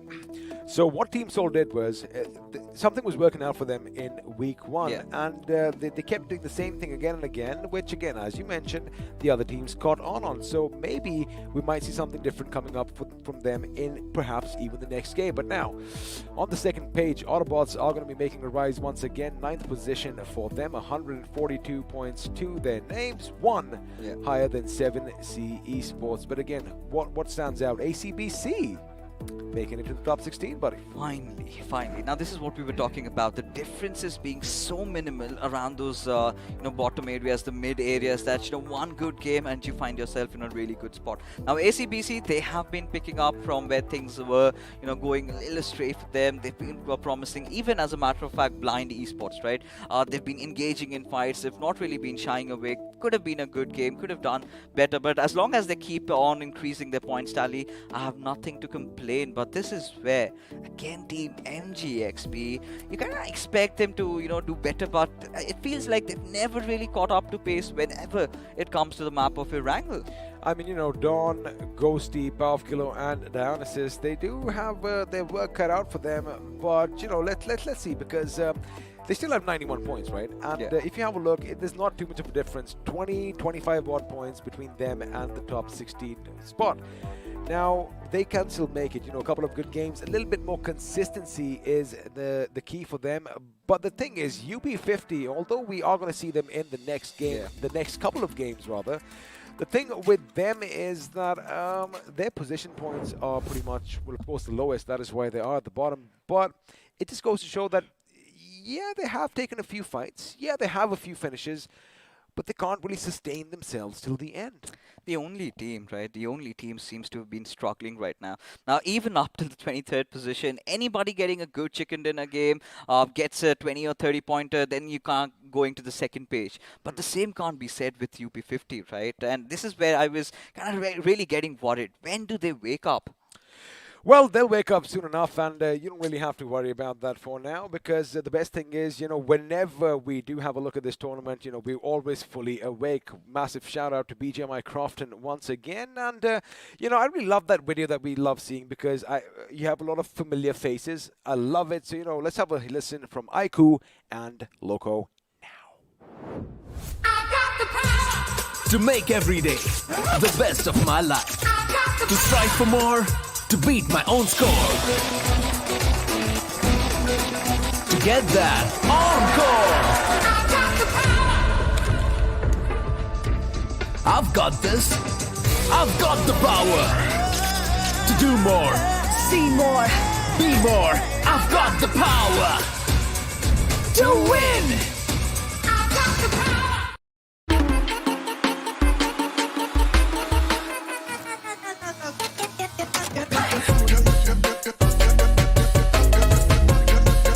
Watch it, earn it.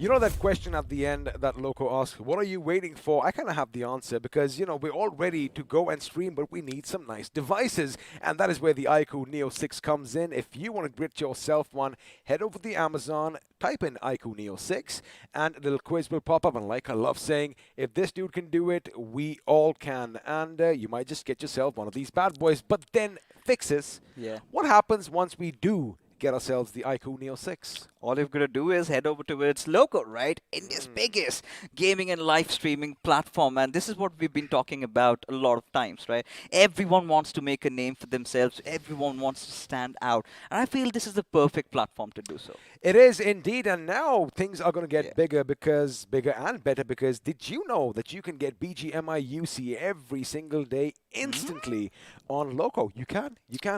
All you have to do is check down below. You are going to see a link. Hit that link. They have a little bit of an in-stream quiz. Participate. And every single day, a lot of you are going to be, just a little bit richer in-game. And once you're happy in-game, you're happier in life as well. You have all the flashy clothes. You have all the flashy skins. I need some UC, buddy. I don't have anything.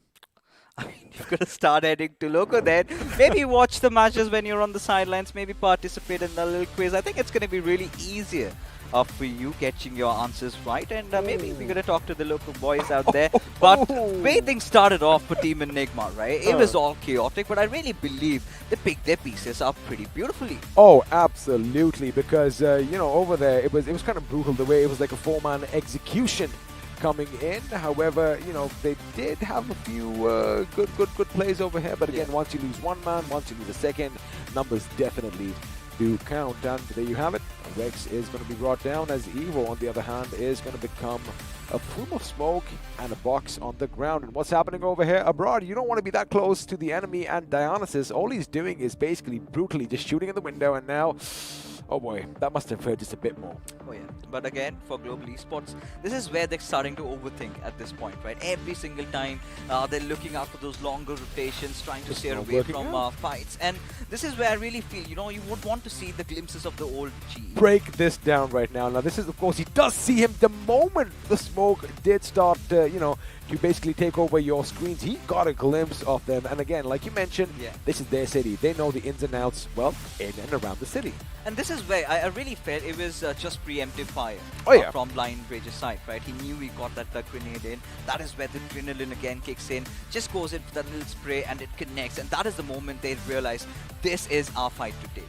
Well, this was their fight to take, as OR over here just trying to, bully their prey, as Blind did try and go into this house. Crazy did get the better of one of them, but unfortunately he was overwhelmed by a few more weapons trained in his position. Now these grenades, well, they are going to be rained down, but once your position is given away, there's only so much that you can take, and slowly and steadily the grenades start trickling down, and that's what makes it interesting. And again, Fixed and I have another one of our jokes, because I'm going to try and make as many waterfall, as many water references. I'm sure all of you know exactly why I'm doing that. Someone might just need to relieve himself a bit, and I'm of course talking about Autobotz over there.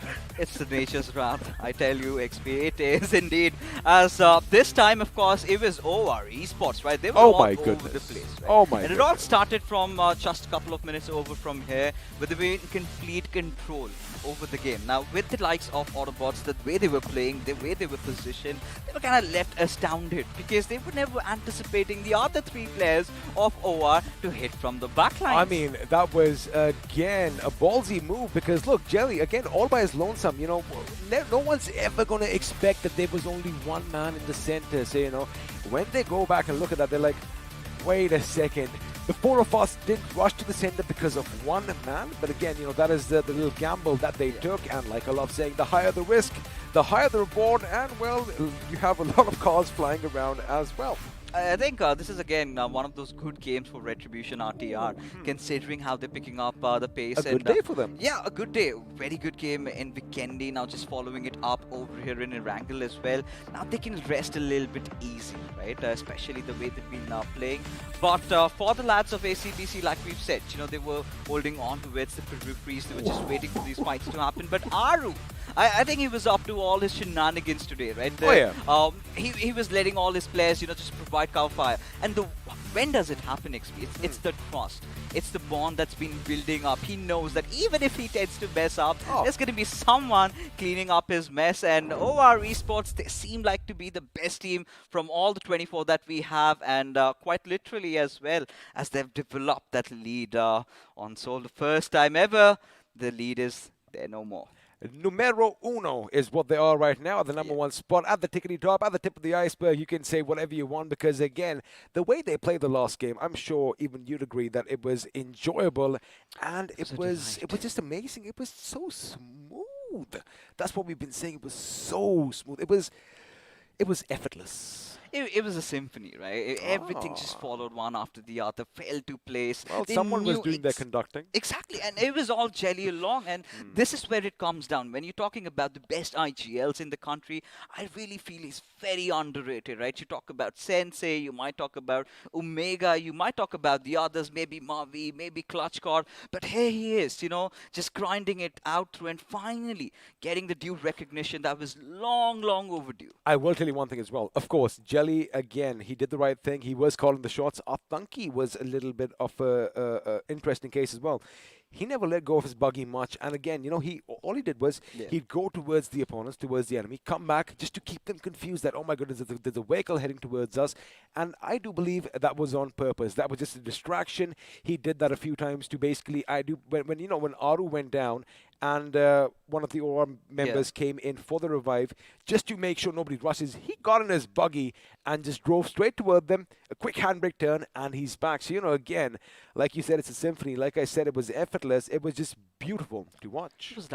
It was a wholesome package, right? Every single member of OR Esports knew what they wanted to, right? It was just, you know, Jelly making those minute calls, right? See, I've got players around here. Do your thing. Because it's very difficult in such heated moments to give every little details, right? Reminds me of my old days, you know, because we played together. No, I'm just going to bring one thing out. Okay. This is what I love doing.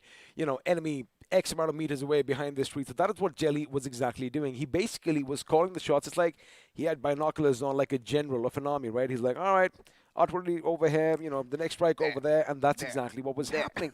So what I was kind of intrigued as to why they are staying in the backlines outside the zone for so long, and well, now it's answered again.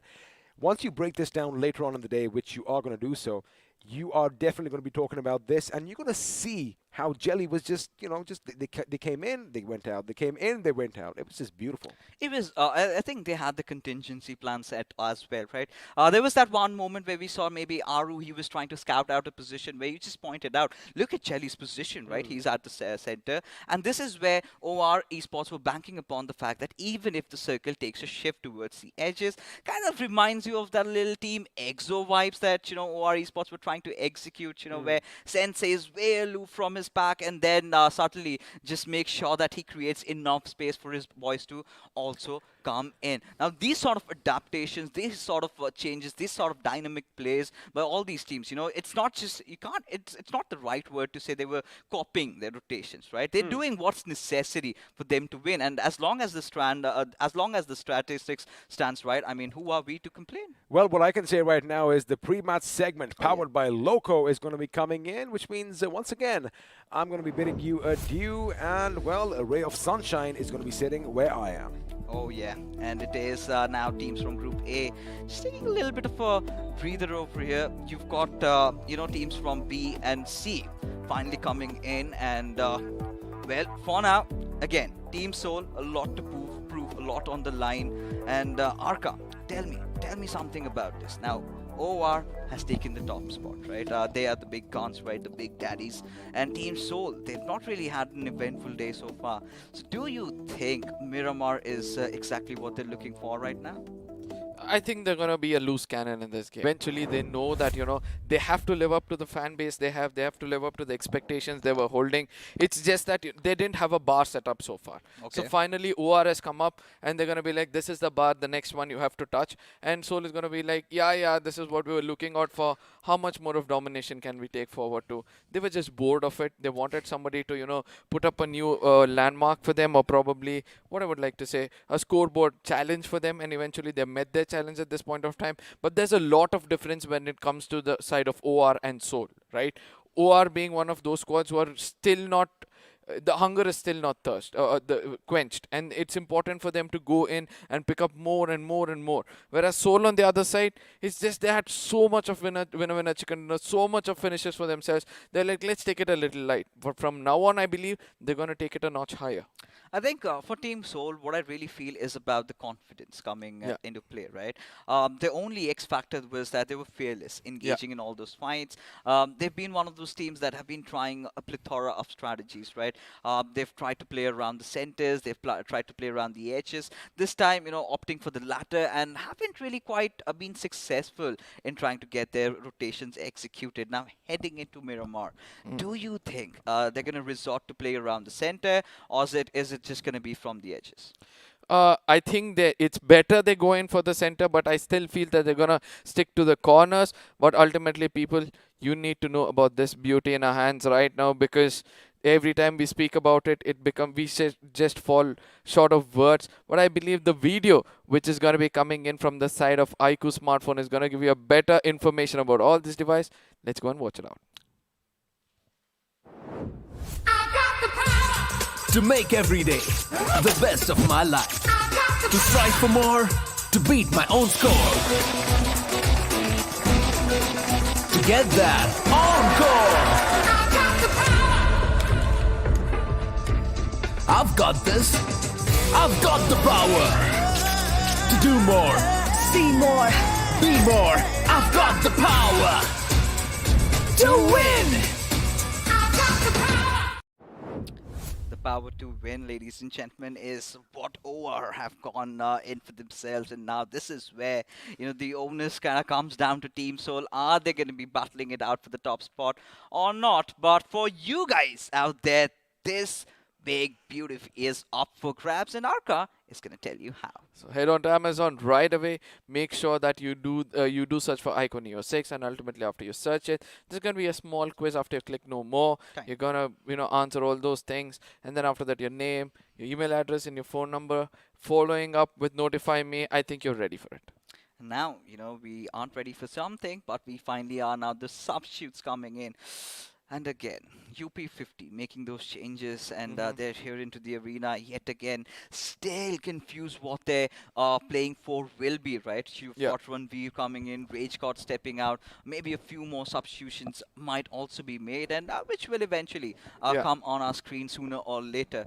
But for what we've seen so far, Miramar has been quite interesting with the way the circles have been forming around. This time we did get to see a very weird Western circle, but for now, for all the viewers out there, where you've been supporting your favorite teams, and now is the perfect time to support Team Soul because they need it. And well, if you're right, go for hashtag Soul in the chat. And if they end up at a good position towards the end of the day, then lucky winners, 10 lucky winners, have a chance to win all that beautiful merchandise that we have for you guys. And Arca is going to tell you how, because you've got to fill up a form as well. Exactly. In the description of Battlegrounds Mobile India Esports channel, or BGMI Esports channel, is where you have to head on to.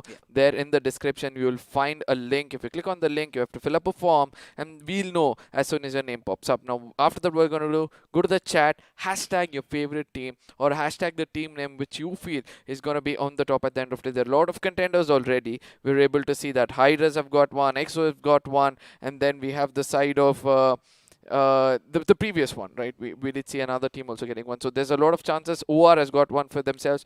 So guys, let's see how that is going to turn out, as we're going to be stepping into the map of Miramar. The beauty shots are going to be coming on our screens, and then there's a lot of teams to watch out for in this game. Let's not forget few of those teams on our screen at this point of time. I know OR would want to continue their domination and take forward the way they've played so far, because ultimately we know that they are the top contenders. They want to retain the top spot. When we look at the bigger picture, I know that OR and Team Soul right now have done enough to make sure they make it into the next round. From here on, it's all about experimenting for themselves, making sure that they have the right kind of strategies, or if they want to try out some plan B or plan C, that is also be coming into the picture. But just in case, they have plan A in their mind, right? And that's working out for them. They're going to practice so much of plan A and decrease the errors for themselves in such a way that next time they're going to execute it, there's not going to be any kind of problem coming up. But let's not forget that, in case there's some map they were strong in. For example, the map of Erangel, we saw them, they were the strongest over there. And if the map of Miramar is not going well, now they can concentrate more on these maps and trying to balance things out in the others. So this is something we'll be looking out for. And let's not forget the side of Walkouts are also trying to stumble around, move around as well. We did see that Hyderabad Hydras, they were also one of those teams who are starting to trouble in the map of Miramar. I do understand that it's going to be hard for us to see them go head on one another anytime soon. But let's not forget there are other things for us to watch out for. That's going to be the flight path, which is going to be coming on our screens anytime soon. And I do believe this map is going to be a very, very important map for the teams in the bottom, ladies and gentlemen, as the Big Bird hits the sky from the side of El Pozo towards the side of Junkyard, somewhere between Al Azhar and Junkyard, allowing all the teams to take the northern side of the map. It's going to be gifted to them. Go there as quickly as possible, get the right kind of loot, and be prepared for the zone which is going to be coming up. Whereas the teams going towards the side of Minas de Valle, towards the side of Porto, towards the side of Los Leones, they're going to have a very, very hard time, because it's going to be a long travel. And let's not forget that, lately few teams tend to come in, jump off as quickly as possible, pick up some guns for themselves, and eventually tag off the birds flying in the air. When we look at the top 5 players, I know Fixers, you'll have a lot to speak about this, because HH Carry is catching up anytime soon towards the side of Team Soul Goblin. Oh yeah, I mean every single player, it's either Maxi, Striker, they've all got their favorite maps. Now Hyderabad Hydras, one of the favorite teams whenever it comes to Miramar, and here they're in action and having quite a tough day actually in the office, and the same can be said for Team Soul. Now Team Soul has been one of the successful teams, but the most successful, in fact, accruing 80 points. Now there have been single moments of brilliance. If you remember that one fight where Omega went after the entire team of UP50, just kaboomed them over and out. But for now, the circle again towards that western side. So we've got that little bit of a tendency. This time maybe I really feel it could be either 7C or MG's game. Oh yeah, I want to see a 7Cs game, because they're badly in need of it. They were one of the strongest contenders in this tournament itself, but eventually they did not look out for it. But yeah, I want to see one other team perform much, much better over here, and that's going to be the side of Team Walkouts, as you correctly pointed out.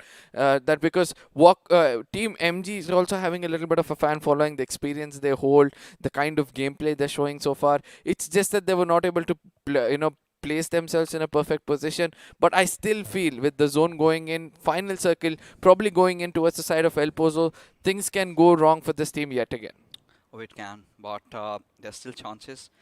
We might get to see a little bit of a Soul UP50 fight yet again.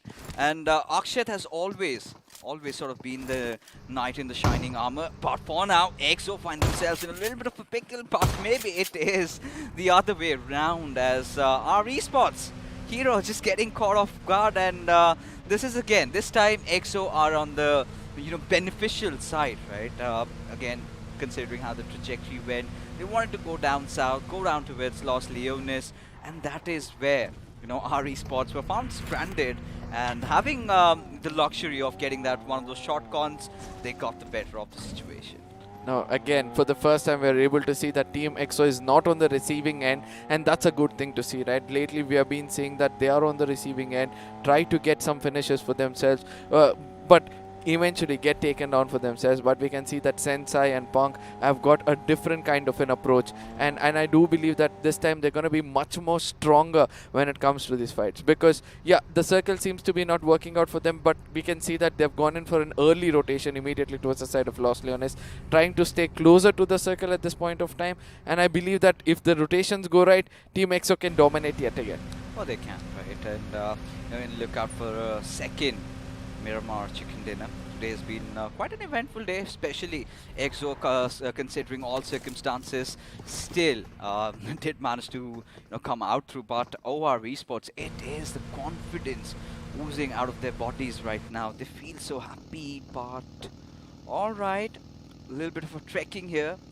MG resorting to such measures, we know what happens, right? It is sort of a two-way coins, right? Because now you've taken the King of the Hills position, you better have good optical vision. Now you're at the center of the circle, you've got nothing to worry about, but I'm starting to wonder if they have enough ammunition on Dawn.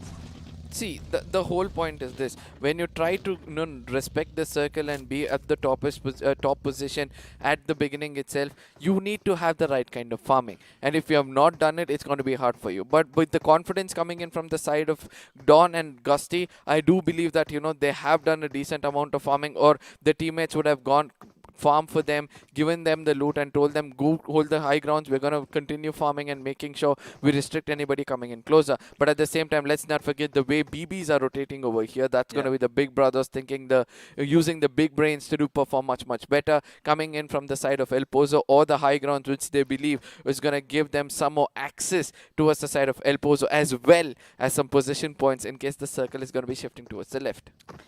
This is still pretty early phases, right? A lot of teams are congregating around the center. Still not engaging in a full battle over here. It's just spot shots being taken here and there. Just that one finish out of RE's hero that EXO are happy with. And, this is one of those teams, EXO, right? We've always seen them rotating pretty late inside the circle. They've got that entire southern side up for grabs. Now, the only point of intervention could be that one little similar sort of rotation when you've got even OR moving from the southern side at the same time. I'm pretty sure they've been at it. They've played in a lot of scrimmages. They've gone against each other. And this has to be one of the most improved teams that we're talking about, right? One of the underrated teams. No one talks about them, but they sure are racking up a lot of points. I mean, hands down, they are performing well, and they are showing to everyone that you need to watch out for this team. I won't be shocked if they are there in the top 3 or the top 5 by the end of the championship itself. So let's see whether they're going to live up to our expectation. As of now, we're going to be looking at the bid doors. For now, it's going to be the side of Team Soul, right? So they need to make sure they make a statement towards the side of Team OR, telling that, we are still over here. We're still going to challenge to the top, no matter which it is, which game it is, or which map it is, or which part of the tournament it is. We still have the chances over here. 7Cs at this point of time walking in towards the side of Team Nigma Galaxy, if I'm not wrong, on the other side, are getting a little bit of a trouble. It's going to be Sarang coming in from the rotation, where he gets taken down and almost gets finished off. Yes, he does gets finished off, because it's important for you to understand that when you're running around this compound, your footsteps are going to be heard, and all crosshairs are going to be coming in from that corner. It's history repeating itself. 7C trying to go for those compounds, and it was Soul itching to take a fight. But right now, little did they know, it could be the boys from Nigma Galaxy who rotated there early on. And 7C, they've got to make a run for their lives as Soul. They're just waiting for the right opportunity to strike, and the moment Dreams overextends, it is going to be the mischievous Goblin who is going to strike. How much more can you expect from this man? And still, he's going to live up to your expectations. Look at that. Immediately, Shutin's good maneuver coming in. He's going to be relocating himself in an angle where he can hold off against a team. Eventually, this is what happens when you have good eyes, right? He sees a team over there close by. He knows he might get tagged off. He's going to fall back and make sure it's not important for me to take that fight. And then he understands, this is the time for me to strike. Because they've taunted me, I'm going to make sure that they pay for it. Has that little bit of a high ground to play along, but Goblin cannot be complacent, cannot just not look around the other areas, because the moment he gets knocked, there's nobody even in the nearby vicinity to provide cover fire. Of course, Akshat is going to be following up suit. He's going to join his partner in crime as Goblin has a perfect angle at KSR. He's going to prone in and unleash that entire mag at his direction, and the corner sec any single moment could just blow up into fumes. But for now, you know, now Nigma Galaxy are well aware of Team Soul's whereabouts. Right now, they're going to be very picky about their movements, and this is where, if they realize, if they have that information, that Team Soul is a little scattered off, they could form those flanks, at least go after the players, do something, because if they do not, then eventually it is going to be the players of Soul who will try to engulf the players and eat them up alive. This is the difference, right? When you're holding the top of the table and a team which is slowly coming up, they want to PK, play it safe. They do not want to take too much of risk, try to maintain the position they have at this point of time. And the team which is on the top, who have nothing to lose, who wants to take up as many finishes as possible. This is the difference we can see between Nigma as well as the side of Team Soul. And let's not forget, as the circle is going to shrink in towards itself, it's going to be San Martin, the center of attraction, where most of the teams have already stationed themselves. We do see that there are few teams who are choosing to come late inside the circle. As always, it's going to be Team EXO from one side, Hyderabad, Hydras, and ACBC with the side of Team Blind. So let's see which of these teams in the corners will be able to dominate to the teams in the center, being the third party when required. Wixkey spotted out KSR's head, just peppering down a few bullets. Hasn't really connected though. But for now, I mean, seeing all these teams, the teams that tend to excel in the map of Miramar, they're still outside the blue. Hyderabad, Hydras, Team Blind, you've got OVA still, stationed at Puerto Paraiso. They're going to come in pretty late, but this is what I was talking about. Nigma Galaxy being a little more proactive. Now, this is where they need to know who to pick a fight up against, because if they're going after UP50, then Soul is going to strike, and it could be the trifecta of death, and anything can possibly happen at this particular moment. No, let's see, because at this point of time, the position Team Soul is holding, I'm starting to feel they've become overconfident about this tournament. As we have spoken before, they are not actually taking it wisely, as they're going to be there's going to be a lot of teams converging towards them. We can see that Team EXO is also waiting it out. As far as what the zone is concerned, I strongly feel it's going to again fall in towards the side of El Pozo, obviously trying to favor the side of Crater Fields, and that is where the high ground advantage of Crater Fields is going to be coming into picture. But Kinetic on the other side, this team actually needs something different, right? Slowly we can see that the graph is falling down for this team, and few players are actually not living up, just like BEO or probably God or KU also for that matter. What do you think is actually going on in the minds of KU, and why they're not able to perform? No, honestly, we haven't seen a lot out of Team Kinetic engaging in fights, doing a lot. The last I remember was the first game of Erangel, where they kind of had the similar circle as in which they got that chicken dinner. I had high expectations from their side, but I think it was the fight against Team Soul that was the end for them, because eventually they won that fight, but later on they were just survived by that one play. So I think they've got to do something about how they engage in battles. But for now, again, this is what I was talking about, right? The teams that were on the peripheries were pretty late inside the circle. They're still floating around, just trying to find that one place, that one curveball to hit. And that is where they want to have their backlines cleared. But this is where all that high ground advantage being taken by the players of Team MG is going to be coming into fruition, as Kosi is going to unleash the entire mag at Capron, who stepped off from his vehicle. Now shifting onto that AK. Now this is what I was talking about.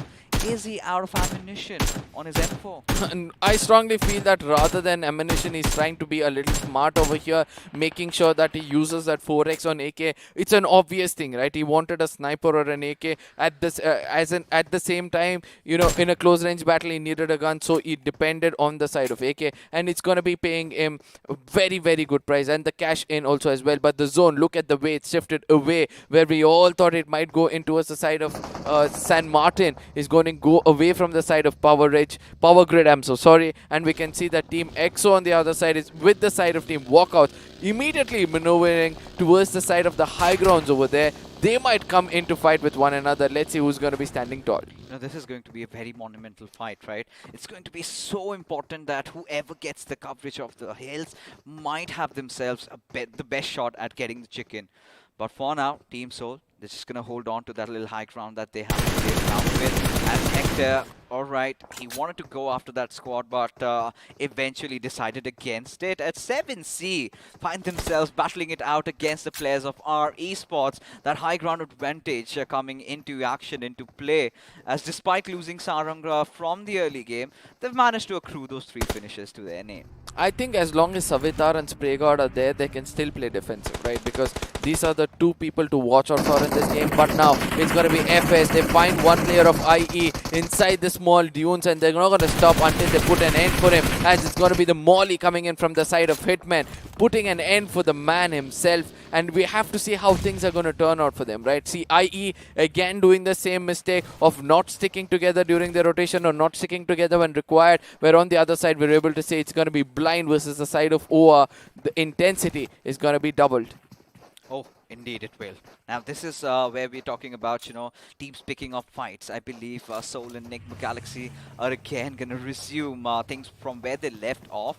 But for teams like FS, now this is a really good start. Now the next thing that they have to focus on is try to get inside the circle. Now Akshat, he's also bleeding on his knees, but who's going to come for his rescue? It is going to be the leader himself, Omega. But he's going to watch out for Dreams as he just comes up, steps on the rock, gets the better out of Akshat, and now he's going to go ham after Omega, but gets that cover fire that he was looking out for, as pushes Dreams back a little bit to safety, as Enigma Galaxy managed to get a revive onto its MJ, and there's still a 4-man squad. No, again, Team Soul still playing far away from one another, even though they know things are not working out. As of now, it's going to be UP50 Aditya who gets taken down by the side of BP. They have control of the zone. They can see the players of UP also trying to come in. Lofts a grenade towards the side of KSR, which is impossible to connect at this point of time. Just burning of resources is what I would like to call at this moment. But Beast on the other side, being a little restless, is missing out all those projectiles, and is going to be burning resources as we've told before. But Scream on the other side is going to come and strike when the iron is hot. He almost gets the player down, connects at the final moment. As the last man standing, Ranveer already given out his location. Scream could be that, you know, person to grab all the attention at this point of time. Pushing in with the Scarlet completely loaded, puts his crosshair, goes in for a dodge, and eventually it's going to be his teammate far away, that XOP. Probably it was, you know, Zen OP who came in and did that final finish. Oh yeah, I mean, the way he's just gone in, Scream doing all the heavy lifting, Zenop providing cover fire from the back lines. As ladies and gentlemen, this is the curveball that we were talking about. This is that radical shift. Now, Soul Omega has himself some around those hilly areas. He's got his other teammates, Hector and Goblin, also right beside him. But now, Team Blind, they're here to play with fire. They're here to go after Savitar. And the question is Savitar aware about all these movements being made by Team Blind? Of course, with those nades being tossed over, followed with all those Molotovs, he's got a fair share of idea that it is a team trying to hunt him down. Now, the big question is, how is he gonna defend himself in this situation? I strongly feel that, you know, he needs to keep moving around, trying to distract the enemies away from that, you know, position he's holding. But yes, one good grenade can actually do the job. And Shadow, right moment, is going to be going in for a flank and trying to get that off angle against him, as MG at this point of time in a very, very vulnerable position. All 3 players in one place. The revivals are coming in from both the sides. There's going to be an ACBC versus MG fight, where we can see that Dawn is trying to cook up a grenade, but Capron on the other side always coming in style. He's going to be shooting at the wrong smoke and giving away his location, as Dionysus on the other side will have to go in for a heal battle, but he's standing still at this point of time, as ACBC Capron is going to be dominating against them. Oh, indeed, as Dionysus trying to come into aid for his teammates. The last glimmer of hope will eventually be shone down as FS, I really felt they could have also played spoil sport into this fight, but they had their attentions elsewhere dealing with Nigma Galaxy as Apollo has been taken down. It all comes down onto the shoulders of MJ to pull his team out from this situation as Dreams is going to be coming into aid as Vikendi has a slight idea of where Hector is at this particular moment. He's just going to wait out. Maybe if one of those players of Team Soul trying to overextend a little bit. Goblin did try to do that and instantly gets battered down with all those bullets. Now Hector is still holding to this position. They know that they have the zone in their favor, right? So they really want to take advantage of this terrain, the topography which is in front of us, and still wants to take down as many players as possible. But one important thing which Soul has to watch out for is in case 7Cs thinks otherwise, comes in, tries to be a third party and strikes them, it's going to be so hard for them from there on to even think of getting placement points for themselves. But Team EXO, again, Sensei doing the magic of what he does, holding the best spot in the circle. Nigma Galaxy on the other side, there's going to be another person coming into the fray. It's going to be Vixie in the process of Explicit. He's going to get taken out eventually, and he's going to be hitting the ground really hard as FS is going to rake up 5 finishes for themselves. Oh yeah, Scatter Brown is still making sure they're getting the job done and finding the players of Nigma Galaxy got between a rock and a hard place. Now this is what Team Soul wanted, but we have a fight breaking out. It is going to be Hyderabad Hydras going after Team Walkouts. You can see 3 of the players already knocked out, and now this is where Walkouts, they're going to get the rest back up as Striker, he's going to be letting himself loose. He's going to go inside the circle. Maybe efforts being made, but he sort of certainly gets up in that situation as OR fighting against Team F is all that confidence exuding out of their bodies as Aditya gets one more, and this is again OR Esports. Now the big question is, do they go for the revives? 30 seconds still in. They have the ample time though, but how? That's the big one. I think that OR will be easily making it inside the circle, right? Aditya is just going to concentrate on converting those knocks to finishes, as it's going to be a retaliation coming in from the side of Clutch. As Aditya changes position, knows the exact location of where Clutch is, he would have understood that it's just a smoke which has been tossed towards him, and fire has already been stuck towards the opponents, as Soul on the other side is going to be picking up all the finishes. All the hard work of OR just being eaten away from the side of Soul is going to, and I do believe that OR is going to be regretting this for a really long time. Exchange of grenades are going to be coming in from the side of Shadow as well as the side of Kinetic, as the grenade does a lot of damage, and Shadow knows where to put the fire trap to make sure he restricts the players of Kinetic to actually push in from that compound. He's come back to get more information. He's going to be coming in, striking exactly when the High is on. He's going to be waiting it out. Oh, again a crossbase placement perfectly. Takes the second person down, the third one again coming into his crosshairs, but Shadow is pretty far away. Needs to re-strategize as Kinetic BO is going to be cooking up grenades. They're in shambles at this point, you know, Kinetic, a lot of miscommunication out there.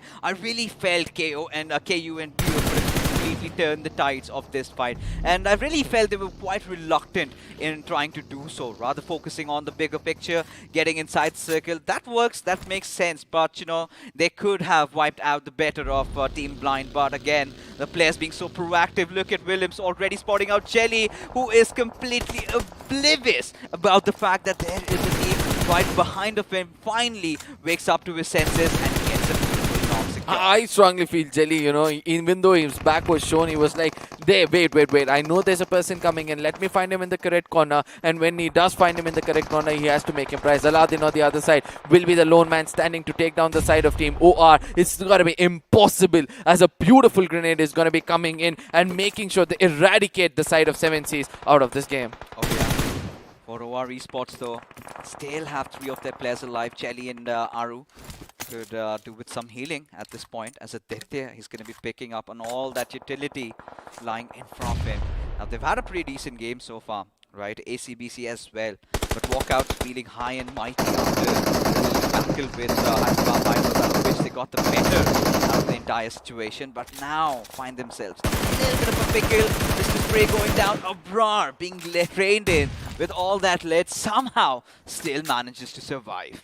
Now the other side, it's gonna be Team EXO, who has a very good off angle, who's watching all these things happen, right? And they're gonna strike when exactly it's required, but they have to make it inside the circle. There's a very good hard compound inside the circle. Few people would want to own and expect the zone is gonna be coming in towards them. But let's not forget, Soul is still alive with 2 men standing, and they're still doing damage against the side of OR as Jelly gets taken on from in the hands of Team Soul, and they're gonna be continue to dominate against the side of Aditya. And look at what they're doing at this point of time. 2 different players taking 2 different fights and still confident that they're going to be taking them down as quickly as possible. It's the high ground that's really helping them, right? They know that the next circle shift, they're not going to be able to do much. So might as well rack up as many points as they can when they have things in their favor. At this point, Jelly almost on the verge. There you get a go. Gets eradicated out there as Aditya just bobbing and weaving, trying to dodge all those bullets. Is not going to be successful. Goblin, right after the M4 was done, shifts to his AK. We know what he can pull off, and I feel, he's running out of ammunition. Will get the reload though. Still does have some lead in that M4, but now Aru, he's got to try and do something, right? He's got to come in to rescue of his teammate, but he feels helpless because the moment he comes out of his hiding, that is where Soul, they can unleash all that mag at his direction. But at the same time, the one person that's got to be Aditya could be the bait, allowing Aru to make it inside the circle, try to hold a very good position as Aditya does get taken on by the spray of Goblin. And look at what happens on the other side. It's going to be Uzis coming back into the game of Miramar in close range battles where ACBC are actually using their brains to perfection. It's going to be a very good grenade being tossed in from their side, as well as some cover smokes, as well as they're going to be reviving the teammates as Sensei found the right corner, but eventually shows his back towards the side of Yua OP, and we all know once you show your backs to Yua, he's going to strike. It's going to be like a nuclear warfare. Indeed. Now he's being pushed upon yet again. Figures out. Oh, beautiful again. Beautiful sound sense coming from his side, but he needs to disengage. Now right out in the open, if the players of Team EXO come out, he is basically done for, but still he is fighting to all his mights. Eventually has to fall down to Hector as he's unleashing all that wrath from above. But the next circle shift is going to be so important as Team Soul picking up from whatever they have, unleashing fury from the skies. Evil Sky getting spotted out, and Hector is not going to back off from unleashing all that lead. How much bullets do this team have? In 2 men standing, where did they do so much of farming at this point of time that they have enough number of bullets, enough number of throwables to work around with? Look at that. Hector goes in for a knock. Eventually, he's going to go in for a grenade. He's going to be lofting it to perfection to make sure that the confirmation comes in from the other side. Kind of misses it out, to be specific, and it's going to be Team EXO who's going to be putting an end for the side of Team OR for just 4 finishes. Man, with 2 men standing, they're going to be so heavy for the other teammates to hold on to. Let's see what's going to happen next. Hector, he needs to ricochet his grenades, right?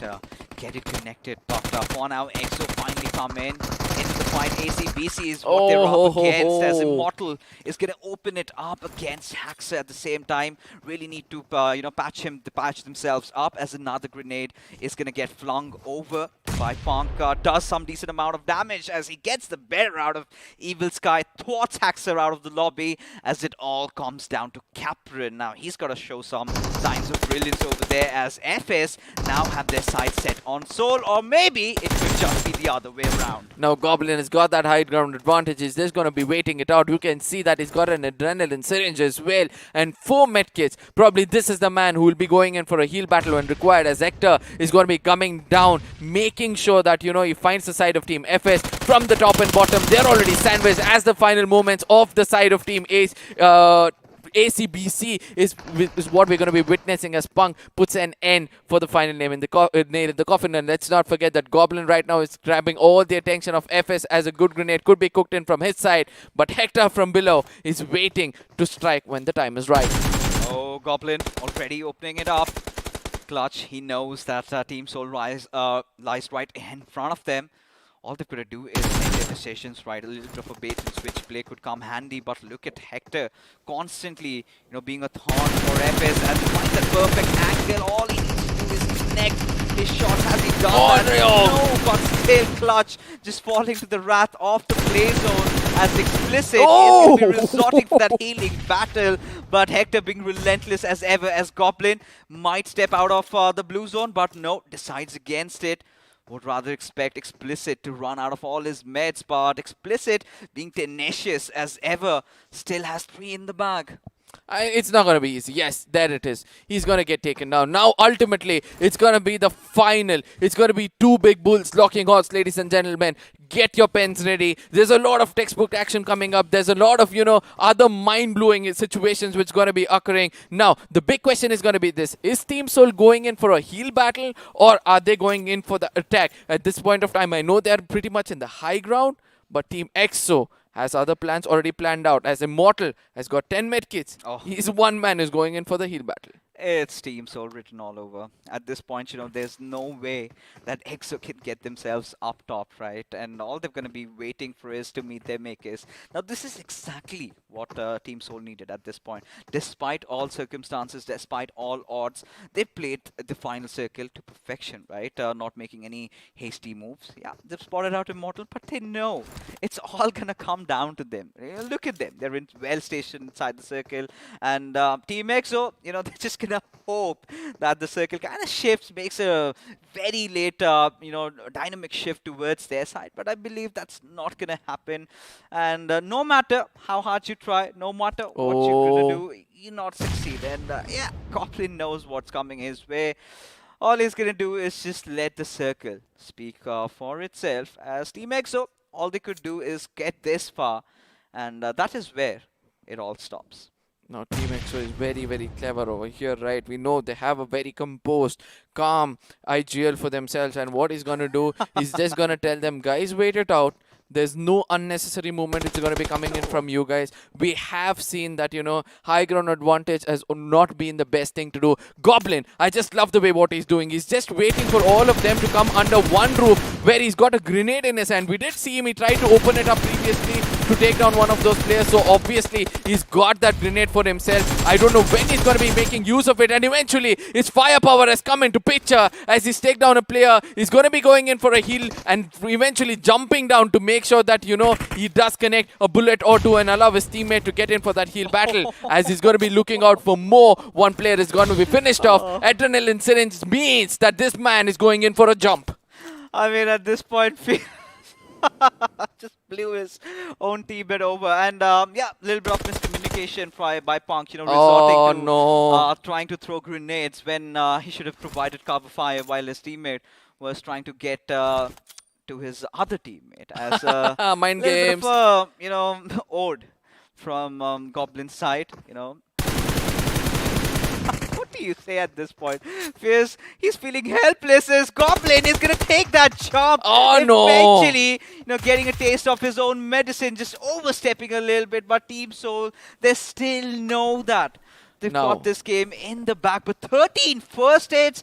Now this could be a table turner. Now Hector on the other side feels that he's got 5 medkits for himself. He's not got any kind of throwables apart from smokes, right? Yeah. So he's just gonna make sure that he uses that to scare the opponents. But Fierce on the other side knows exactly what to do. 13 meds, but at the same time, the zone of Miramar is something which you have to watch out for. It's not going to be easy for you to hit the second one as quickly as possible until unless you're completely boosted. And we can see both these players are boosted at this point of time as Fierce is going to be the first one to get the zone hitting him. He goes in for that first heat kit, and we all know it's not going to be easy for him, as we all know that the zone damage is the highest when it comes to the map of Miramar.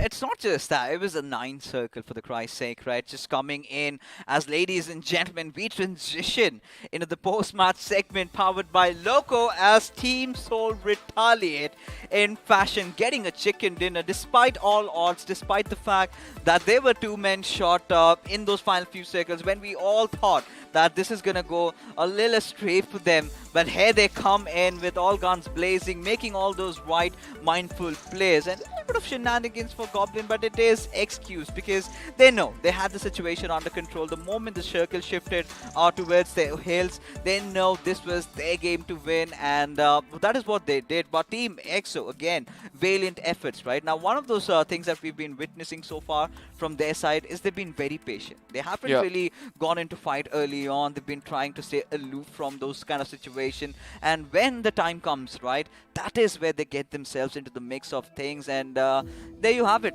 Back-to-back good games of Miramar, even for Team EXO. I really love the way EXO have played this, right? Yeah. 3 men standing. I know that, Team Soul, Goblin, this man with the smile. I don't know how he kind of converts that, a frontal battle in the final moments of the game where your head is going to be visible over the horizon, but still your spray is going to be strong enough to take down 2 players, almost 2 players, and at least 1 player down with 1,285 damage for 6 finishes. Yeah. He's going to be on the top. Oh yeah, he is going to be on the top, and well, along with Goblin has to be his partner in crime, Hector, along with him. As Team Blind, of course, they did whatever they could, and they've been one of the teams that has really improved from week 1 to week 2's day 1. And Yuva, he's made those big plays, especially in that fight against Hyderabad Hydras. But Punk did whatever he could in those final few situations. Could have been a different story had he knocked out Goblin there, but it is all right. We're not going to complain, not going to crib about it much. But the match summary coming into place, and Team Soul, again, the longest distance finish has to be the one that I've got my eyes on, because considering how their game plan was, right, they were trying to focus around the center. They had so many enemies to deal against, and one of them, Enigma Galaxy 7C, they had to lose out on Akshat and Omega pretty early on, and even despite that, still coming out as the victors. Take a bow is all I have to say. I mean, 1,000 damage already coming in from one guy, and the rest of the damage came in from the others as they were just a support over there. 3 players getting 1,000 and an average of 320 or 350 for themselves, and total 10 coming in. But I believe EXO was more clinical, right? They exactly knew where they were moving around. 1,400 damage and 10 finishes for themselves. And so over the side of OR and BB with just 600 damage, 4 finishes for themselves. And it's good to see that there are few teams who have raked up decent amount of finishes, like FS 5, 7Cs 3, and then we have Walkouts and Blind 5-5 again, but 3 different teams with 4 finishes. A decent game, but yes, a point of concern for the side of Kinetic, our Esports. Then we have the side of MG, again, not having a good time. It's as clear as that. The moment of truth right now, Arka. The moment of truth, I still feel it's going to be over. Yeah, I mean, I've got that hunch, but let's take a look at the overall standings, and now the difference has been reduced, right? OR Esports, of course, it was their final game for the evening. Team Soul still has that 1 game cushion, and if they can have a back-to-back, or if they can go all guns blazing, then they also might reclaim their throne that they were sitting on for quite so long. But Team EXO finally back into the first half over here, the top 8, as before the start of today's evening, we had them somewhere at the 17th position, right? And they were sitting around somewhere around 97, 98 points now. Look at them, almost 58 to 60 points accrued, and still 1 more game to play. I think Team EXO can definitely make it to at least the top 5 if they sort of carry forward with the momentum that they're having right now. Now, this is why we say Team EXO as the comeback team. They're the comeback champions. They exactly come back when it's required. They're not going to allow that, demotivation that they're not having a good day. They're going to be like, 1 day is more than enough for us to make sure we qualify or probably get the championship for ourselves. But the second page is where things are going to get heated up from the 12th to the 16th position, because 7Cs is again starting to drop down. Autobotz on the other side, no matter how much winner chicken dinner they had, they're still dropping down because of the lack of finish points which they're having for themselves, as we can see that they're almost lesser than the side of ACBC. And this is where, we're finally seeing that little, fall for Hyderabad Hydras, right? Not having any good game today. They've been struggling. As we take a look at the final page, it's sort of been a stalemate, no ups and downs over here. It is just our Esports falling back into the 3rd page. A little cause for concern, because even in the map of Miramar, we did witness, while they were trying to traverse to their desired drop, they did get caught by the players of Team EXO. But despite that, it's been a beautiful day so far. We've had teams like Blind staging a comeback. We've had teams like EXO, I think, making big leaps over here in terms of how they've played throughout the entire course of evening. Even with that one fine game remaining, it's going to be Erangel, and it is going to be hot and feisty because, again, Team Seoul would want that top spot to themselves, which OR has taken over. But I think it is also for EXO to get back into top 3. And somewhere I feel that, it's time for us to look at other teams as well. But before that, we're going to be looking at our sponsors. This is iQOO Smartphones coming up with Neo 6, one of the best devices out there in the market. We'll allow iQOO Smartphones to tell the rest for you.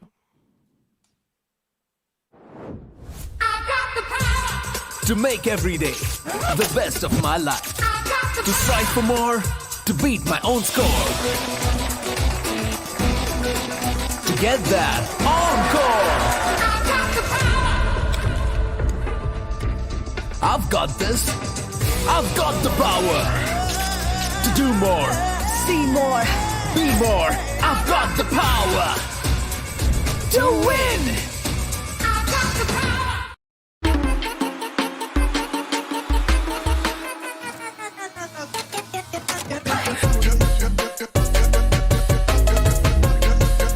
Watch it, earn it.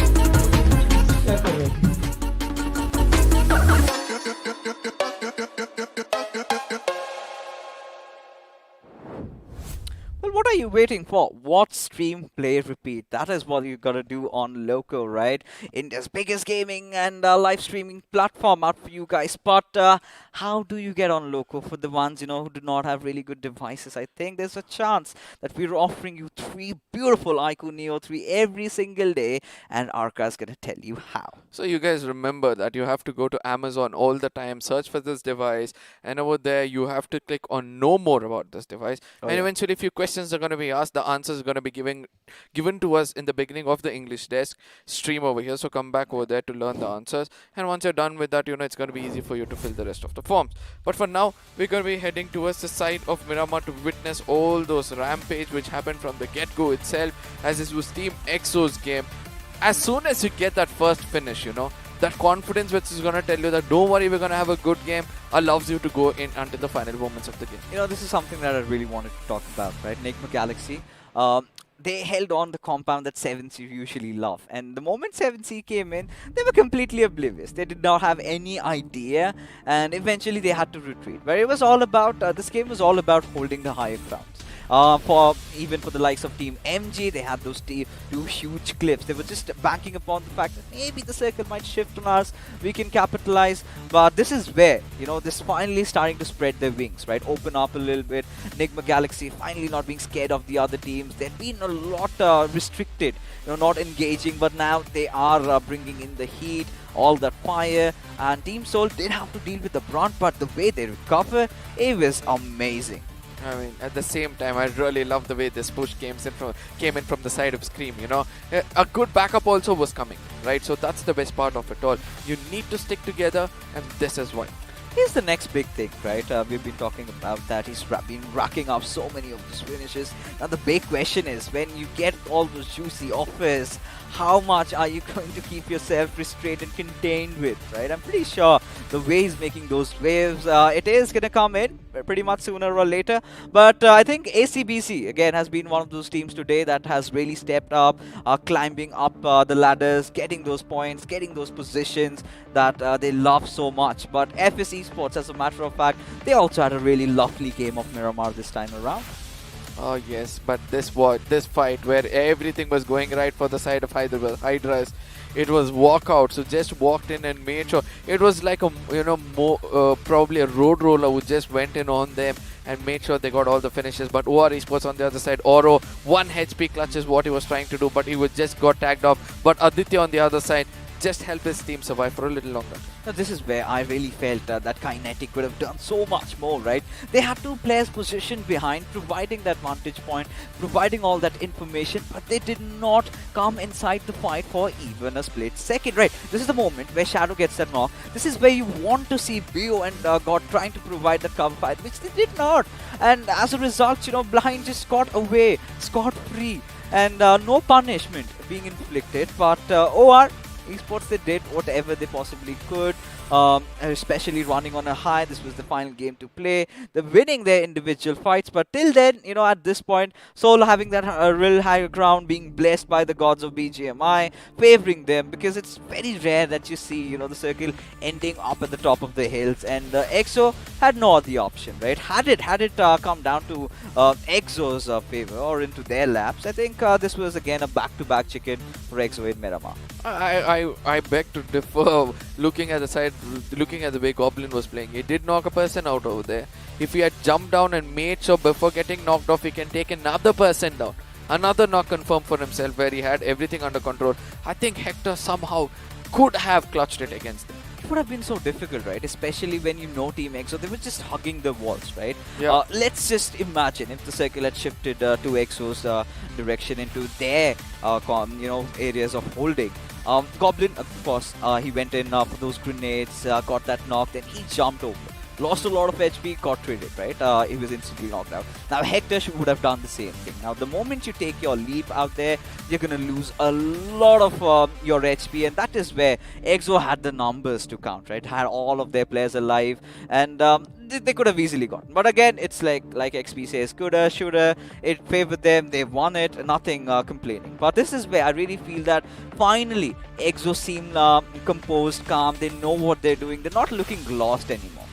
Yep, agreed on this point, but at the same time, one team proves to us it's not always about the man advantage, it's about your IGL's brains and the execution coming in from your probably the 2 of your strongest players who's going to be holding things off. But let's see how things will turn out, as this was the moment where I felt that, I would beg to differ, but ultimately a good explanation coming in from your side. But Fierce, how could he think that the grenade won't bounce back?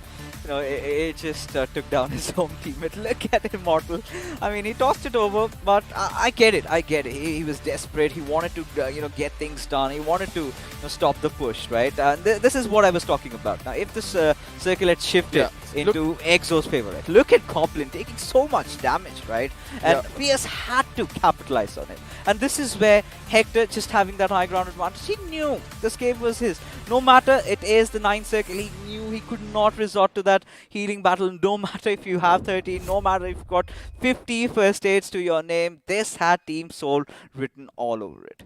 Yeah, a very good game coming in from the side of Team Soul, as well as a very good game for the side of Team EXO as well. Yeah. It's happiness, right? One is contending for the top and the other one is contending to make sure he survives, to live up to their names especially. But at the same time, there were other teams who did not perform much, where the expectations were really high on them. Is it the pressure which MG is restricted at this point of time? I think Team MG again, they've always been banking upon their, Miramar games. And again, the circle shifting away hasn't really favored them quite a lot. As ladies and gentlemen, we're going to be transitioning to the pre-match segment powered by Loco, where I'm going to be calling it a night. And big man, XP himself, are going to come and join the desk along with Arca.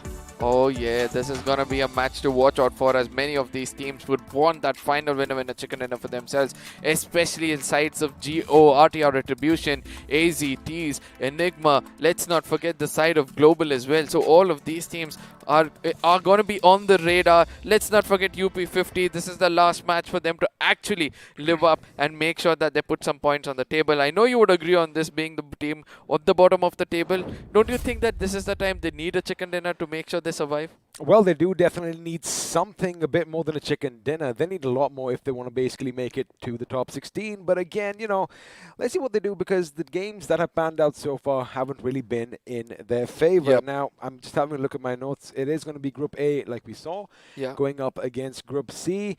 A little clash coming in. OR sitting this one out. They're going to be pretty much, biting their nails at this moment, trying to see if their lead is still going to be 13 sustained. points.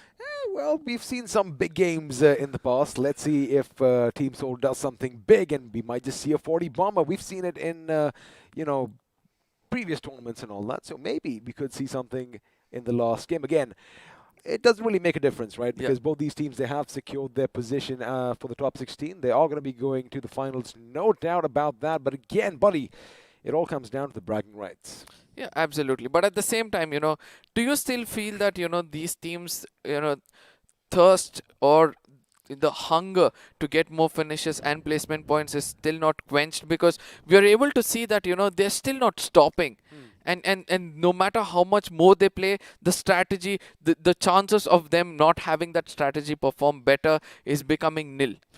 Well, the thing is, you know, I mean, once that confidence is infused in you, once you have that ball rolling, once the momentum is in your favor, that's what pretty much differentiates, you know, the champions from the rest. And, you know, they are experienced players. They are veterans. They are going to edge out a little over, you know, a couple of these teams over here. And, you know, like I said, once everything is in your favor, why would you want to stop? Absolutely. Now, there are other few teams which we'd love to speak about. But before that, I do believe it's important for us to give it to the sponsors themselves. The iQOO smartphones, a beauty which they have come up with. And we all know that we have seen this, you know, promo every now and then. And it's going to be much more better to watch it, as it's going to be the last time before the match. To make every day the best of my life. To strive for more, to beat my own score. To get that encore. I've got this. I've got the power. To do more, see more, be more. I've got the power. To win. Well, that, of course, is a video that we all are used to. But then, you know, you can't really, we don't really mind it as well because, like I said, you know, iQOO and the Indian gaming community and Loco, we are all one tight-knit unit. We are all integrated. And, of course, you love watching all your favorite streamers, all your champions every single time. And, again, keep one thing in mind, you know, if you want to start your journey as well, all you have to do is head over to Amazon, type iQOO Neo 6 in the search bar. A little quiz is going to pop up. Participate in it, and of course, you know, head over to the English stream because we always give the answers away at the beginning, and you stand a chance to win yourselves an iQOO Neo 6. But I do believe we have a little bit of a shuffle coming in the next game. Yeah, I do agree that, you know, sometimes it's important for people to understand that, you know, when there's a shuffle coming in, they do it exactly when it's required. Because in case you're just going to do it just to experiment, it's going to be really hard. It's Race God is going to go out, and so will, is going to come in, and so will Honey for the side of WSF, and Invader is going to be walking out. See, we have been seeing the team which is well set is actually not doing much of changes, but the team which is not set is actually going in for changes. I have a question with this statement to say. Do you believe that the teams down below needs to do the same thing, stick on to the same playing four, and practice more on that, strategize more on that, and get that, you know, chicken dinner when required? Or is it fine to change when required? See, I will come back to that in a second, but again, let's just give our viewers a little bang for their buck because you all stand a chance to win some merchandise, some cool BGMI t-shirts, and of course some water bottles because, well, we do have to beat the heat. All you have to do is head over to the Esports channel, check that link down below, fill in your form so we know who you are, and of course spam a little bit, you know, hashtag in your favorite team who is going to be on top every single day as far as points are concerned, and you might just walk away with all these goodies. Now, coming back to the question you posed earlier, it's like a football match, right? I mean, you do have substitutes that do come in when, you know, either things are going really well and you want to give a few other players a chance to, you know, just warm up their legs, or, you know, whenever someone's tired, whenever someone's not performing, you want to pull them out. Now, the thing is, you can experiment with all sorts of combinations as far as the bottom teams are concerned. You're right. The team at the top, not really making a lot of changes because, again, why fix something that isn't broken? But, yeah, I think they can go back and forth. They can have a few different, you know, play styles.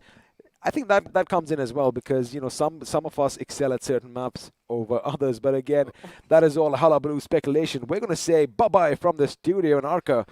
One last time tonight, let's have a look at Erangel. Oh, yeah. I mean, has shorelines. If you want to enjoy the beach, you can get to the shorelines. Yeah. If you want some high grounds, if you want to, relish some really good leaves or lushy area, you can go into the side of Zarki. If you want some hill stations, go to the side of Stolba. Kind of reminds me of our country as a whole because, India has everything. We've got beaches, we've got plains, we've got mountains, we've got canyons, we've got everything. And again, that is pretty much what Erangel is. Now, it is going to be the last game. Team Seoul finally getting that chicken dinner today, making sure, that they're still firing off a few shots in all directions. That, hey, boys, I mean, we might have a little bit of a hiccup every once in a while. Brilliantly read my mind there, sir. But again, they come back strong, and oh boy, do they do it in style. And once again, when we were talking about it in the first few games, we did kind of see that, once Goblin falls, things kind of seem to go awry for this team. However, if he's there till the end, oh boy, I think they rely a lot on his supremacy, of course, in the game, but it also instills a sense of, not just comradeship, but also, it just infuses them with a bit more confidence. Yeah, but at the same time, we have been saying this has been the equation for most of these teams.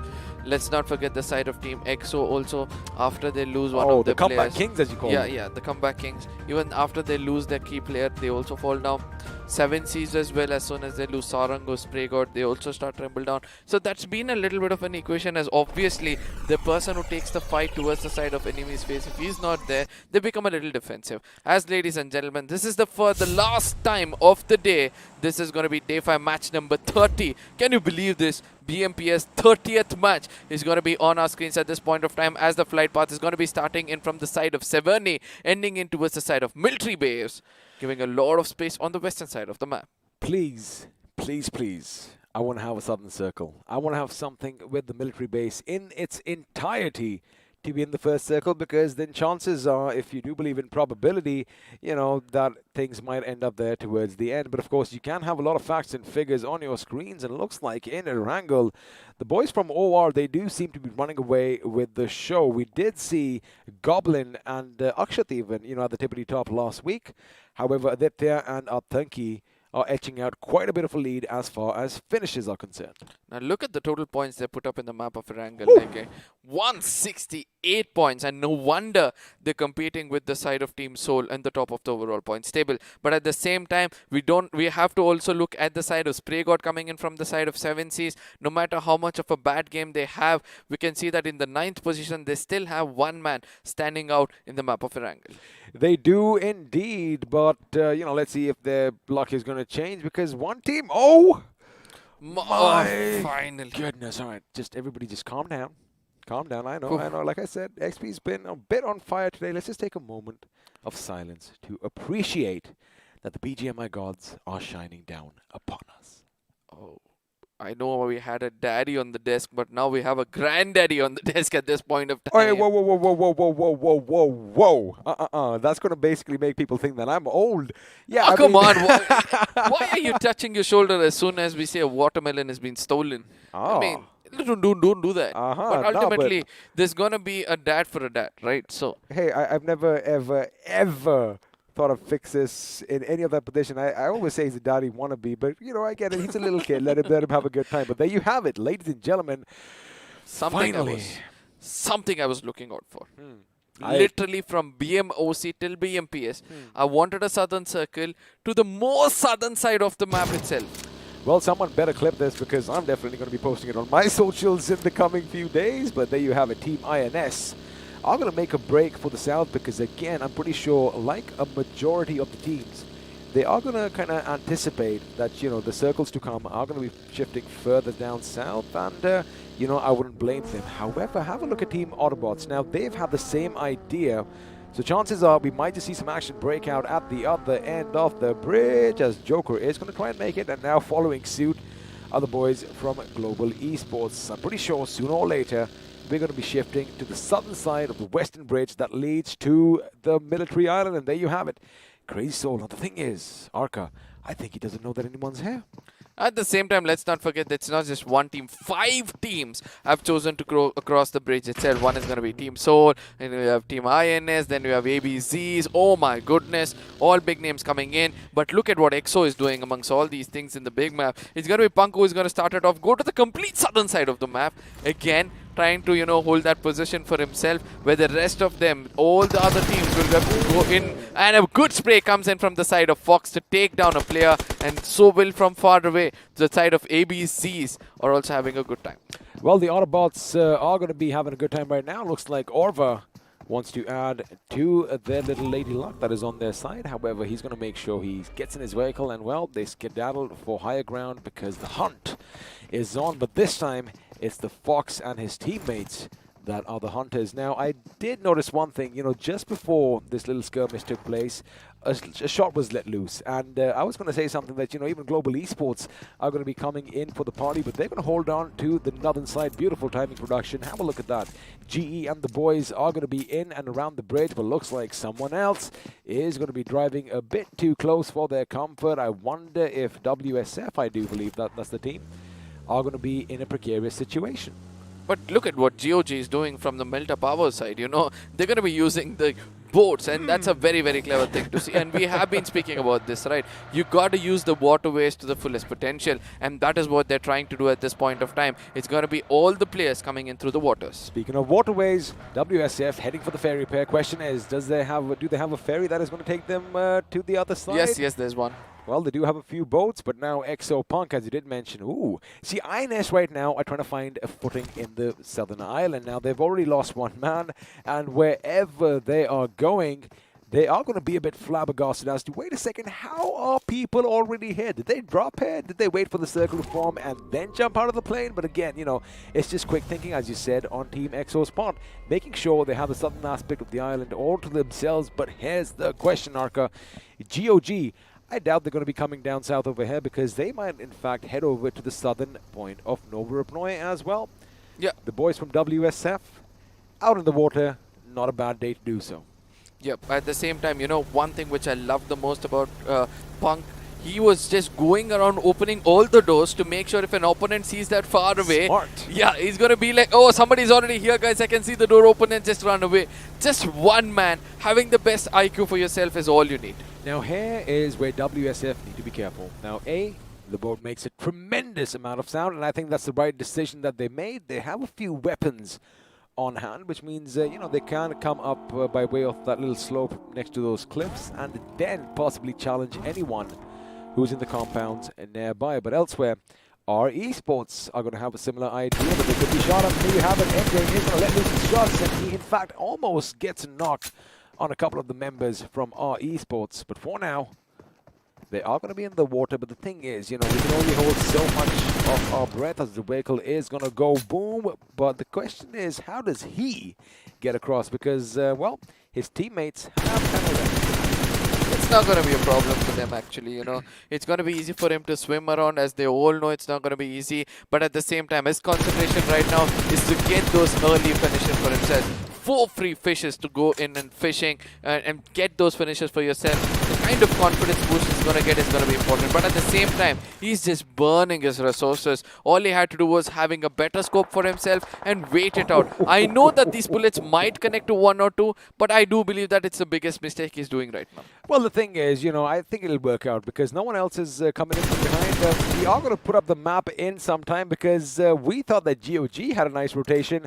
Looks like Enigma all the way from Lipovka are going to be traversing the open waters as well. Canary is going to be spotted. In fact, Canary does take a few shots to the body. Now, the thing is, GOG, they are still in a good spot, right? They've got 2 members on the main island. They have 2 members at Novo.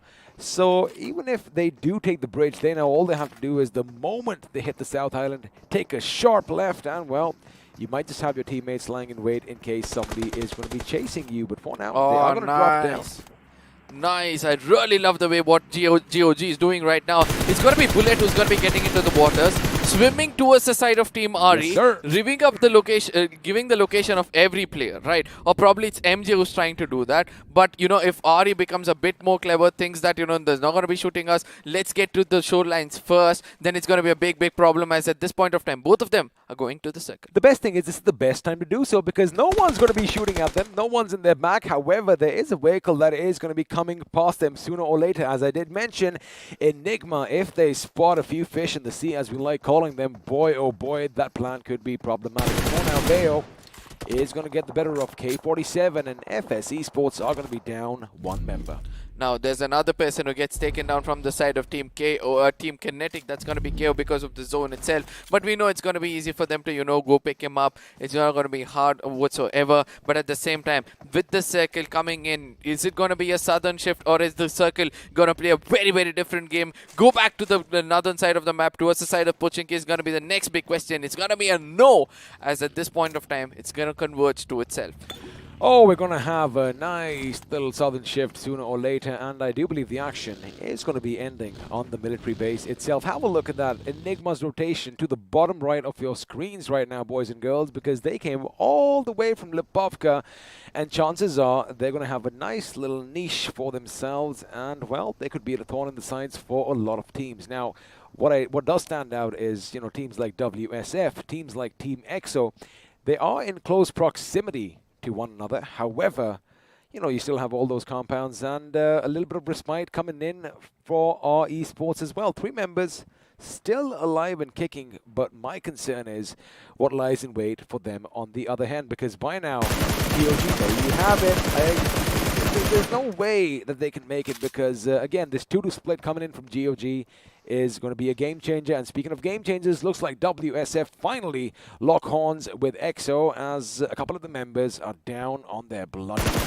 Now at the same time, let's not forget Team Hydras are also coming in from the same side as well. You can see that they wanted to come in from the side of Milta Power. They did not choose to do so, as Immortal is going to be coming in way closer towards the side of Bajwa. As with that, Uzi doesn't connect properly, and eventually when he was all trying to come up, it was easy for the side of Team EXO to land it to perfection as the crosshairs were placed perfectly.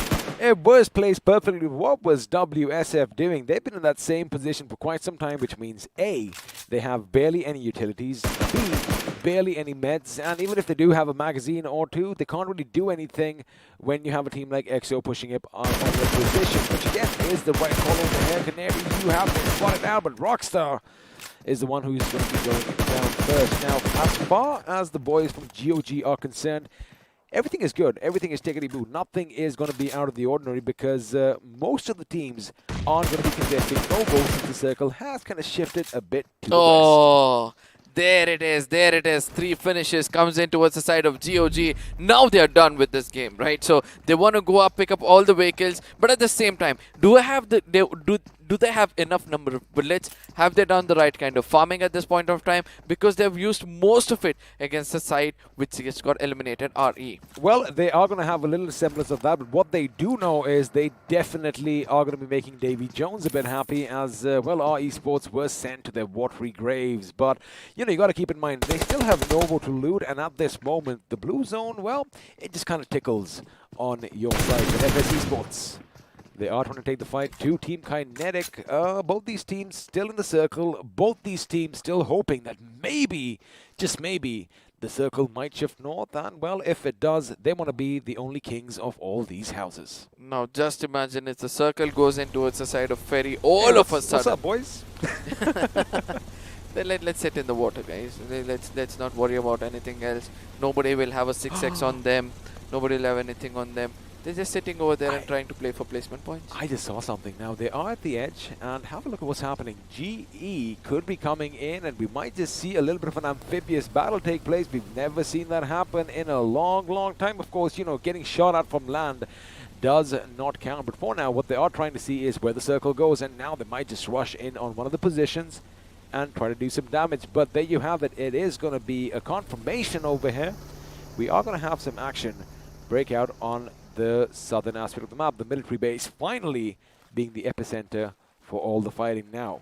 Maxi, you might be swimming, buddy. You better keep an eye on your back because Global Esports, oh boy, they are rushing in with their boats. And I do believe they have 2 for themselves. And, well, what happens when you see something swimming in the water? You take a few shots at it.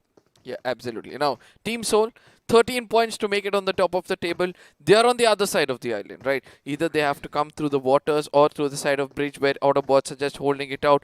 What are your thoughts on this? Do you think they'll be able to survive as of now? As you had correctly pointed out, it was a fight between the Hyderabad Hydras versus Global, as Global can just hold on to this position instead of, you know, going around trying to shoot around the boats and all those things. Move around over here to make sure all 4 finishes, but at the same time they're walking into the jaws of death as Hyderabad Hydras might live a little more better as some shots are going to be connected from the island towards them. Now the thing is, exactly, you just basically spoke out of your mouth, because they have to keep moving, because all this sound is going to make all the commotion, and now Global Esports, oh my goodness, you just heard that boom. Your screens must have just shook like crazy because, well, their vehicle is destroyed, and now they might be thinking, wait, did we have to make all that commotion? But this is where Team EXO, this is where Team INS, they can capitalize on a few finishes for themselves. GOG on the other side is my favorite team at this point of time, because they're going to come in from another corner where no team feels that, you know, a team might be coming in. They can take the southern, you know, few compounds which we can see inside the circle and wait out for the others to fight out and strike when the time is right. And GOG at this point of time actually need that winner-winner chicken dinner for themselves as Manya gets taken down. The right kind of scope to be used at the shoreline is going to be connecting another player. That's going to be Joker, who might just get taken down. Think about one thing. Now, Team EXO is making all this noise, which means they are going to catch the attention of Team INS, which, again, I'm going to be saying a lot of things, and there's going to be a lot of which means in this sentence. Which means UP50 are going to have a little bit of respite, which means Hyderabad Hydras are now shifting their course of direction to the north, which means they still might have a little bit of hope. Again, GE, they had the upper hand, maybe had they not shot at while whizzing past them on that boat, they could have had a little bit of a different story. But for now, it is what it is, and Global Esports, they are not in the best of positions. Oh yes, that's going to be 3 finishes coming in favor of the side of Team EXO, as 4 finishes already they've got and 2 more coming in. But at the same time, you know, we can see that Team Seoul is trying to cross the bridge at this point of time, and let's see whether that's going to be the case, as a lot of teams are trying to come inside the circle and they're going to be restricted so bad as the circle is going to shift away. Now, if production is listening to us, if we could have the map come up, well, we do have a little bit of a shift that is happening towards the center of the island. There you go, lovely. Thank you so much. Have a look at that. Hyderabad Hydras, they made it. And as we anticipated, INS, wait a second, what's happening over here? INS, they actually went into a 2-2 split. And now I'm going to hold on to my thought, because Sol Lakshad is going to be laying down lead in the left direction and the right, because Team Hydra, they were heading right for them. Now, they are going to be split up a little bit here, Arca, which is going to be problematic later on. But the thing is, since the circle shifted, well, the opponents in the form of Autobotz have shifted further down south. In fact, they are taking the fight straight to 7C's location. Now, reinforcements are coming in. A grenade is being cooked, and Sarang might just be taken off his feet. There you have it. He is going to be blown to smithereens by that shrapnel. They are going to be changing fire. Sarang goes down, and, well, looks like Savitar is going to be brought down as well. But Fragod living up to his name. Oh, no. He cannot. That AK is not going to be fast enough with that RPM, as ABs are going to be taking the fight directly to them, and there you have it. All in the blink of an eye, and the boys from 7C Esports, well, they are going to be exiting this game. Autobotz, buddy, these guys are looking good. I mean, they were clinical, right? They exactly know how to take the fight. First with the grenade, and then they knew the footsteps were being heard. They followed the footsteps with the crosshair, connected when the time was right. Trigger discipline was perfect, and this is textbook basics being done well and read well. But at the same time, let's not forget what's happening with the circle. As we can see, GOG is going to be the team to be holding the dead center, as Sensei, Punk, and his teammate Fierce is going to be coming in slow to converge in those areas. And let's see which team is going to be taking this home. Man, I mean, you know, you like using the phrase, you know, Lady Luck kisses their forehead. I think all 4 members of Hyderabad Hydras are blessed, because, again, Global Esports, oh boy, they just sacrificed themselves pretty much for them, and they did the right thing. They started moving north, and again, you know, I did say INS would hear all the commotion, so what INS did was they sent 2 of the men to have a look at EXO, which means, well, that's 2 less members who are going to be looking at the coastline. But looks like Team Kinetic from the distance, does spot some movement over there and, well, lays down a few shots and does connect. How did Team Soul come through the bridges into the circle with all 4 men standing? Well, as soon as the circle shifted, right, the one team that was guarding them, and I do believe it was Autobotz, they decided to head down south quick to make sure that they now have the compounds all to themselves. So I do believe they would have kind of anticipated that no one is going to be waiting at the bridge because, yeah, sure, you might get a few,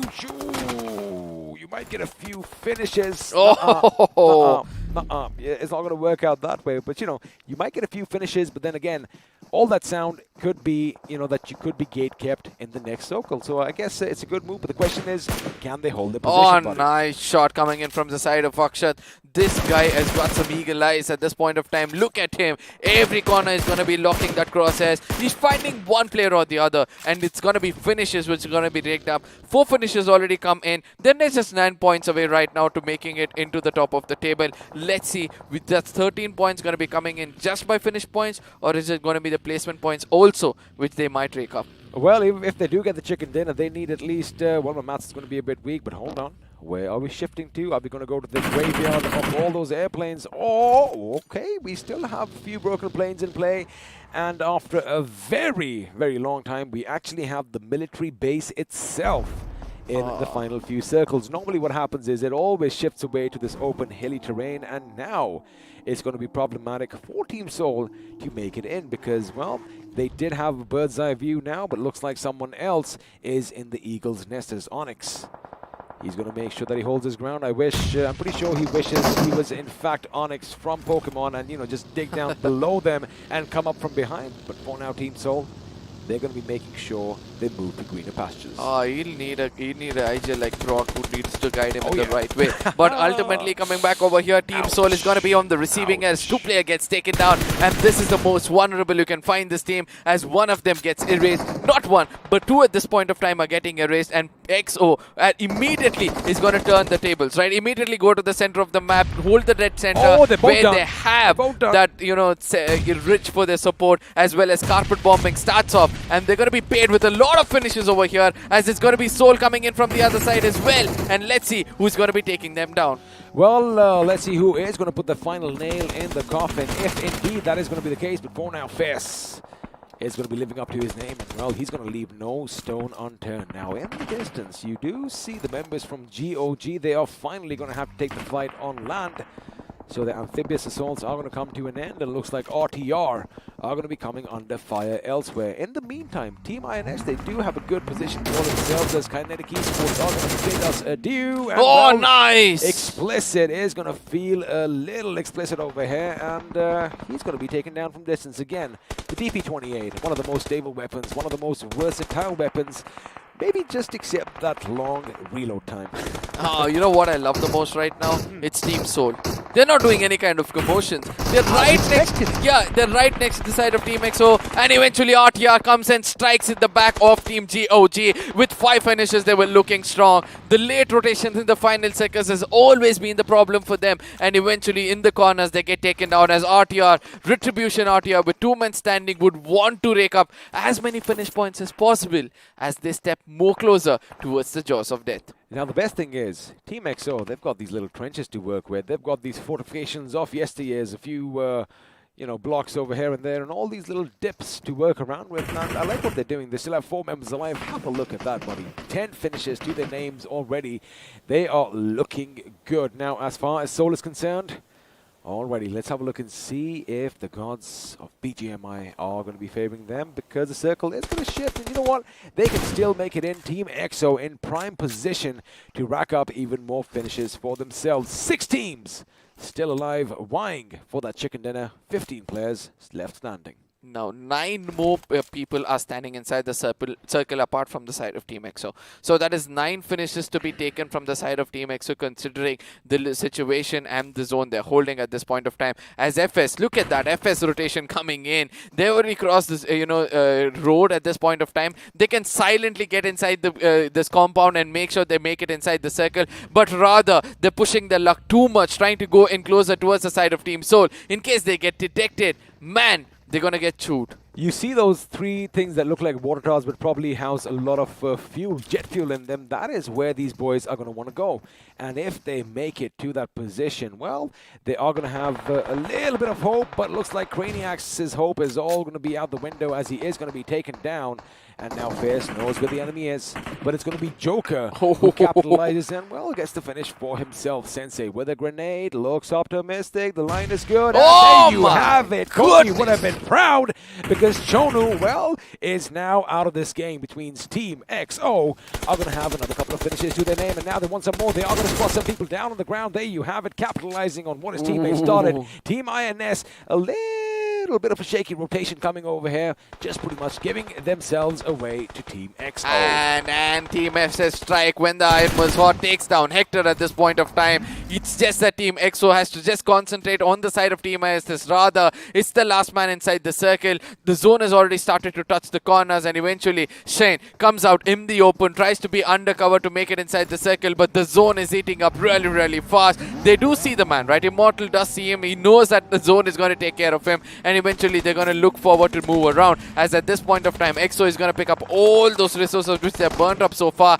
as Team Soul final player also gets taken down. It's going to be a 4v3 situation against the side of Team FS. If FS clutches this is going to be the game of their life. Oh, this is going to be, of course, the game of their lives, and of course one of the best in this tournament so far. But Team XO, they are looking strong. Have a look at that. There you have it. Now they know they have a two-man advantage and the push is coming in. FS, as expected, we're going to be near those tanks over there. And the thing is, you can kind of see underneath them. So their position is going to be a tricky one. Now, Hitman, he's going to be the first in the line of defense for his team. In fact, he's going to be on the flank over there as XO are going to be coming in, just basically trying to engulf, trying to surround, trying to make sure they choke every single vantage point for FS Esports. And now they know exactly where they are. This is where the grenades are coming in clutch. You better watch out because something's going to go boom, and, well, it's just going to chip away at your HP for now. Now, this is what resources do, right? We saw them picking up all those, crates which had fallen over there, and eventually they have enough grenades to go in for the carpet bombing, and it has started off as it's going to be Sensei and Immortal from the other side using the firepower, going against one last man standing. It's going to be Hitman. He has to heal up to his fullest potential before he takes this 1v3, which is going to be next to impossible, and it's going to be one player rushing in. And what did I say about that? They have heard us. They did not jump off as soon as the vehicle comes in. He shifts his seat and eventually goes in for the fire, and that's a very, very good thing coming in from the side of Team XO to take the winner chicken dinner and make sure they go to the top 5. They did it in style as we have a look at the post-match segment powered by Loco popping up on our screen. 16 finishes, buddy. 31 points to their name. And have a look at everything else. They were pretty much having the time of their lives. Now, the maximum finishes any other squad has acquired is 5. Oh yes, but at the same time, one other thing which I love the most, when the finishes gets distributed like this, right? Everybody is going to go home with something or the other, and placement points is something which will come into picture. UP50, 1 point yet again, not the kind of game they needed. 7 Cs as well. Hydra officials, oh my god, all those teams under the radar are still feeling the pressure and still getting taken down. But on the other side, Georgie somehow have stepped up, to get 6 points for themselves. Small mistakes done by them. I just hope they learn it as quickly as possible. But at the same time, Team XO, the one rotation from Sensei in that 5th to 6th circle did help them to get up 16 finishes at the end of the day. Of course they did, but now let's see who is going to be crowned. And, well, it's going to be the man of the moment himself, Sensei, leading his team to victory and, well, finding himself on the iQOO MVP board as well. 5 finishes, 3 assists, 970 points of damage. Now, of course, if we all do our maths, we can expect a few more players of Team XO to be in the top 5. Leaderboard looks like it's just one, Punk. Yep, 11 finishes already come in over there by 2 players, right? So it's always the damage which will be considered for the IGLs. I mean, sorry, for the MVP. So at this point of time, it's going to be Hitman coming in, 3 finishes, 700 damage. And on the other side, we have Zora coming in for 2 finishes of 500 damage, and Evo, as you said, right, there's just 4 finishes or 5 finishes maximum taken apart from the side of Team XO. This is what we can expect. Of course, this is what we can expect, and what you can expect next is to have a look at the match summary. Now, again, this is a pretty even, Steven, Erangel map. I wasn't expecting so many vehicle finishes to be honest with you, because, there wasn't any time. Normally, you see that later on, but if you have a look at the longest finished distances in meters, it's going to go AJ's way. But again, that is something that I kind of feel is a little tricky, because it's the distance that you move away from your fallen down enemy. That is when the distance is counted. So again, you've got to keep one thing in mind. After a certain amount, people don't render. Oh yeah, exactly. But at the same time, that's the longest according to me. But at the same time, 2,362 damage coming in for 16 finishes. One team dominated with perfect rotations to the southern side of the map. As you know, they were the first team to rotate. Every single person did contribute to this game, and kudos to them.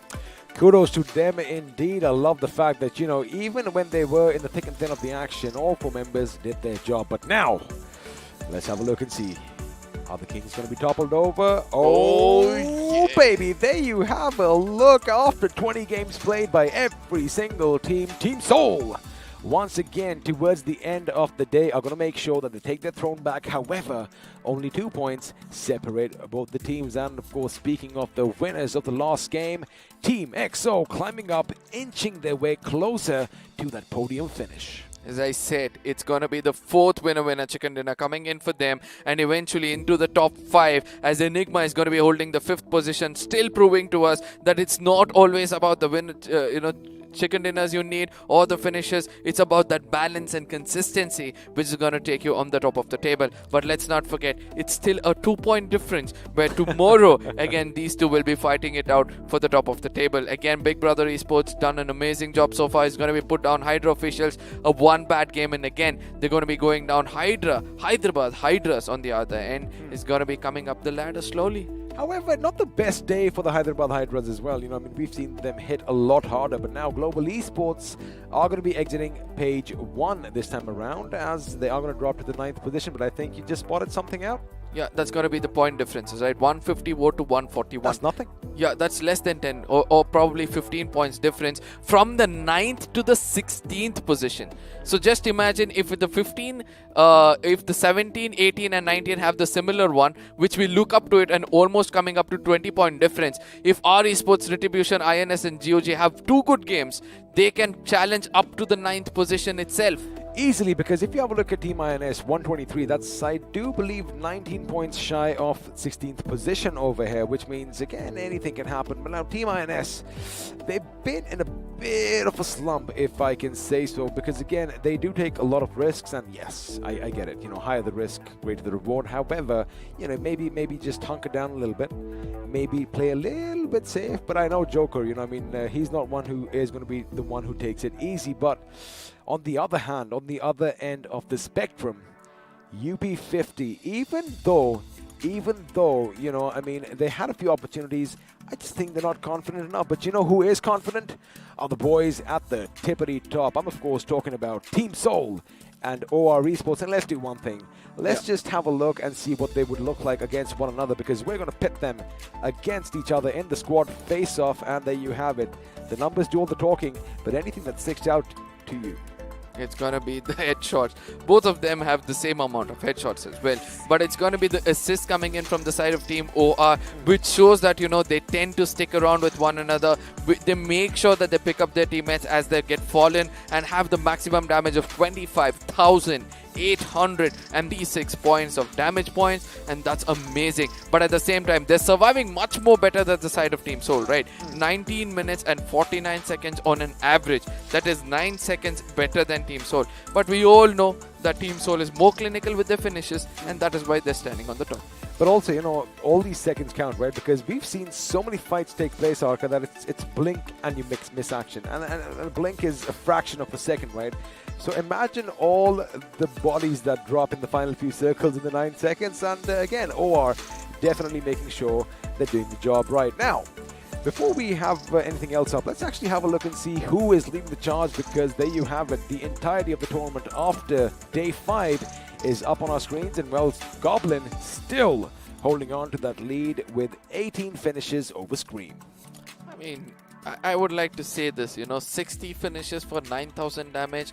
that's pretty clinical, right? And at the same time, let's not forget, when we compare to the others, they've almost reached 9,000, but they've not even hit the 50-pointer. So that shows that, you know, he was one of the strongest to watch out for. But at the same time, assist is something which I love about the side of Team OR. They have been there for their teammate whenever required, with the survival time almost coming the same for everybody at this point of time. We still have Atanki coming. I mean, we still have Nigma Galaxy. I think there's been a little bit of a your thing, as 3 players of Team OR are gonna be there in the top 5 of this leaderboard, and this shows the kind of dedication. This shows the kind of shoulder they hold for one another when they climb forward in the points table. And you know, we had so many questions, buddy, on at the end of day 2 that what's up with OR? Well, this is what's up with them. They're just 2 points shy of the leaderboard. And now, speaking of the leaderboard, let's have a look and see how your favorite teams are doing so far. Because as far as finishes go, Team Seoul again leading the charge, but OR Esports just 6 behind. Oh, let's not forget any other things. That's going to be the side of Enigma. Without winner chicken dinner, 22,578 damage. Shows that they're way better when it comes to the frontal battle or kind of dishing damage towards the side of enemies than EXO, as well as the side of any other. Oh, no, just the side of EXO. You know, they've always been like this, because I've been having a look at them for quite some time, and even though, you know, a couple of times they had a few different names, but Avi, Evo, and the boys, Rex and Eggy, they've always pretty much been like this in every single outing that I've seen them.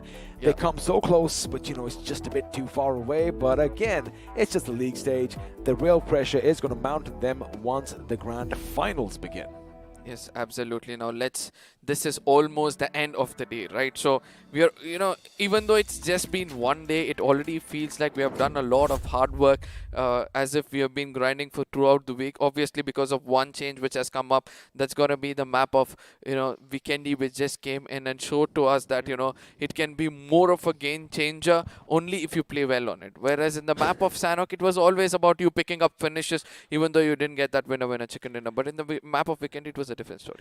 It was a different story, but of course, if you are good on a map, you know, it does help. But yeah, as you said, the RNG factor in Sanhok is too much. But the best thing is, we know one thing for certain: none of this would have been possible without our sponsors, iQOO and Loco. So you know what? Let's have a look at that video one last time.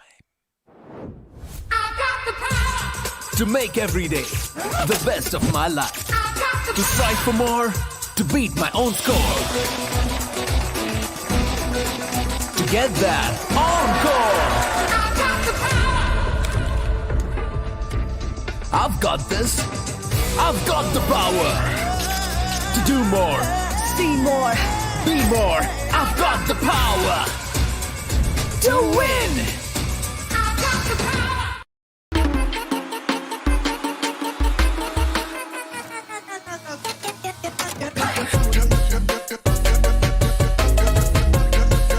Watch it, earn it.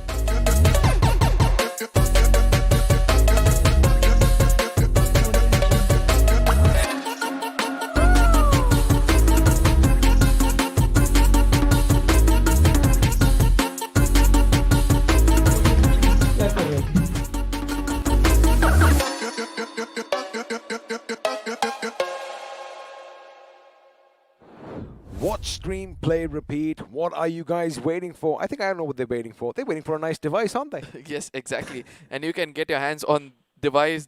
Probably 3 devices in a day is more than enough, according to me. All you have to do is get onto Amazon. iQOO Neo 6 is what you're going to type, and after that there's going to be a no more button. Click on it, answer a few questions. There are going to be 5 questions specifically, and all the data about the questions, all the answers for those questions, we're going to be reading it out over here in the beginning of the stream at the English desk itself. So that is where you can do the cheating as well. But after that, you're going to be putting up your name, email address, as well as your phone number, expecting a call to be received from the side of iQOOs themselves. And at the end, notify yourself so that as soon as this hits the market, you're over there to pick it up. Now, suppose you get yourself the device. What do? Now, we already know Loco is India's biggest esports streaming platform, with all your favorite BGMI streamers. They stream daily. And of course, we have a lot of these exclusive tournaments streamed just on Loco. And, well, of course, you are going to go there and make a name for yourselves. But what else is interesting is, I think we should probably tell them, right? Whoever stuck around, well, this is for you guys. You can stand a chance to win some BGMI UC by just streaming, by just having a look at Loco, and it's pretty instant. All you have to do is hit that link down below. What you're going to have to do is go and play a little bit of an in-stream quiz on Loco. And, well, you are going to have all that UC to buy yourselves, all these amazing, beautiful skins and outfits we see in our game. And that is something that, production has not told us that we can't do. I'm definitely doing that on the sidelines as well. And let's see if I get lucky. Yeah, obviously, we'll need those UCs at the end of the day, right? We're broke. We are broke. That's why we are here. The whole world is broke at this point of time due to the pandemic. And I just hope these UCs are going to put some smiles on those sad faces.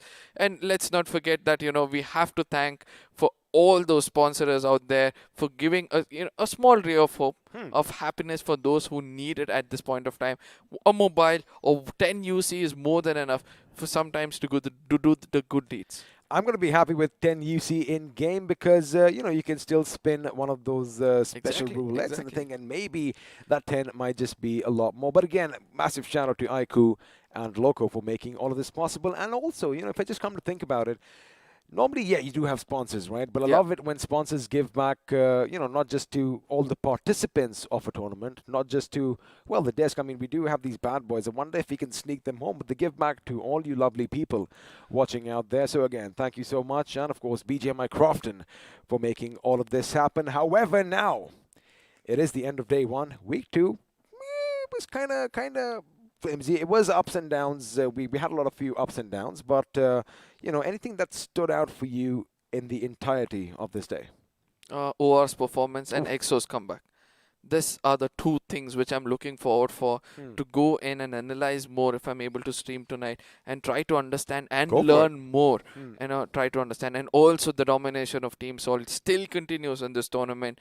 Will they be the champions by the end of the day is going to be the next big question. Ladies and gentlemen, do not forget to spam out your favorite teams because ultimately you might get gifted with some goodies for yourself. But again, it's also the time for us to announce the winners, right? So at the end of the day, it's important for us to say who's going to be getting those t-shirts, who's going to be getting those bottles to beat the heat as the heat wave is at India. It is going to be coming on our screens anytime soon.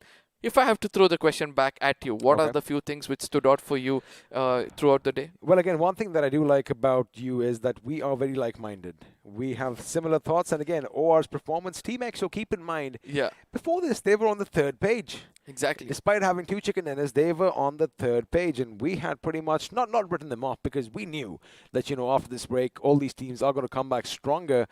But boy, oh boy, did they prove a point. Did they make a point today? And, well, we're going to be talking about what he said moments earlier. Your giveaway winners are going to be popping up on your screen. So first of all, congratulations to Kunal Yadav and Mayur Mohan Yadav. Not to be confused with another Yadav.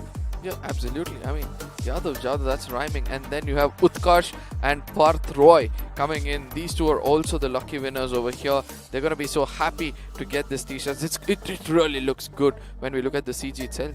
I do know what Jaskaran Singh. I wonder if it's you, buddy. But congratulations, and of course to Rajdeep as well, because you are going to be walking away with a few nice t-shirts and, well, those good-looking bottles. And let me tell you one thing. The quality is immaculate. I have one myself, and it's pretty much my go-to. And, just going on with the thing, because there are a few easy names. I'll take this one.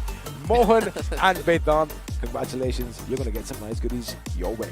Yeah, two more names which are going to be popping on our screens. Let's see, it's going to be easier. Yes, it is kind of easier. Harshvardhan and Iron Fist coming in. Oh, did your parents just name you Iron Fist? I mean, if that is what is going to be on your birth certificate, man, boy, oh boy, are you going to be ruffling a lot of feathers. But, Shantanu Chauhan and Parimal Gamit are going to be walking away with the t-shirts as well. But again, I love that Iron Fist. He's like, you know what? You don't really need my real name. I go by Iron Fist, and that is what I'm going to be known by. Well, I think that is the case, but I do believe we have a few more coming up. Ankit Negi and Alok Meena. Well, like I said, congratulations, and I'm going to let you take the last couple of names. Oh yeah, the last couple of names. Atul Kumar Sharma. Oh, there are no commas. It looks like one man just took away the complete moment. It's got Atul Kumar Sharma, again, congratulations to you as well. And congratulations to all the names we just read out. And I do believe that you guys will also have the bragging rights to say that, we were there on the stream, we watch everything. Of course. And all those stuff. If I was in their position, this is the moment that I would be waiting for. This is where you got to stick around because you never know. Maybe your name might be the one that is called out. And again, I get it. Somebody might be thinking, what's in a t-shirt? Let me tell you one thing. When you get all these free goodies, boy, oh boy, you feel so special. And I'm still waiting for mine, Arca. Yeah, even me. At the same time, we did give our sizes, so hopefully it might be reaching us anytime soon. Yes, but ladies and gentlemen, we have almost come to the end of the show, and it's time for us to kind of look forward to what has happened, or just look back and see what all has happened, as we had different teams taking that chicken dinner from the get-go. We had EXO having more than one. They had 2 if I'm not wrong, and then we have one going in the favor of Seoul, one going in the favor of...